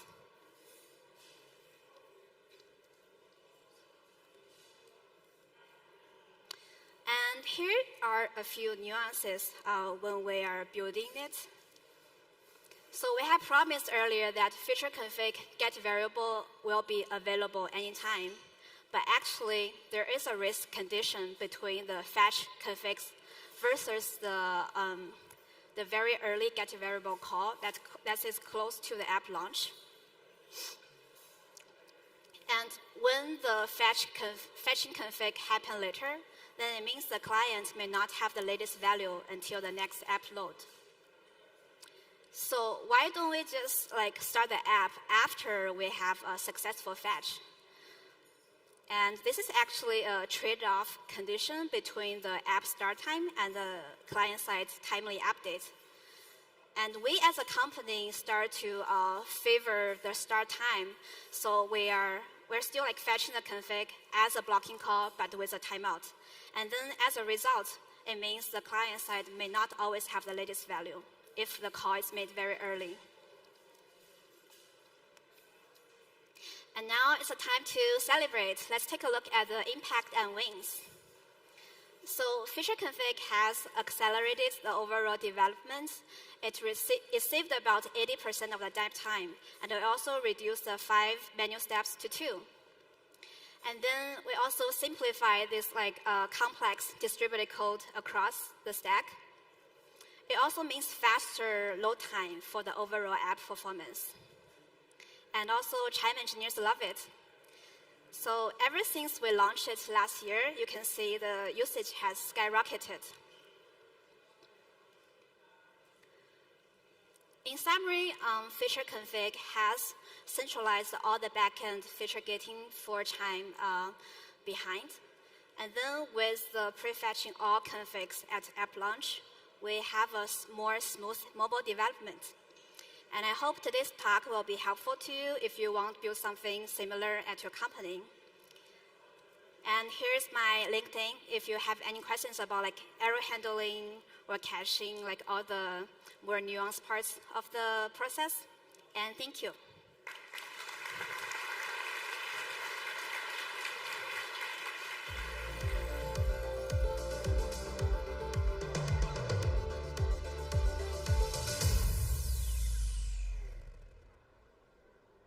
Thank you so much. Really, really appreciate it. Let's give her one more round of applause.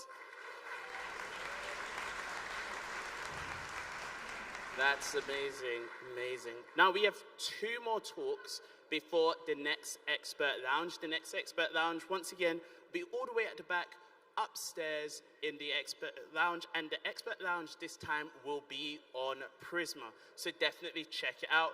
And like I said before, after the next 2 talks, when we have our break, we are also going to have our live interviews from the studio. So those of you who are at home, you can join in the live interview, and you will have a chance as well to join here in person. If you do want to watch the live interview, grab a snack and then just come back to the front, and you should see it on the screens, and that way everybody gets involved.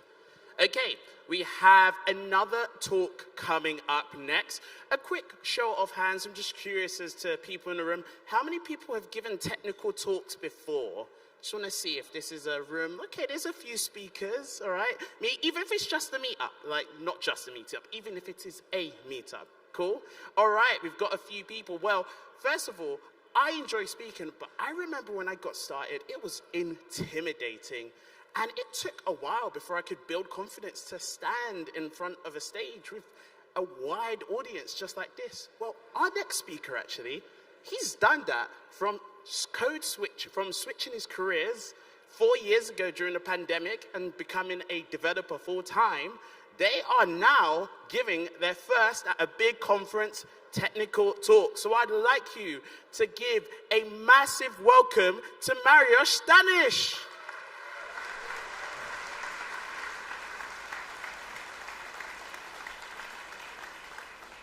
So, welcome everyone. And, well, let's talk about Brownfield integration, a bit of a niche in the React Native world.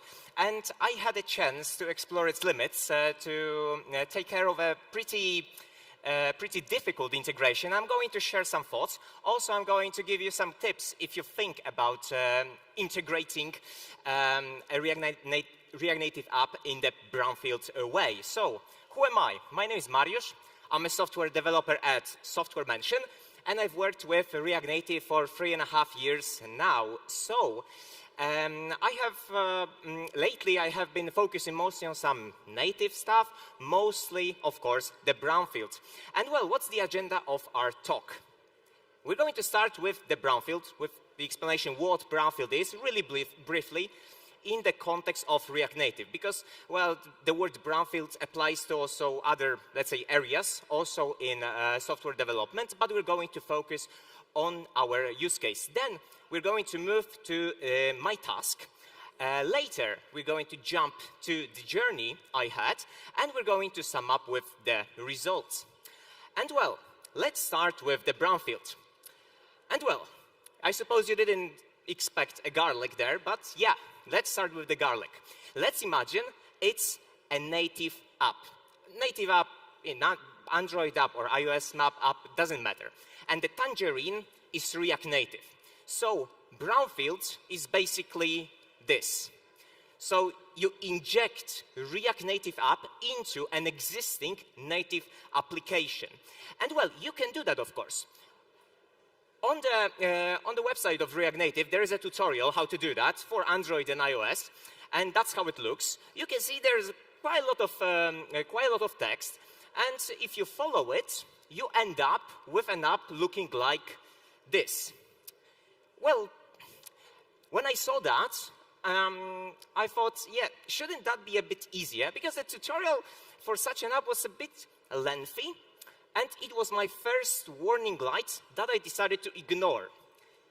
And well, let's jump on to the task I had. There is a company called Expensify, and they have an expense management app, a native app that has been on the market for many years. And well, they decided to build a new app, completely new, fresh app with React Native. And my task was to include the new app as a part of the old app in order to ship it to the customers way faster. So basically, that's how it should look. This is the native app, and you should press the Try New Expensify button, and you should end up with this, without switching apps, without switching app IDs. It all should happen within one application and one code base. So let's move on to the journey. And well, first of all, I have to say something about the project structure, because React Native application was included as a Git submodule. Of course, you may argue if it's the best solution or not. Personally, I really like it, and I think it gave me quite a lot of flexibility when I worked with Brownfield integration. Then, second of all, 2 package JSON files. That may seem a bit strange, but the old Expensify app had some JavaScript code. Therefore, it also has a package JSON. And what's more, we had to duplicate iOS and Android folders. Why? Because, well, we wanted to build the hybrid Brownfield application alongside a standalone React Native app. So we wanted to have 2 apps working with the same JavaScript React Native code. That's why we have 2 native bases, but for the Brownfield integration, we used the one in the root folder. And well, I'm going to share you some lessons I've learned during the Brownfield journey. And the first and the most important one is this: expect many errors. This is just, well, some of them.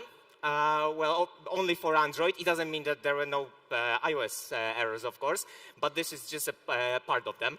And well, of course, if you want to get rid of them, you can use some crazy spells that we all know in the React Native world, removing submodules, npm install, pod deintegrate.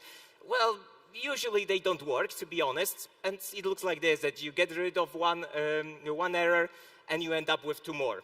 That's basically how it looks from a software developer perspective, at least at the beginning. And well, what were the most common errors that I bumped into? First of them is that path to React Native couldn't be found. And that's because we used a monorepo structure. Also, another problem we had was that we had two node modules folders because of two package JSONs. And well, I ended up writing some patches that had to fix the code in order to point exactly to the place where React Native module was, so React Native source code was. And well, it's maybe a tip for third-party libraries maintainer. Please keep in mind that sometimes some people use a different project structure. So it's not always straightforward that you have React Native and in the root folder you have package JSON, that's it. Sometimes we use monorepos, sometimes we have some custom things, and that would be helpful to keep that in mind, so we wouldn't have to write patches to indicate where the source code of the React Native is. The second error, incompatible pod file and Gradle config. Well, that's covered in the documentation of React Native, but because of some custom things that people do in their native apps, well, not everything can be covered. So usually you have to dig into the problems. You have to read Stack Overflow all the time in order to understand problems. However, I believe that pod file and Gradle, at the end, it's just code. So you can learn it, you can read it. It's not so scary as people think. But, well, that's basically how after some conversation with other devs, that's how I feel Gradle and CocoaPods look in React Native devs' eyes. But, well, it's not so bad, and I think that Gradle and Podfile are your biggest allies in the Brownfield journey, because you can do plenty of stuff with it. Well, first of all, starting with Gradle. Well, I'm going to give you just a couple of simple examples here. You can declare some variables that then can be used across the whole project in other build Gradle files. Also, you can, for example, declare some variables that can be read in a runtime of your app. Then, coming to CocoaPods, in a pod file, you can declare also some environmental variables. You can declare where env files are located. And what's pretty powerful, but maybe not everybody knows about it, from pod file you can also modify Xcode settings. So if you have a library in iOS native library, you can also modify its build settings from the pod file. That's pretty powerful. That's something I've also used quite a lot during my journey. And well, the third most common problem I had was this: duplicate dependencies. And well, that's how you declare dependencies in Gradle for Android. That's how you do it in CocoaPods, in Podfile to be more precise. And well, just imagine that you install a dependency in your package JSON. You end up with something like this: a Google sign-in in version 10.0.1. If you open the module, you can notice that there is a build Gradle file there. When you open it, you can notice that there is a native dependency installed, play services auth, in the default version of 20.5.0. But then you come back to your build Gradle file, and you notice that there is already the same package already installed. So that may cause problems, that may cause build errors, or some incompatibility in your old application's code too. So that's what's important to keep in mind, that sometimes some packages React Native packages may install some native dependencies that you're not aware of. And it's good to read the code over there to make sure that nothing will crash. But then, if you're lucky, you may end up with two beautiful words, build successful, and you can finally open your application, and then you get a runtime error. So, well, that's how it looks basically, at least at the beginning. But then you learn, you get used to it, and then you can recognize more and more errors, and you can tackle them, which makes you better and better developer in the future. But well, let's jump to the lesson number 2. Take care of the dev experience. Well, basically, this is the first set of instructions I've written for the people who wanted to run the Brownfield app. Well, it's quite a lot of things, some Git submodule stuff, bundling React Native manually, and you could run it only in the release configuration. So, well, that was maybe not the best dev experience for the people who wanted to just start working with the app. That's why I decided to also share some tips with you so you could make the dev experience a bit easier. First of all, please write scripts for easy setup. It is a huge help, and this doesn't have to be something very complicated. You can go with a couple of important scripts that will help you. Well, of course, clean, some iOS or Android scripts for building the app, also updating submodule if you use Git submodules, post-install for example, applying some patches, and it is going to help you quite a lot. Then, please add build phase with JS bundling. Actually, this is mostly an iOS problem. At least this is the problem I had with iOS, and because Android worked quite well, surprisingly. However, on iOS, we had to apply some more build phases with bundling JS just to not do it manually all the time. Also, my colleague Mateusz wrote a script, actually a function that finds the IP of the Metro bundler just to connect it to the physical device. So it also helped us a lot because we didn't have to think about bundling it all the time. We could just run the build and start checking if the app works correctly. And then, third tip, update and test submodule on CI. It's also very helpful because in this way you can check if the app works, builds correctly, and you can easily locate the problematic places. If there are some errors, probably they are related to some native libraries that you may have bumped, or some native code that you could have added. So it's good to do it on CI so you don't have to build the app all the time on your local machine. And then, lesson number 3, forget JavaScript. Really, Brownfield integration is not about JavaScript. If you work with iOS, this is what you're going to be using. Objective-C, Swift, Ruby because of the pod file. When it comes to Android, these are the technologies. CMake, Kotlin, Java, Groovy for build Gradle. And yeah, there is a bit of JS, Bash, YAML, but it's mostly about the CI, so it works correctly. But I have not written much of JavaScript code since I worked with Brownfield, and you have to be aware of that. However, it also makes you a better developer and gives you understanding how the native builds work, so I really can recommend that. And the lesson number 4, think positive. Well, let's be honest, that's how I looked after multiple build failures, and yeah, I worked on that for, well, a couple of months, to be honest, and this is how I looked. However, when I asked myself this sort of question, can it be done? Can we include Expo SDK? Will Metro or deep links work correctly? Actually, I doubt it. I doubted it can be done. However, the answer to all those questions was yes, that you could do it, and it actually worked quite well. So we can go to the results of my Brownfield journey.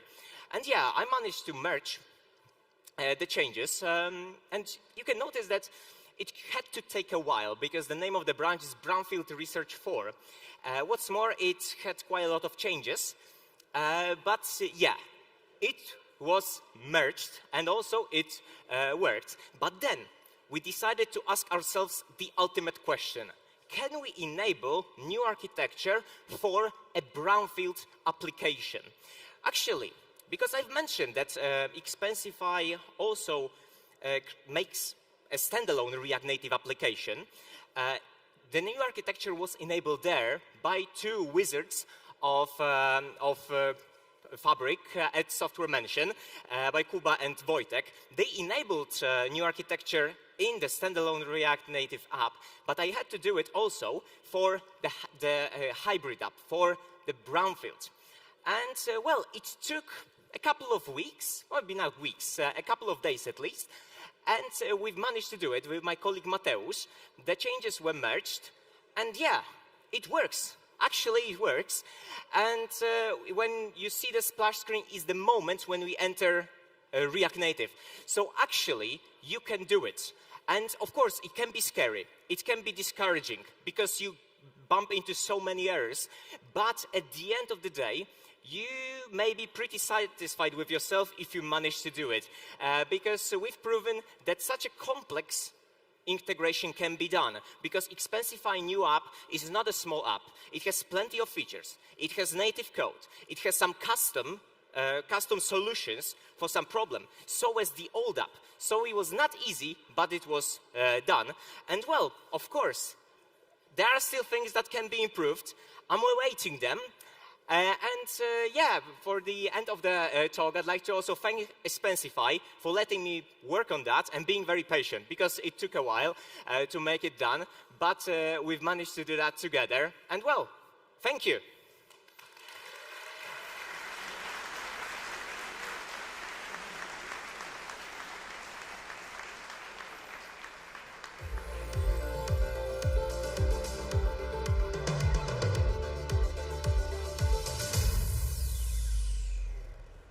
Thank you so much. Give me a high five. That was awesome. Thank you.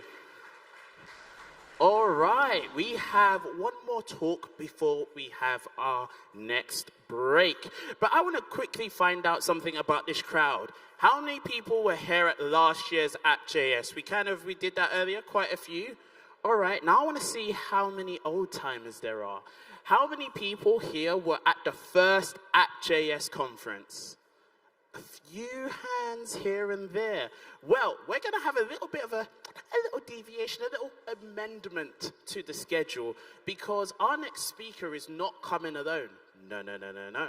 He's actually being joined by a friend, and this isn't just any friend.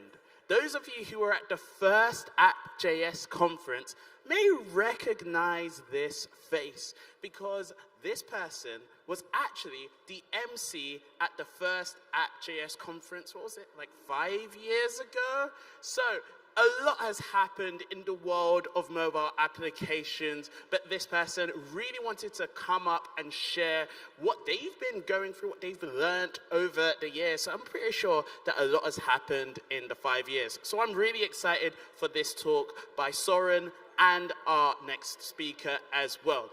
One more reminder before I introduce them. I want to let you know that after this, we will be having a break with the expert lounges from Prisma. So go and check those out if you are interested. And also, and that's quite useful because this talk will cover Prisma a little bit as well. And then also, if you are joining in online, remember that you can join the live studio interviews. And if you would like to watch the live studio interviews, just head to the front of the auditorium, and you'll be able to see them on the big screen. So, without further ado, I think I'm going to get out of the way in just a moment, and we're going to get ready for our next speakers. But while they're still getting set up, we're all in tech. We've all been there when you try to get on Zoom. How many of you have been on Zoom and been like, is my screen showing, and you ended up not sharing your screen? Anyone else been there? Yeah. I've had a few embarrassing situations where I fully went on to like a whole monologue and then someone tells me, you're muted. Or someone tells me, you're kind of talking about something on the screen and it's not there. Well, we're kind of doing it live, so we'll figure it out. But anyway, while we're here, have people gone out and checked out some of the sponsor booths in the breaks? Is there anyone else who has done the Frisbee raffle? Anyone who's done the Frisbee raffle? It's pretty cool, yeah. So make sure you go and do it. I actually have a Frisbee with me right here. It's like a nice little thing. It came from Infinite Red. And I think I'm gonna maybe scare away the health and safety person and throw it into the crowd. And let's say whoever catches this Frisbee, I'm gonna throw Infinite Red under the bus here, but whoever catches this Frisbee, why don't you take the Frisbee over to the stall at the next break and say, Nathaniel promised you a ticket. All right. Actually, you have two, so I'll do one on this side, very carefully. Ready? I don't know where it's gonna go. I'm really bad at aiming, let me be honest. All right, 3. Remember, if you catch it, you take it to Infinite Red, and maybe you have a chance to win a prize. Hey, one over there. All right, let's see if I've got another one that's still on this side. Okay, I've got to be careful because I don't want to hit the crane, but we'll do it. All right, you ready? I mean, that was so bad, it went to the left. But make sure you take it over to Infinite Red. And even if you didn't catch it, don't worry, you can go over and check them out. There are a bunch of other sponsors there as well. So maybe you'll find a tool that you already use, and maybe you can find out a new way that you could be using it. Or maybe you find out a new tool that you might want to take to your applications that maybe you use as a hobbies, or maybe you can take it to work. I see someone's already using it as a little bit of a fan. That's quite a good shout to like cool yourself down, because we've got the spicy hot content keeping us warm. That's awesome. All right, so we're going to have a next talk, which is going to be titled A Better Path to Local First Applications. I'm really curious about this talk because every time I start an application, regardless of where it is, I'm always starting with this idea of building it locally and getting it locally working first. So I'm really excited to see what our speakers are going to share with us about this topic and see how it can be applicable in my own workflow. So I can't wait. And remember the CSS system that we did? I know we're getting tired. I know it's getting to the end of the day, and these introductions are getting longer and longer. But I would like us to please still give a 10 out of 10 welcome to the original App.js MC, Brent Vatne.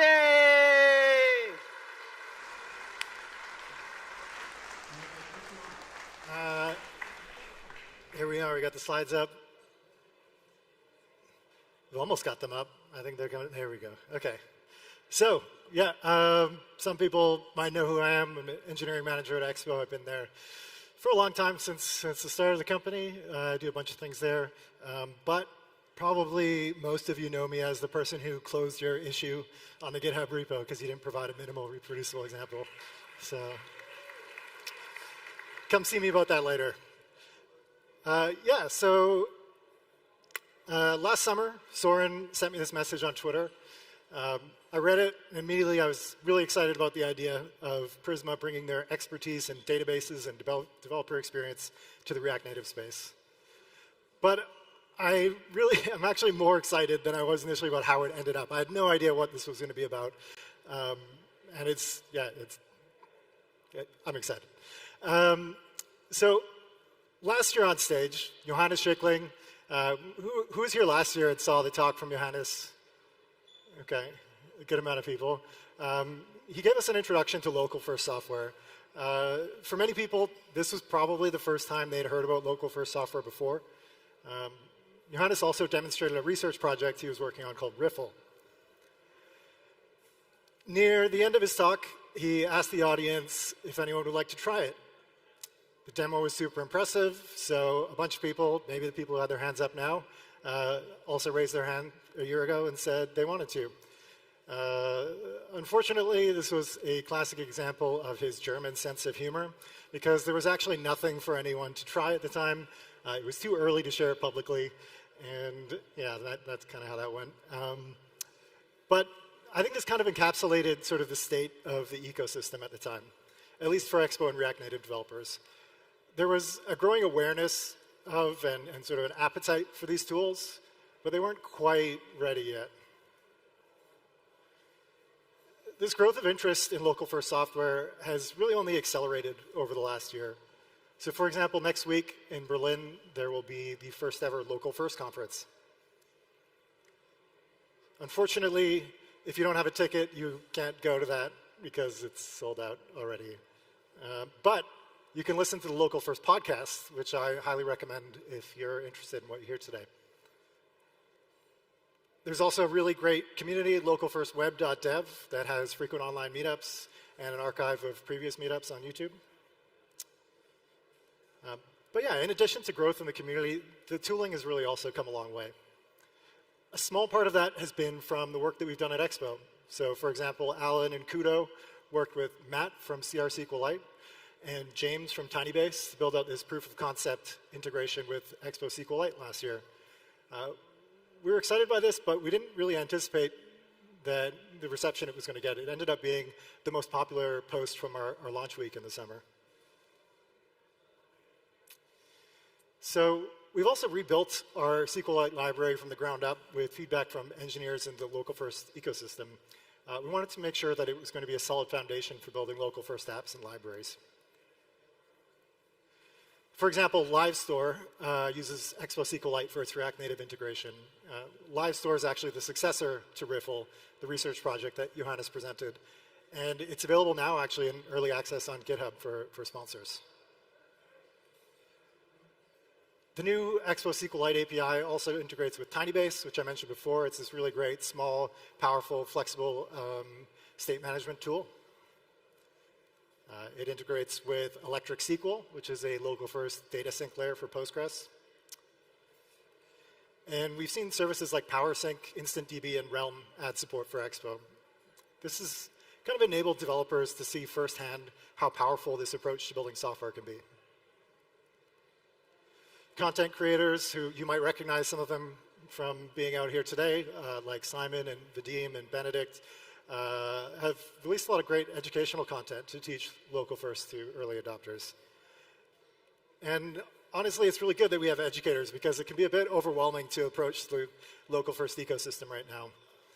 This isn't really a fault of the ecosystem, though, or the tool developers in the ecosystem.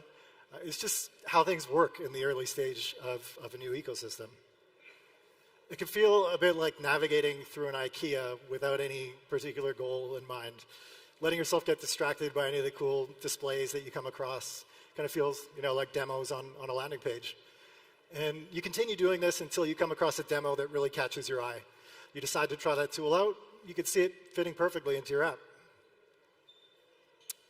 When you dig into the instructions, they might look something like this, which to the experts, I'm sure makes perfect sense, but you're not even really sure what you're looking at. So you go and try another tool, and the instructions are more like this. You see a React logo or something like that in there, so you're like, all right, that's good. But there aren't really any specific instructions for React Native, and it turns out it probably doesn't work. You might maybe try running it, get a web API or Node API error. And what you really wanted was something more like this. And I don't think we've quite reached this level yet for local first software tools, although we're certainly making progress towards it. We've all used tools that felt this easy before, right? And this is like what Prisma does for working with your database on the server. So I'm really excited for Søren to be here today and for him to share with you what they've been building at Prisma to bring that same level of developer experience to local first apps with Expo and React Native. So yeah, here's Søren, CEO of Prisma. Yeah, that's right. Thank you for that very nice introduction, Brent. And it's been a pleasure to work with you and the team over the last 6 months. My name is Søren Bramer Schmidt. I'm from Denmark, and I live in Berlin, where I've been for 8 years, where we founded Prisma 8 years ago. And this is Nico. Nico is the face of Prisma. He was supposed to be here today to help me with the demos. Unfortunately, he got sick at the last minute. So I'm going to attempt some unscripted live coding today. Please wish me luck. The little guy is my son. He's 10 months old, and just last week he He learned to stand up, and he's really proud of himself. Thank you. It goes something like this. He's concentrating, really trying hard, and then a big smile, and he claps for himself. I think that's awesome, and as software developers, I think we can learn something from that attitude. So what is local first, and why are we talking about it? I think a good place to start is to look at some apps that are built this way, apps that most of you are familiar with. The first one is Linear. Linear is a project management tool. Some of you probably use it. And this came out like 6-8 years ago, and it is just way better than all the other tools. And why is it better? It's better because it's fast. It's because all of your data is local. You don't need to wait for a round trip to the server to get an authoritative result before you can click the checkbox. It's fast. It feels good. All of Apple's apps, most of Apple's apps are built this way. Of course, Apple is famous for caring about user privacy, so they do end-to-end encryption. They also have some apps that are not built this way. So if you use Apple Music, you know what that's like. It sucks. Figma is another really good example. It's an app that is obviously based around the document model. You load up Figma, it's on the web, but then you have this big progress bar. It is loading your document. But then when that is done, then everything is fast because your document editing is happening locally in the app. So the main thing about these apps is that they're all built in a different way. They provide a great experience, but they're built different than the way most of us build apps. So to talk about the local first architecture, we need to first talk about the traditional architecture. How do we all build apps? And the apps we all build, they really fall into two categories. Either all of the data is on the device and it never really goes anywhere, or the data is primarily in the cloud and you need to go and talk to the cloud whenever you want to make changes. So let's do a little experiment. Raise your hands if you're currently building apps where all the data is on the device. No cloud component. So a few hands, like maybe 10 hands. Now raise your hand if you're building apps where most of the data is in a cloud service somewhere. That's all of us, right? 95% of all apps we build, they work like this. And we all go to heroic efforts to make them decent enough to use. We put in caching, we do optimistic UI updates, we do all this hard work just to make it bearable to use. Now the proposition of a local first is that we do away with that dichotomy.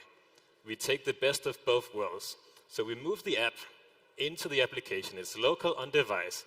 10 of you are building apps this way. In a few years, hopefully more of us will do it.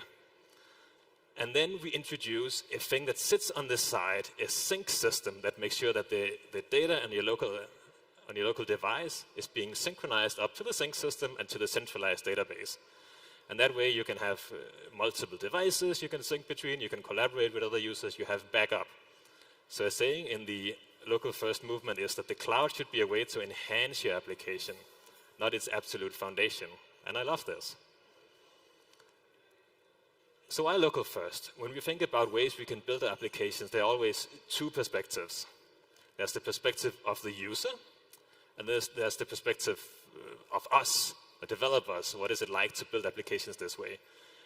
And for the users, it's really clear. We just want to build great apps. Most of the apps out there in the App Store, apps that you're all building, they're not great. They're okay, but they're not great to use. So that's what we want to change. But we developers, we all know this, we're lazy. And that's a good thing. That's how we are advancing this data for industry. We build abstractions, we hide complexity. So that's what's really exciting for me about this local first idea. We can have a better way, a faster way, an easier way to build applications that also deliver a much better user experience. Brent talked about the Local First podcast, and the most recent episode is with Dierks, who talks about how he's built an app this way. And he talks about how the sync system is really complex. He spent a lot of time building that sync system. But then the benefit is that the other developers on the team, they have a much simpler system to work in. So when they're building new features, new functionality, they just have to worry about data on the local app. They don't have to worry about networks and latency and all that kind of stuff, because the sync system handles that. So that's the promise. If you go and look at some of the tech talks from Linear, they talk about the same kind of thing. They spend a lot of effort building this complex sync system. But now all of the developers, they can move super fast. They can build new functionality because they don't need to worry about distributed systems problems finding their way into your application. So Prisma is a company. We are 8 years old now. We're 42 people based in Berlin. And we've built what I think is the best ORM for TypeScript, for JavaScript, for the server. And when you use Prisma to work with data in a database, there are three main workflows. One is data modeling. You have data, it has a shape. That's what we call data modeling. You need to be able to change the shape of that data without causing problems. That's called data migrations.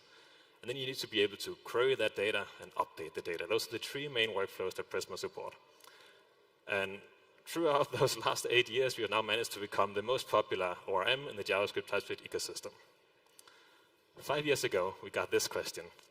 Is or will React Native be supported? This was a hard one because yes, we want to support React Native, of course. But we also know that native apps and servers, they're just different environments. When you're building a server, a website, or a REST API, you get a request, you do some database queries, you send a response, and then you blow it all up. It's stateless. You don't keep state around, and apps are really different. When a user interacts with your app, there's some state that are at a certain place in the app. They don't want your app to just restart whenever they click a button. That would be ridiculous. So on the back end, we have the benefit of just delegating all of that complexity to the front-end developers. On the web, the front-end developers are doing the hard work. Back-end development is easy. For mobile development, well, you need to do both, so that's kind of complicated. And that's why it took us 5 years to get to this point where we now have Prisma for React Native and Expo. So today, I'm really happy to announce that Prisma is available for Prisma and for Expo and for React Native.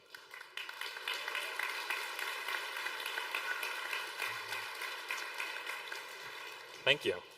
So it brings the three workflows I talked about before, data modeling, migrations, and querying. And then in addition, we have spent the last 6 months creating what I call tight React integration. So that brings reactive queries and query caching. And this is where it gets tricky, because Nico is not here. To show you what this means, we're going to do a little live demo. So I went to Google, I searched for Expo and SQLite, and I found this app. There's this guy called Beto who builds a bunch of demo apps, and this is one that uses SQLite. So let's use this to demonstrate.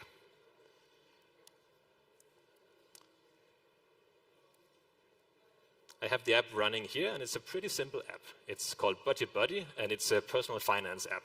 You can add new entries at the top. There's a summary of what has happened in the current month. I haven't used it, so nothing is happening. And then at the bottom, there are a list of transactions. So the idea is whenever you buy something, whenever you earn money, you can put it in here, and you have a personal finance app. Let's go and convert this to use Prisma. This is the Prisma for React Native repository. You can see something was merged 17 hours ago. It's still fresh. So this is what you need to do. We need to install Prisma. I've done this already because conference Wi-Fi. Here, instruction for setting it up in a bare React Native project. And if you're using Expo, well, then you can just install the Prisma plugin. Now, let's go have a look at how Prisma works. So this is an existing application that has a database, but there's no Prisma. So we will initialize Prisma.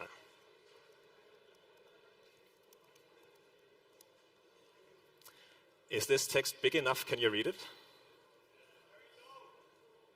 It's very low. As you put it higher on the screen, that'll be OK. So now Prisma has initialized. We can go in VS Code and see what that means. There's a new folder called Prisma with a Prisma schema. Is this big enough? A little bigger. So the schema is where you configure Prisma and where you do your data modeling. By default, we suggest that you will use Postgres because that's what everybody is using on the server. But we are on a client, so we don't want Postgres. We want SQLite. And we have auto-completion for this. Then you need to point to the database. And this app comes with a database because it's an existing application. It's over here, app.db. We can take a look. There are two tables, categories and transactions. And transactions is that list we just saw in the UI. So we'll go and reference.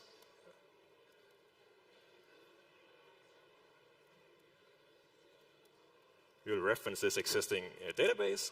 and then we will ask Prisma to go and introspect the database.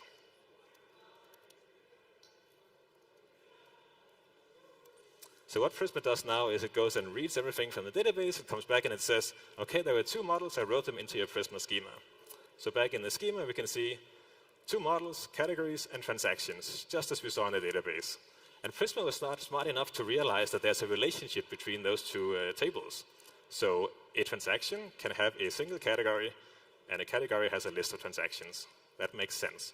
If you go back to the UI, you can see that this card is a transaction, and it's in the utilities category. So to initialize, or to set up Prisma, we'll follow the instructions in the README. We need to enable a preview feature because Prisma for React Native is still in preview, so we do it like this. Then we need to generate our Prisma client. We'll do that in the terminal like this.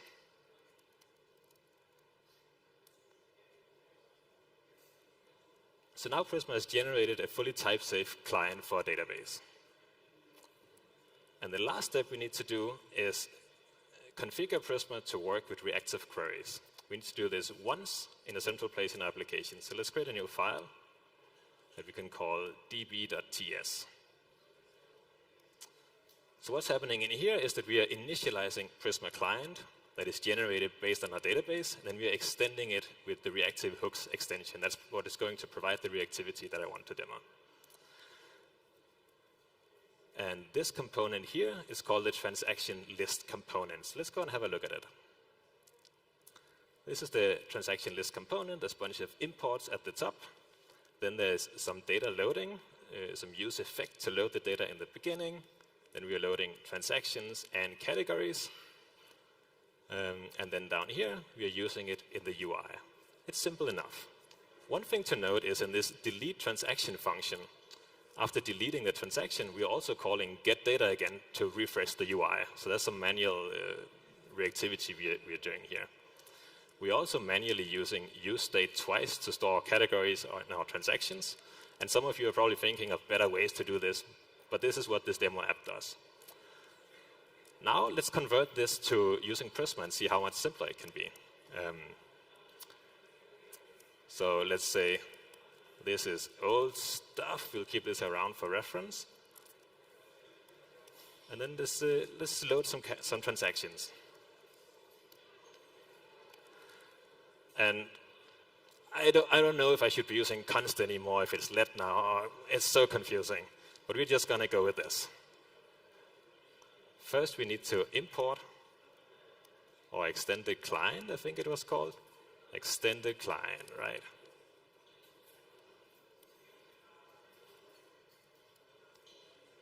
Oh.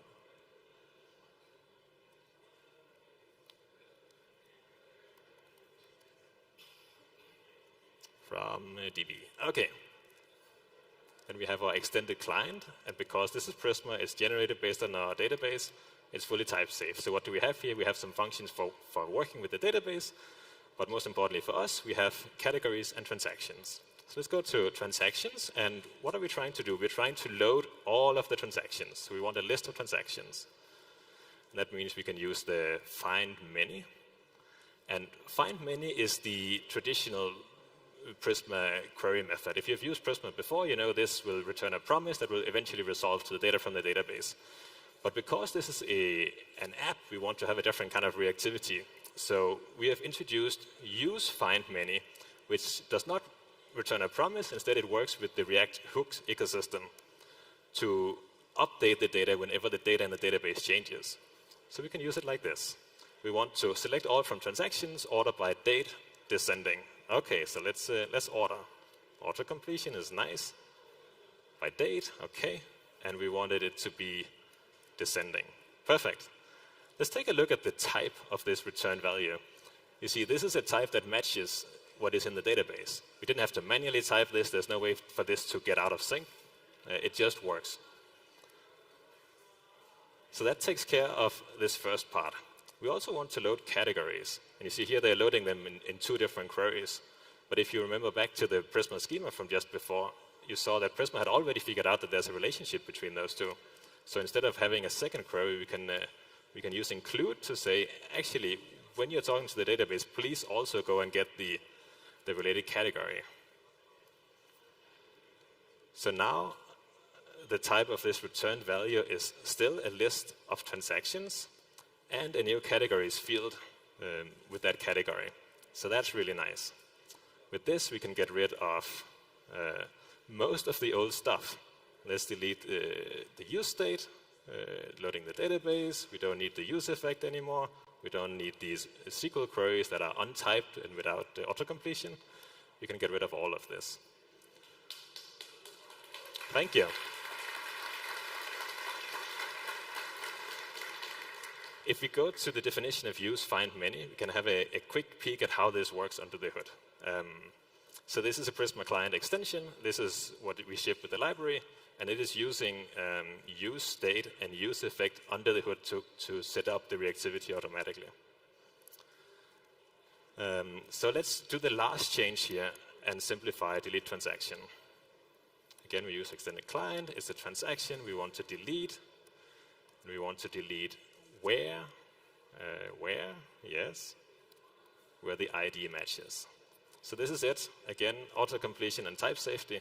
And because of the built-in reactivity, we don't need to go automatic or manually and refresh the data. Prisma takes care of that for you. So much simpler. Now we can go and make a small change in the view to sync all of this up. So here we did this, we're doing the mapping, of course, but we had to do this manual work to link the category and the transaction together based on the ID. We no longer need to do this because the category is just embedded in the transaction. So we can go down here. The category is actually in the transaction in the category field. Oh, and I think I called this transactions too. Now everything is good. You see the transaction list item is still manually typed, so they don't quite match up, but we're not going to fix that now. Leave that for later. Back to the presentation to round this off. So we demonstrated type safety, auto-completion, and introspection. I wanted to also talk about schema evolution, how you update your schema, but I don't think we have time for that. So let's just move ahead. The key thing that I want you to remember is that you can, in line number 1, you can just declare the data you need at the top of your component. Then you can use it in the view, and then anywhere in the application, you can make changes to the data. It can be in the same component or some other component. And any component that is currently rendered on screen will automatically update to reflect the new data. We do this using useState and hooks under the hood.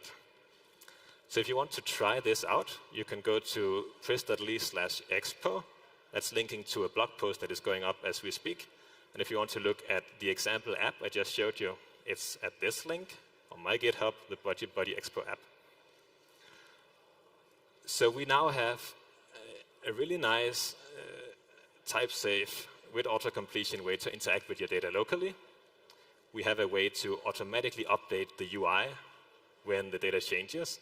And the missing piece is this. We want seamless data sync. We want to sync with the cloud and with other devices and people we are collaborating with. So we're working on this too. And if you go and read the blog post, you'll see that we have an experimental version of this available. Do not use it in production. It's something I hacked together in the last 2 weeks. It's very much a proof of concept, but it's there and it's open source and you can go and try it out. My goal is to come back here next year and show you the production-ready version of this thing. And if any of you want to go on that journey with me and Prisma, we're looking for design partners. So please come and talk to me today or reach out to me on Twitter. We would love to work with you to make sure that we're designing this syncing system and the local first system in a way that works for you. Thank you very much.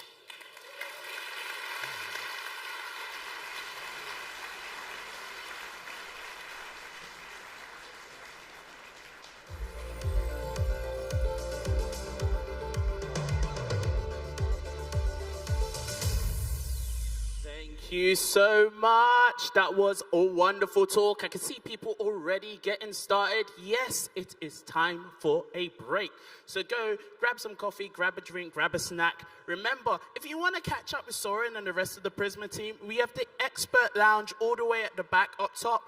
And if you want to stick around for a special guest with a wonderful interviewer, with a wonderful interviewee, we will be having Delphine. Delphine's an artist, and you may see some amazing art from her in this interview. So if you are at home, make sure you keep up and don't go away. And if you would like to hang out and talk to Delphine or see Delphine, feel free to stick around. And if not, you can go to the expert lounge or grab a snack. We'll see you soon.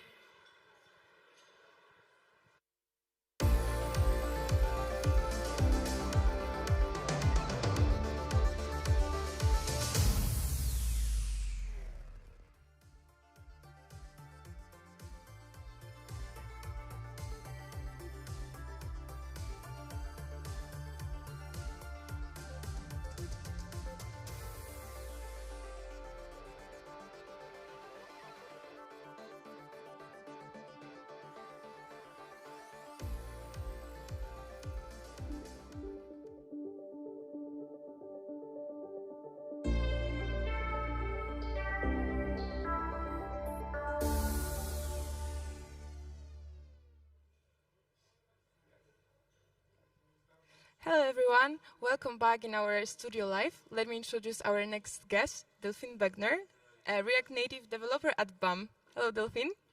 Hi. I know you've arrived to Krakow only yesterday, but how do you like it so far? Have you do a sightseeing?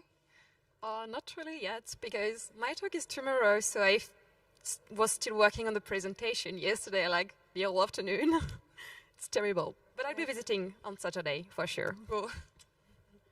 Yeah, so Delphine, so you are very known on Twitter for your drawings. You go to conferences and draw conference talks. You've just had a conversation with Evan Bacon here on the backstage about his talk, the drawings of his talk on React Server components. How did you start creating those drawings? What made you do this? Well, I've always loved to draw since I'm a little child, and being able to do this for developers conferences, which is also something I like, is like the perfect fusion of two of my passions. So it's really cool, and it's really cool to see people actually liking it, because it's not that common, I guess. Not many people are drawers and developers at the same time. So yeah, do you want to see the Evan Bacon? Sure. Yeah, show it to us, yeah. I've got it here. Yeah. Show it to the camera, yeah.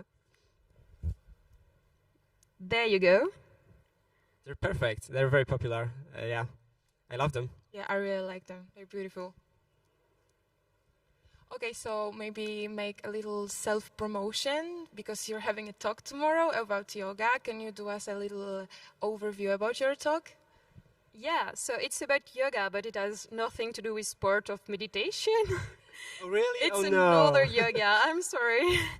It's the one that powers basically every React Native app, like even the Starlink app we've seen this morning is powered by yoga, because it's one of the key tools used in React Native. It's called the layout engine. And the layout engine is basically responsible for computing the dimensions of every boxes on screen, like width and height, top and left, because we have no CSS on mobile. So we need to add something else, and it's yoga. It's been there from the very beginning, but actually there's no many resources on how it works behind the hood, so be sure to watch the talk tomorrow to find out. So you're a React Native developer, obviously. Could you tell us, what do you do day to day at your work? Normal stuff. I'm currently working, at BAM in Paris. So we're like a mobile agency. We work for different clients. I'm currently working for the French television, like the first channel. I'm the lead developer of the mobile app for news. So we have a news feed. What do we do? Like shipping new features, making React Native upgrades. Oh, for example, 2 days ago we had like a performance focus day only, to improve the fluidity of the app. So we used our flashlight tool that we developed in BAM. And we found out like 2 or 3 weeks ago, performance were really bad on the home feed. And for a news feed, the scroll has to be fluid to get all the news all the time. So we spent the whole day on Tuesday just trying to make it better. And we went from 44 FPS in average to 59. And as you know, 60 is the recommendation, so 59 is really like a good result. And we only did one tiny fix. We replaced an SVG by a PNG. Oh, really? Oh, really? So never, ever, ever use SVG for a gradient. Simply do not do that. You could have used Expo image for that, though. Are you using Expo for the app, or not yet? Not yet.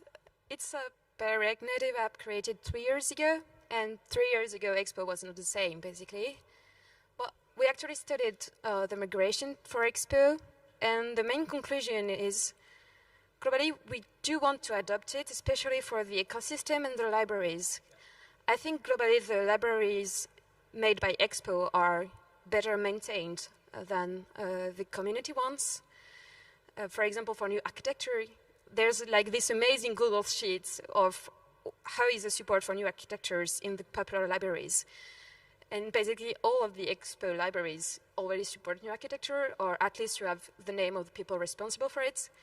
It's not the same for community. So on the long run, for my app, it would be better to switch to as many Expo libraries as possible, just to benefit from this. Yeah. But we don't need EAS of that because it took many hours for us to configure our GitHub action in Fastlane, but it's running. So we don't need it right now. Okay, so that's a wrap. That was the last Studio Live today. There are still 2 more talks on the main stage, so please watch them. And yeah. Okay, so thank you for watching. I'm Zuza. I'm Kasper. See you soon. Bye.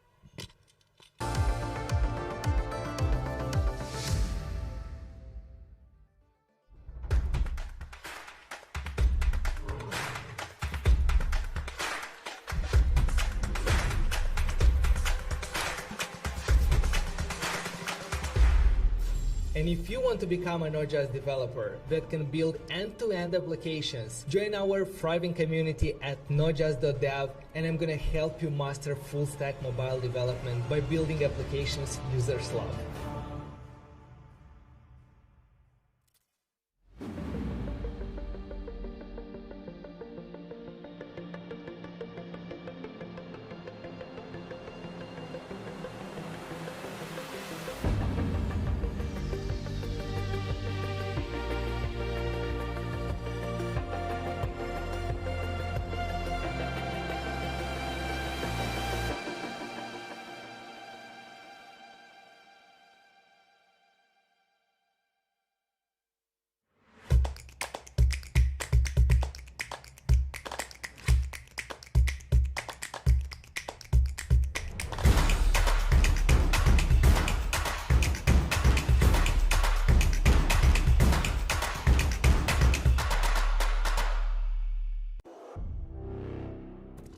Discover AnimateReactNative.com, your go-to platform for premium, customizable, and ready-to-use React Native animations.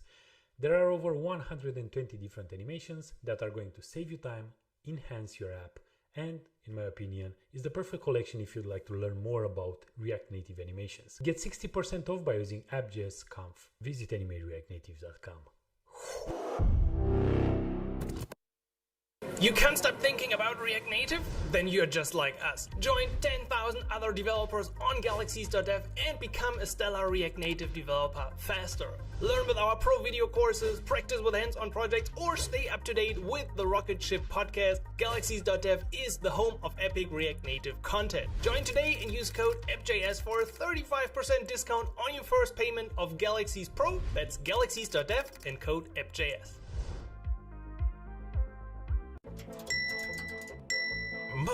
Don't panic, get Sentry. Speed up slowdowns and prevent crashes in React Native with just 5 lines of code. So your customers can actually buy your product and you can get back to whatever it is you do for fun.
I like it.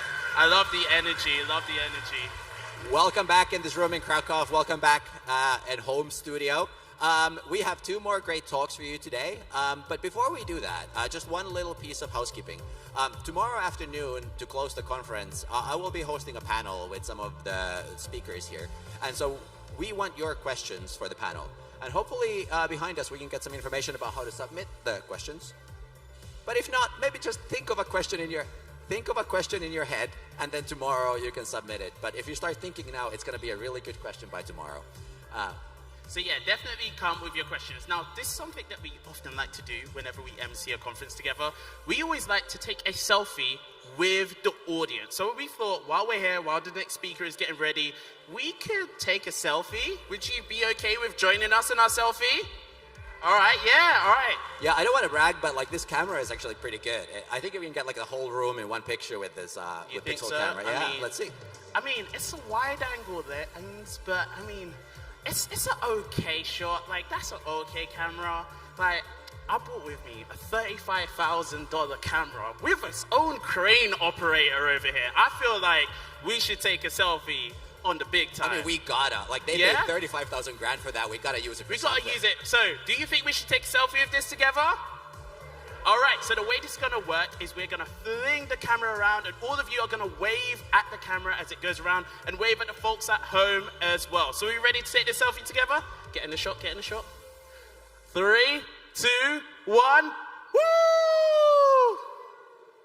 There we go, a wonderful selfie that will probably be in next year's promotion video. So when you see it next year, we know that this was App.js Conference. That was amazing. Thanks, everyone. Thank you so much. All right, enough of our fun and games. We've got 2 more amazing talks. So why don't we get out of the way and let you introduce them? Yeah, let's get on it. So our next talk, I'm really excited about this because today we have taken React Native to mobile, we've taken it to desktop, we've taken it to space, and now we're going to take React Native out to sea.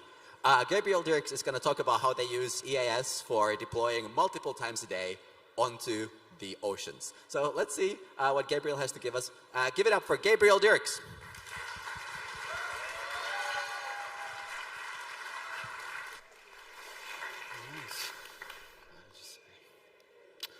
Okay, wow. Thanks for the introduction. Yeah, I am super excited to be here. I must say it is really a dream come true. I was here the first time last year, and I was sitting there in the audience, and I was really amazed by all these inspiring talks, and even more by all the people I met after. And I really feel this community is very driven, and everybody is very excited to build something. So it's really cool that 1 year later now I'm standing here. Thank you so much, Software Mansion, for making it possible. All right, then let's get into it. First, I want to introduce myself a little bit. Hi, I'm the second Gabriel of the day. The first one was Gabriel Donadel from Expo with a great talk earlier about Expo Orbit. A few things about me. I'm 32, I'm from Germany, and here's some random fun facts. I like to make coffee.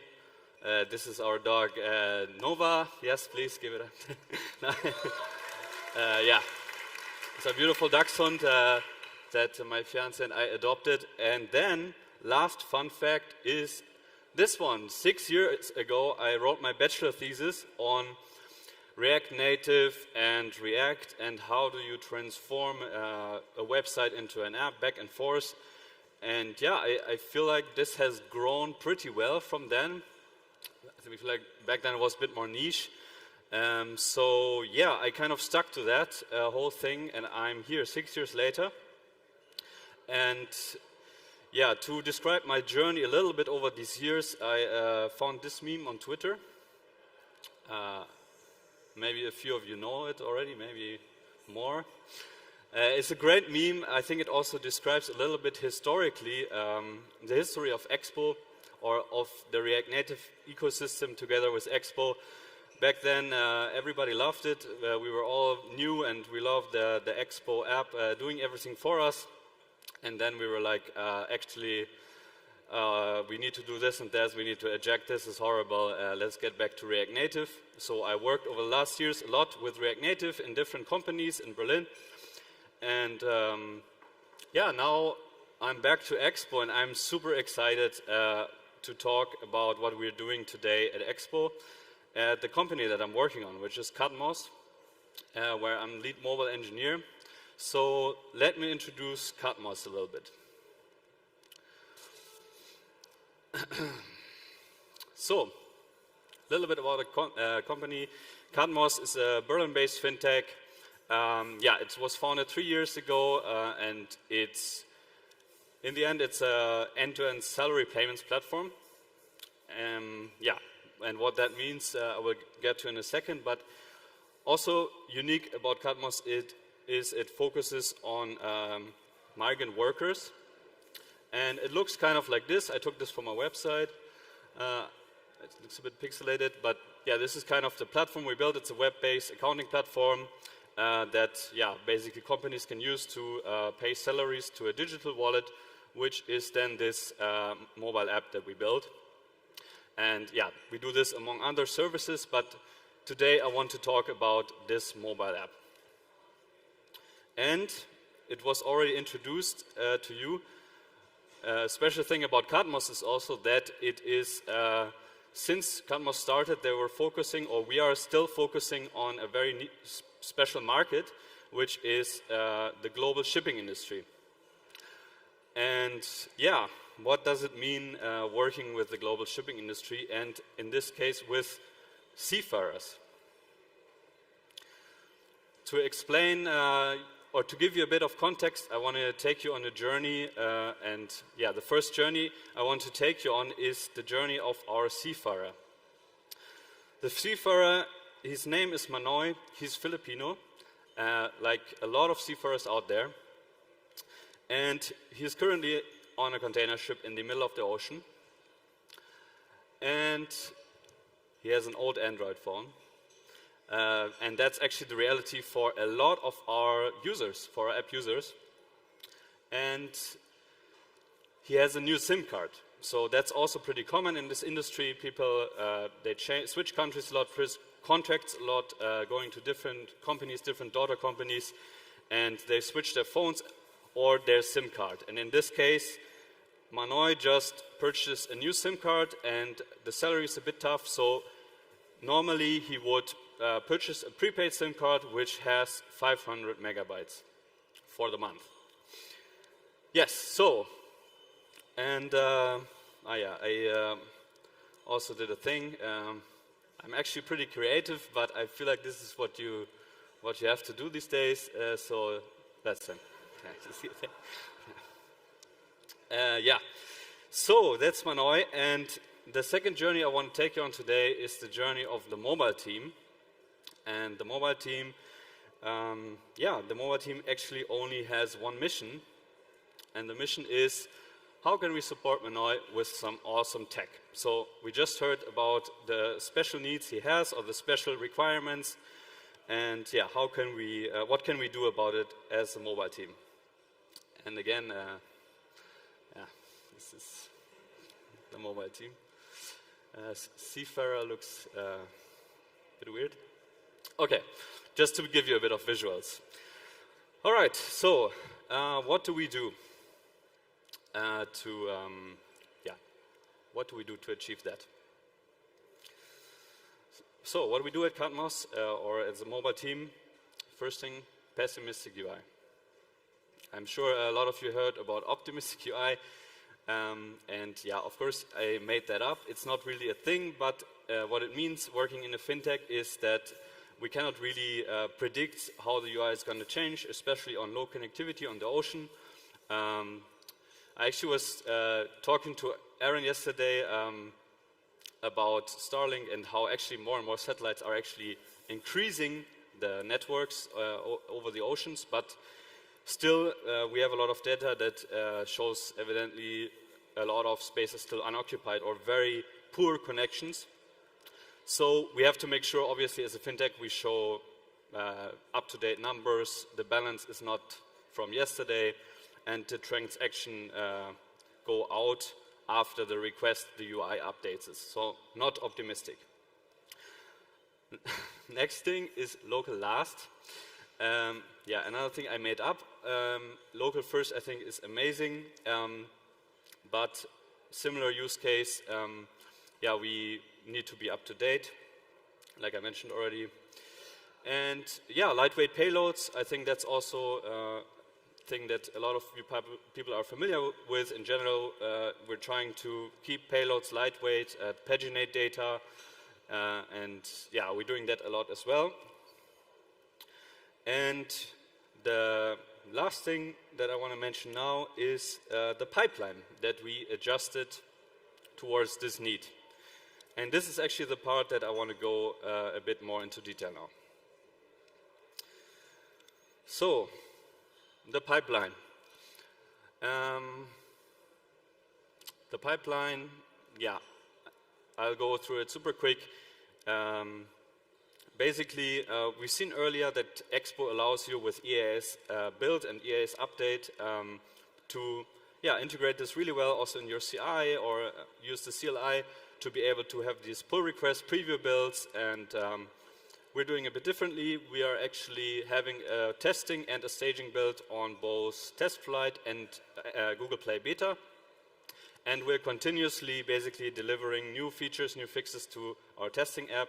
A lot of people have access to it that are QAing, that are testing, design, and functional. And once everything is tested, it would be promoted to our staging app, which is the green one. This is also where the end-to-end tests run. And this is basically, in ideal case, a mirror of production. I'm sure there are many of you out there that have also really nice pipelines. I'm not claiming this is the best one. This is how we do it. And then, last but not least, we have our production app. And this is obviously on Google Play Store, on the Apple Store, but also on Huawei App Gallery, which is also quite interesting, and I'll also get a bit into that later. And then, a very vague overview, what happens then. Yeah, like I mentioned, every time we create a new version, we have semantic versions, and these new versions, they would then create a new versions in our version service. And this is an entity of our version, which describes what exactly has happened there. And this version service is validating with different APIs. Like you can see, the different store APIs would be validating if, for example, a production app would be available to promote or to download for the user. But also we're using the updates API from Expo to validate if a new over-the-air update is available. And how we decide if we will, promote a new bundle version or a new over-the-air version, I'll get also to in a second. But the last step here is basically we have a manual version control. We decide this version is optional or mandatory, and then this would, via the EAS update hook, for example, with the over-the-air updates, this would then go back to the app. Yeah, I think this is a bit cryptic, but that's why I actually prepared a little demo to make this a bit more understandable. So, yeah, this is actually a very, very simple demo, but I really wanted to do a demo. So, let's say we have, let's get back to Manoi. We have a new payment provider integrated now into our app. This is a fictional example. It doesn't really happen like that, but let's just say we have a new provider and we support a new payment method for Manoi. And what we're trying to do at Katmos is basically give these seafarers really great conditions. So we try to work with local banks in their home countries, in this case Philippines, and we want to give them a great condition to have the best sort of fees or the best transaction method to pay, to remit money to his family. So we have a new payment providers, and so far only Germany was supported. Now, we add Philippines. Yeah, very real life example. And then I would here go to my VS Code and say,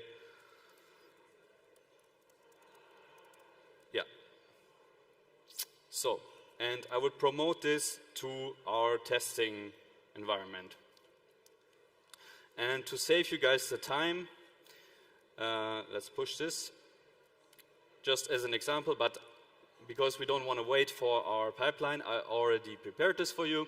So this is basically, this is basically how it looks like. The current pipeline is like a GitHub pipeline, and this is obviously the one for our testing app. I don't want to go too much into details. There are a lot of things happening here. But one thing I want to go a bit more into detail is this beautiful GitHub action from Expo.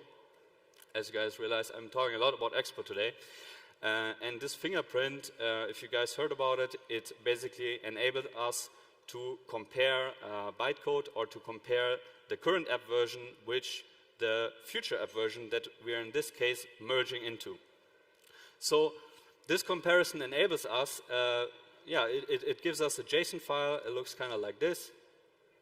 And this also gives us some hashes, and these hashes give us the possibility to compare these two different bundles. And via the fingerprint, in this case on the testing, we decide if there are no changes actually in the native code, then we can run an over-the-air update. So via EAS update, we would, instead of creating a new bundle on test flight, we would here create an over-the-air update, as you can see here. So this takes 4 minutes. And then what happens next, I will show you in a minute. But before I do that, let's get back to the presentation and let's show you something else. This right here is Manoy's phone. Actually, it's unrealistic because he wouldn't have all these apps, but let's say he has the Catmos app on his phone. This is actually an Android 9 Samsung phone, S8 I think. And I skipped through this video a little bit because I think I'm pretty ahead of time. But I think the important part here is I was just measuring very roughly the data consumption. So here we have 1.1 gigabytes used. What I do then, I go back into the app. I realize there's a new update for my app. I'm actually doing the staging app, as you can see here. And then I'm downloading the app. It's 35 megabytes, which it's pretty good, I would say. I mean, I think in general, Expo is doing an amazing job in also keeping bundles very low. But it's still 35 megabytes. Remember, Manoy only has 500 megabytes per month. So 35 megabytes is really something. And at the very end, you will see, in total, this is here, went from 110 to 114, so 40 megabytes were consumed in this whole process. And actually now, I didn't really go to the actual app store, and probably it would be even a little bigger. And then let's get back to the demo, and actually, I will get out of here.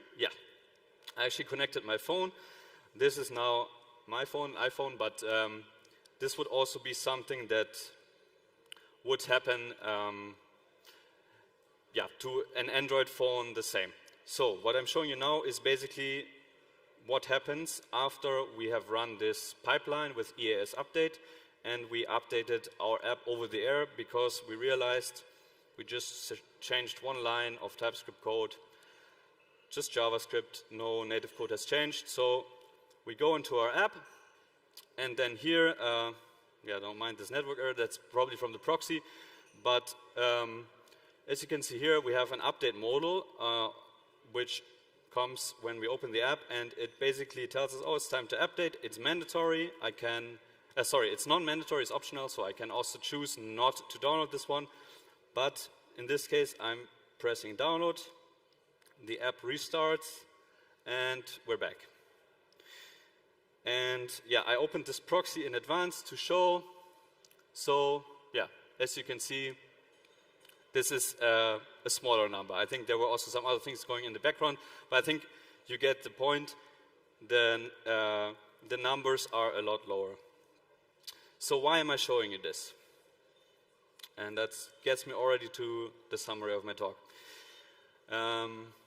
Obviously, the easy calculation here is we have limited amount of megabytes, and it seems like the thing to do to post an easy update like this over the air instead of updating the entire app bundle for something like this. And this is actually a real use case that we have at Katmos, where, yes, of course, stuff like this doesn't happen on a daily basis. We don't have to add countries to an array, but we do have the case where we need to adjust certain things, and we want to be able, as the mobile team, to support as best as possible. So, yeah, ES Updates really gives us these abilities. So, to summarize, yeah, it's an amazing tool in general, I feel, for CI/CD, for our release flows week after week, pushing out updates, very essential also in fintech to be up to date, also legally to always provide an up-to-date experience. And yeah, the updates help us to fix lightning fast, or to release lightning fast fixes, to ship them in shipping, and with low bandwidth. And the last thing I want to summarize from this talk is, yeah, as you have seen, we built this version service, which gives us a little bit more the ability to decide what versions to release. And I didn't get too much into it. I probably could have mentioned some more things, but feel free to ask me. But in the end, the point is to have this flexibility on top of Expo to decide which versions we want to roll out and which versions maybe we want to roll out as an optional version, both for bundle versions but also for EAS update. So I want to encourage also all of you, let's build great things on top of great things.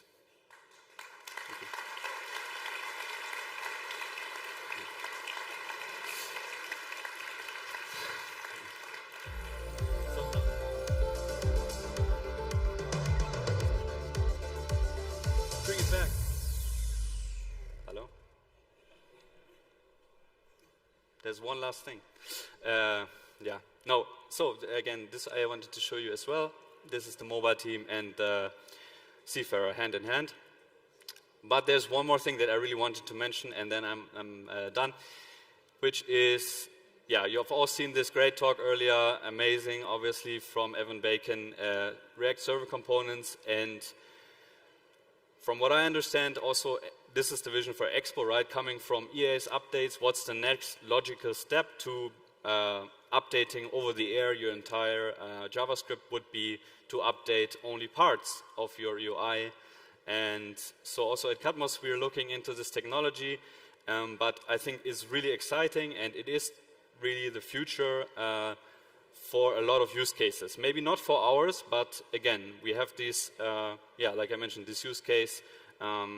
Let's say a very small change can make a difference for us. So, that sounds like could be a server component that is fetched to, change something. So that's it. And now the music can play. And thank you very much. This is my Twitter. And thank you.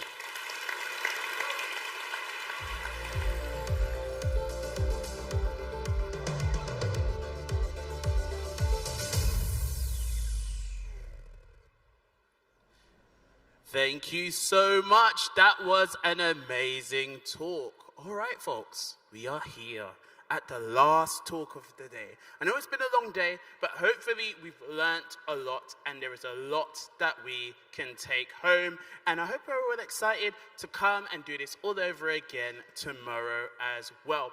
We have one more speaker today that is going to come and share with us. Our next speaker is amazing, and our next speaker has something in common with every single one of us in the room. They are a builder. You're a builder. Every one of you have been building applications and learning today how you can build bigger, better applications. And this next speaker has not just been building applications, they've built businesses. A fun fact that I learned about them is they actually built a business selling sneakers way back in college. So I'm going to have to go to them afterwards to get some advice for my sneaker game so I can level up for next year instead of the plain black ones. But they've been building companies, and right now they're building BeatGig as well, which is a ticketing software app. But you may actually know them or have used some of the tools that they have built, because they work on Solito, that many of you may know as well. So definitely, I would love you all to give the biggest attention, the biggest round of applause when we get started, because he's going to be telling us that we don't need to be afraid to build our own native libraries now. I'm not going to lie, hearing that title makes me a little bit intimidated, but I'm sure that if anyone can convince us that it's something we can do, it is Fernando Rojo. All right, so one more thing before I introduce him properly and we can all give him an applause. I would love it if when you come, when you leave, and when you come back tomorrow, make sure you check out the sponsors. If you didn't get a chance, make sure you get some popcorn from the Amazon booth. If you didn't get a chance to join the raffle, make sure you go over to Sentry. They're giving away this massive Lego set. I'm not gonna lie, I'm a little bit jealous, so hopefully I win it.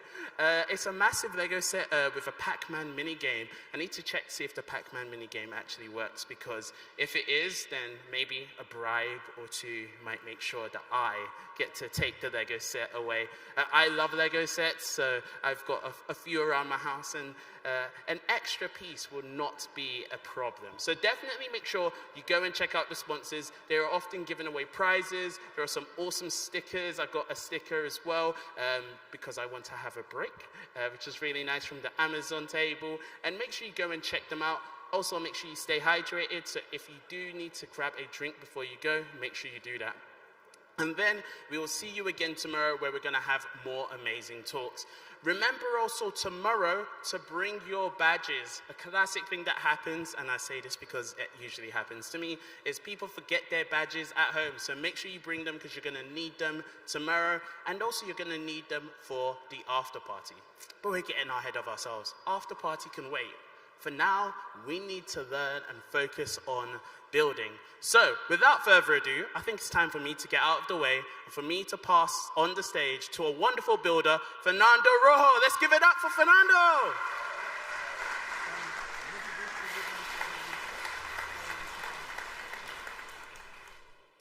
Recently, I pulled up Google and I searched for a React Native image viewer. We've all been there. I was building a custom chat UI from scratch, and our chat supports images, so I needed the ability to tap an image and expand it. And it had to feel like iMessage. I refused to ship it to iOS otherwise. But I struggled to find anything that came close. I needed an image viewer with shared element transitions, pinch to zoom, double tap to zoom, pan to close, multi-image support, modal support, flashless support, high performance, and a clean API. I needed an image viewer that felt native. And here is the result on the BeatGig iPhone app.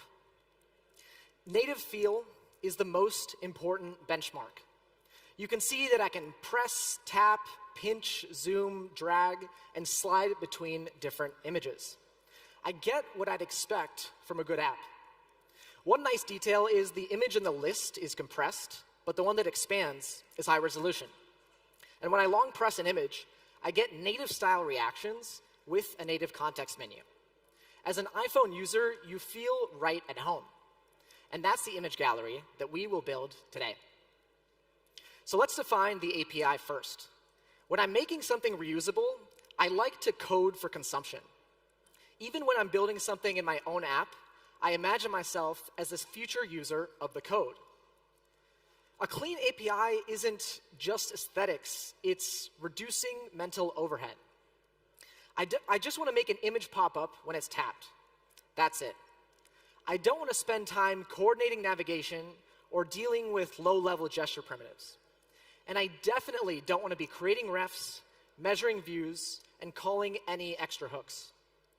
Building for consumption is a way to be empathetic to your future self, and in turn, to your users. So here we go. Let's build Galleria. We'll start with an empty component and address all of our requirements along the way. The first thing we'll add is galleria.image. This is the inline component. It's the image that you'll tap. Now, I want to flag the fact that the galleria.image takes a source prop. This might look completely natural, but this subtle design choice actually makes things very complicated. If galleria.image has to render an image under the hood, what is it using? Is it Expo image, or React Native fast image, or the slow built-in React Native image? I just want to let you tap an image and expand it. And I don't want to re-implement any of the features from those libraries. This is the first place I got tripped up, and I'll touch on those issues a little bit later. But for now, let's make a change to our API. Galleria.image is now opened up. Instead of implementing an image itself, it's going to receive one as a child. Now the question is, where is this image coming from? Well, wherever you want. Galleria should and will work with any image component, including Expo image, fast image, or the built-in React Native image. It has no knowledge of what library is happening under the hood. Now you might be wondering, why did I split up Galleria and Galleria.image? Well, recall one of our requirements from earlier. We need multi-image support. We need the ability to tap one photo in a gallery and swipe side to side between them. So in our Galleria component, at the root, we add a URLs array. And in our Galleria.image component, we add an index prop. This way, we can easily render a list, and all of them will be grouped together. And the item with the index prop, of course, will indicate to the pop-up which item should open first. Now, if you wanted to build this in React Native, how would you do it? Your mind might jump to stitching together a mix of a modal or some React navigation screens together with reanimated and gesture handler. But after a few hundred lines of code, you will probably be unsatisfied. So let's explore a different way. Rather than ask, what's the best JS-based implementation? Instead, consider, what is the best native outcome? Even though all platforms should have a single API, they don't need to be the same. Unified API, platform-specific implementation. Today, we're going to build an image viewer for React Native, but we won't touch reanimated or gesture handler. Instead, we're going to build it in Swift. I think you will be shocked at how easy this is. And if you've never touched Swift before, in just a few minutes, you'll have the confidence to use it for a library of your own. So after searching for a similar library in Swift, I came across imageviewer.swift from Michael Henry, and it looked pretty great. And I started wondering, what would it take to get this to work in React Native? And the recording here makes it seem a little glitchier than it is because they're just some GIFs. And mind you, I have never built an app using Swift before. So I started by creating an Expo module. And we're going to build it live.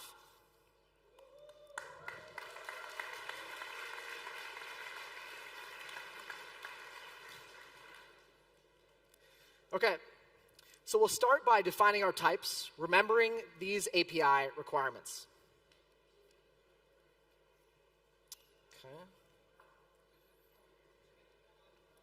So here I have Galleria props and Galleria image props. This is pretty basic, a list of strings or just image required types. Okay, this part is pretty simple. Now we'll go to the actual JS implementation in the Galleria file. So to start, I'm going to create the Galleria component. This is just a context provider that's passing down the URLs. That's it. The second thing I'll do is call require native view manager. This is going to access the actual Galleria component that we're about to build on the Swift side. Lastly, I just need to create galleria.image.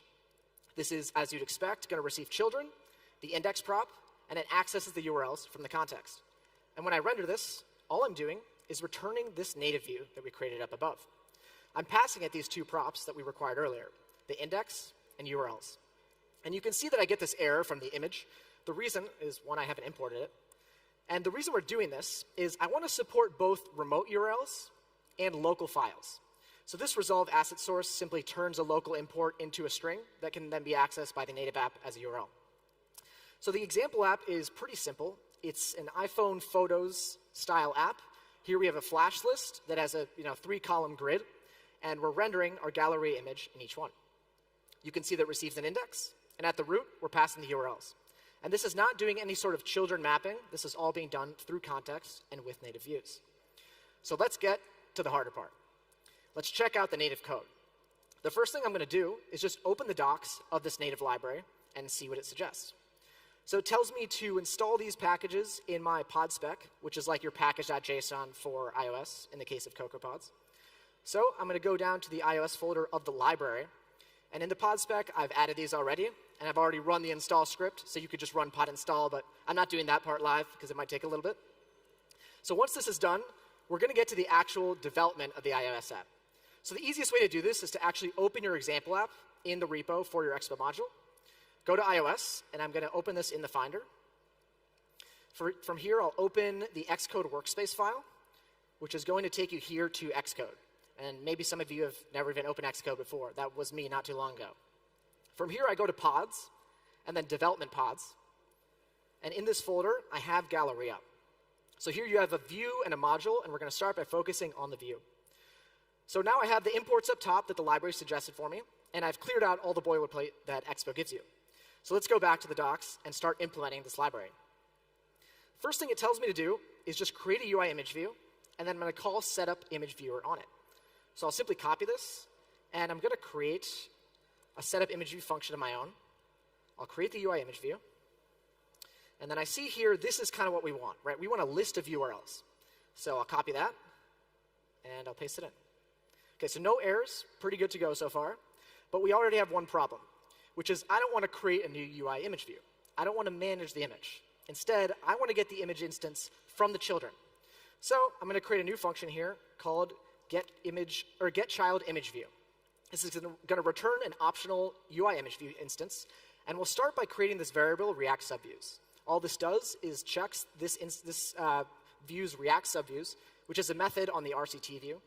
And you can see here in the Expo view, this is just extending the RCT view. So here we have access to our subviews. And I'm just going to loop over these. So we're checking each React subview. And then for each one of those, we want to get the actual native subview. So dot subview on a React subview will get you the native ones. So we'll do a nested loop here.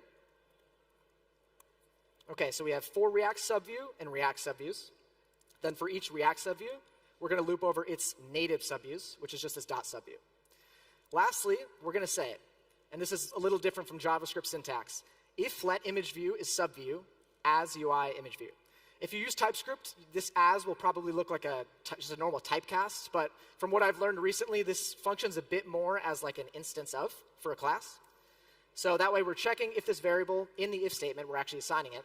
If it's a type of UI image view, we return it. And there we go. OK, so I'll go ahead and replace this creation of UI image view with getChildImageView. And I get my first error. Well, it's upset that I haven't unwrapped this value, right? It's possibly optional. So I'll just go ahead and fix that by adding guard here and else return. This is a pretty nice feature of Swift coming from JavaScript. I like being able to declare a variable, and if it returns null, it just early returns, so none of this code gets evaluated. The next problem is we have this array of just static URLs, which we obviously don't want. We want to pull in the URLs prop from React. So very simply, I'll add a property here that is URL.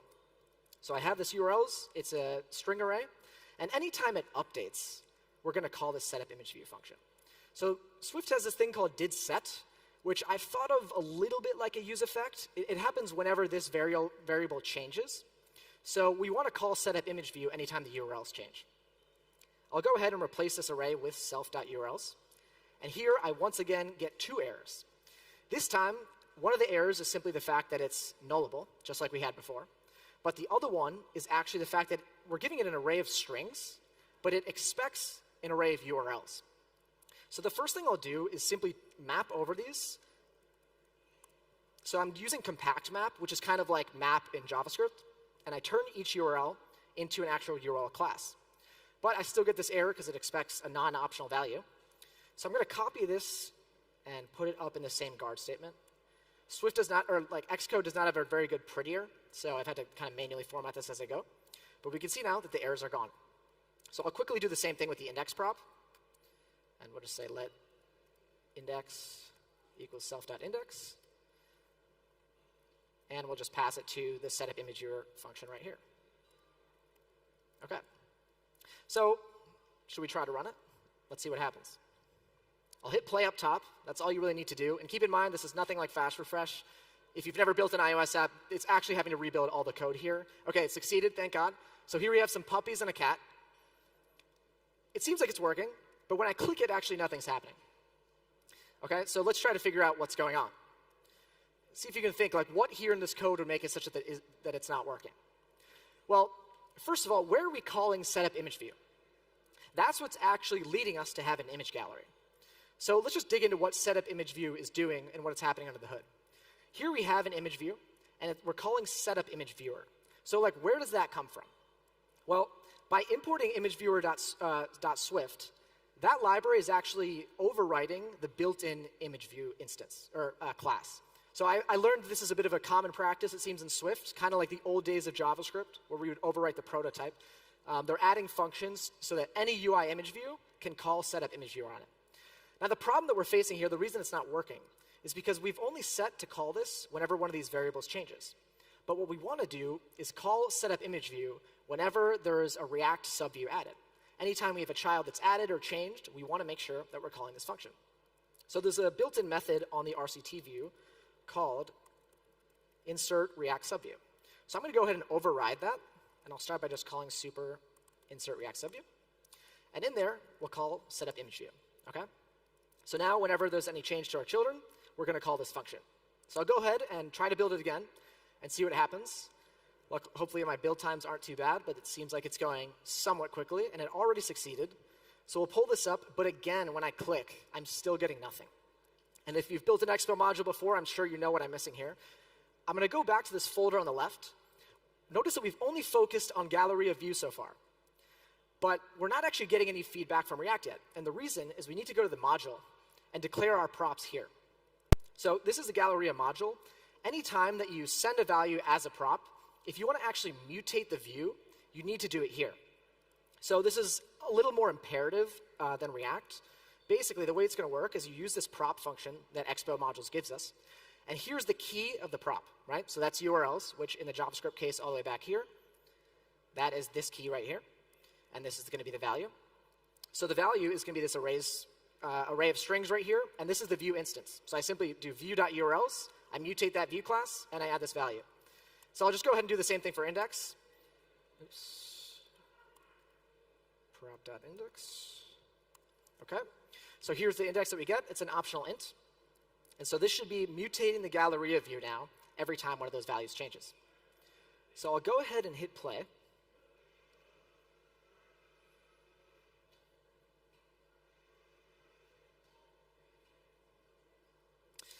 Okay, last chance here, because I am expecting this one to work. So I'll hit the puppy, and there we go. Now we have a working image viewer. Do all the features work? Do I have my requirements met? Can I pinch to zoom? I can. Can I double tap to zoom in and out? Yes. Can I swipe side to side? It also works.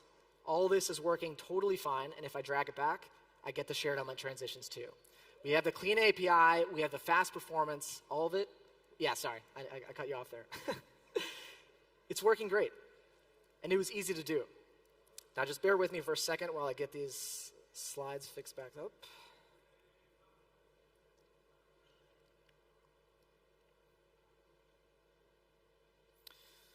So, in just a few dozen lines of code, we built a working image gallery for iOS in React Native. Now, we didn't have time to get to Android or web, but you'll be able to see these in the source code soon, and Alan from BeatGig did a great job building the Android side with Kotlin. The real Galleria will have more features. You'll have things like dark mode. You might notice that the background was white there, even though our image gallery was black. You'll be able to customize all that, the components up top, and more. Now, the answer is simple, but the path is complex. Once I solve a programming problem, I often think like, oh, that's it. You know, if I want a good image gallery in React Native for iOS, I just need to write like 40 lines of Swift and copy and paste it from some docs. You're telling me that that's all it takes? The thing is, it's a little more complex than that. It only tells half the story. For Galleria, there was a key abstraction question. How can I make the inline image component as good as Expo image? So my first attempt was to wrap Expo image on the native side. Because remember, on the native side, I needed access to the UI image view instance. So I started by adding Expo image to my pod spec, and I tried to extend the class from the Swift file, but I basically got nothing but errors. None of it worked, and it was clear that that was not the intended usage. So my second attempt was to fork Expo image and copy-paste all of its features. But this was pretty miserable. I wanted to have its caching and stuff like that, but it's pretty complicated to implement all this. So I decided to just do the recycling key prop to add support for flash list. Overall, I was pretty bummed. It worked, but the inline image component was a downgrade from Expo image. So a few months ago, I did put out a preview of Galleria on Twitter, and I started getting the usual questions. When is it going to get released? Is it open source? What's the holdup? And unfortunately, the bummer was I was just hit with this final issue.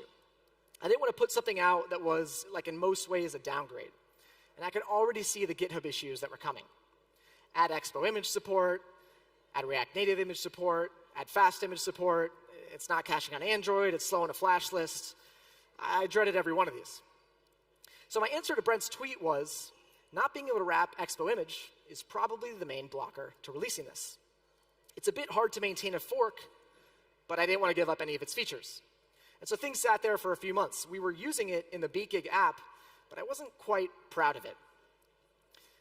And then I get a message from Tomas, who works on Expo at Software Mansion.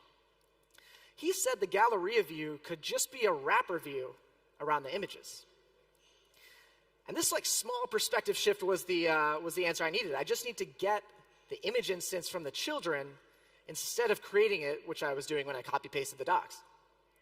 And that's how I came up with this very simple image gallery that was properly abstracted for React Native. So Galleria is now open source. And if you want, you can take your phone out and scan the QR code if you want to save this for later. Now, keep in mind, it's all a work in progress. And I'll do a full release soon, but I just want to make sure that the source was out there for you to see in the meantime. Now, isn't this just like a Swift library wrapper? Like, after all, what's so special about that? And really, that is the point. When you face a problem in React Native, you don't need to reinvent the wheel in JavaScript. You have access to native primitives and native libraries. So use them when it's useful. If someone who doesn't code heard from you that you're having trouble making an image expand, their answer would probably be like, well, doesn't literally every app have that? And the native ones do. Leverage the fact that you can just run Swift and Kotlin. And for those who don't know Swift, I'm sure you might get the urge to ask me how I learned it. But the reality is I've only written 10 Swift files ever. I don't have much to share. I look at the image, I look at the library that I want to wrap. I read the docs. I read the source code. I reference existing Expo modules. I use ChatGPT. I go on Google. I maybe ask someone on a forum, and eventually land at the right answer. It's bizarre in a way. There are so many necessary components that we all know about out there waiting to get built. And in many cases, just like Galleria, all you need to do is wrap something. So the next time you head to Google looking for that library you need, don't be afraid to pick a native one. Thank you.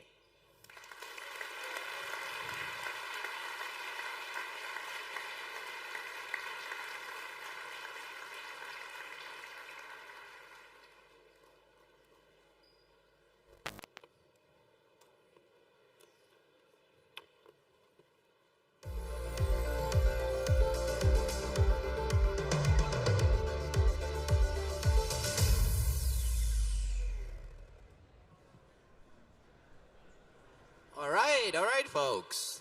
That is a wrap for day one. Only 2 bits of housekeeping. Number one, remember to bring your badges tomorrow. Do not forget. Because we don't have any more badges. We run out of badges. We are sold out. So everybody bring your badge in tomorrow. And yeah, other than that, make sure you bring your energy tomorrow, rest up, and we'll see you tomorrow. At 10 o'clock. 10 o'clock.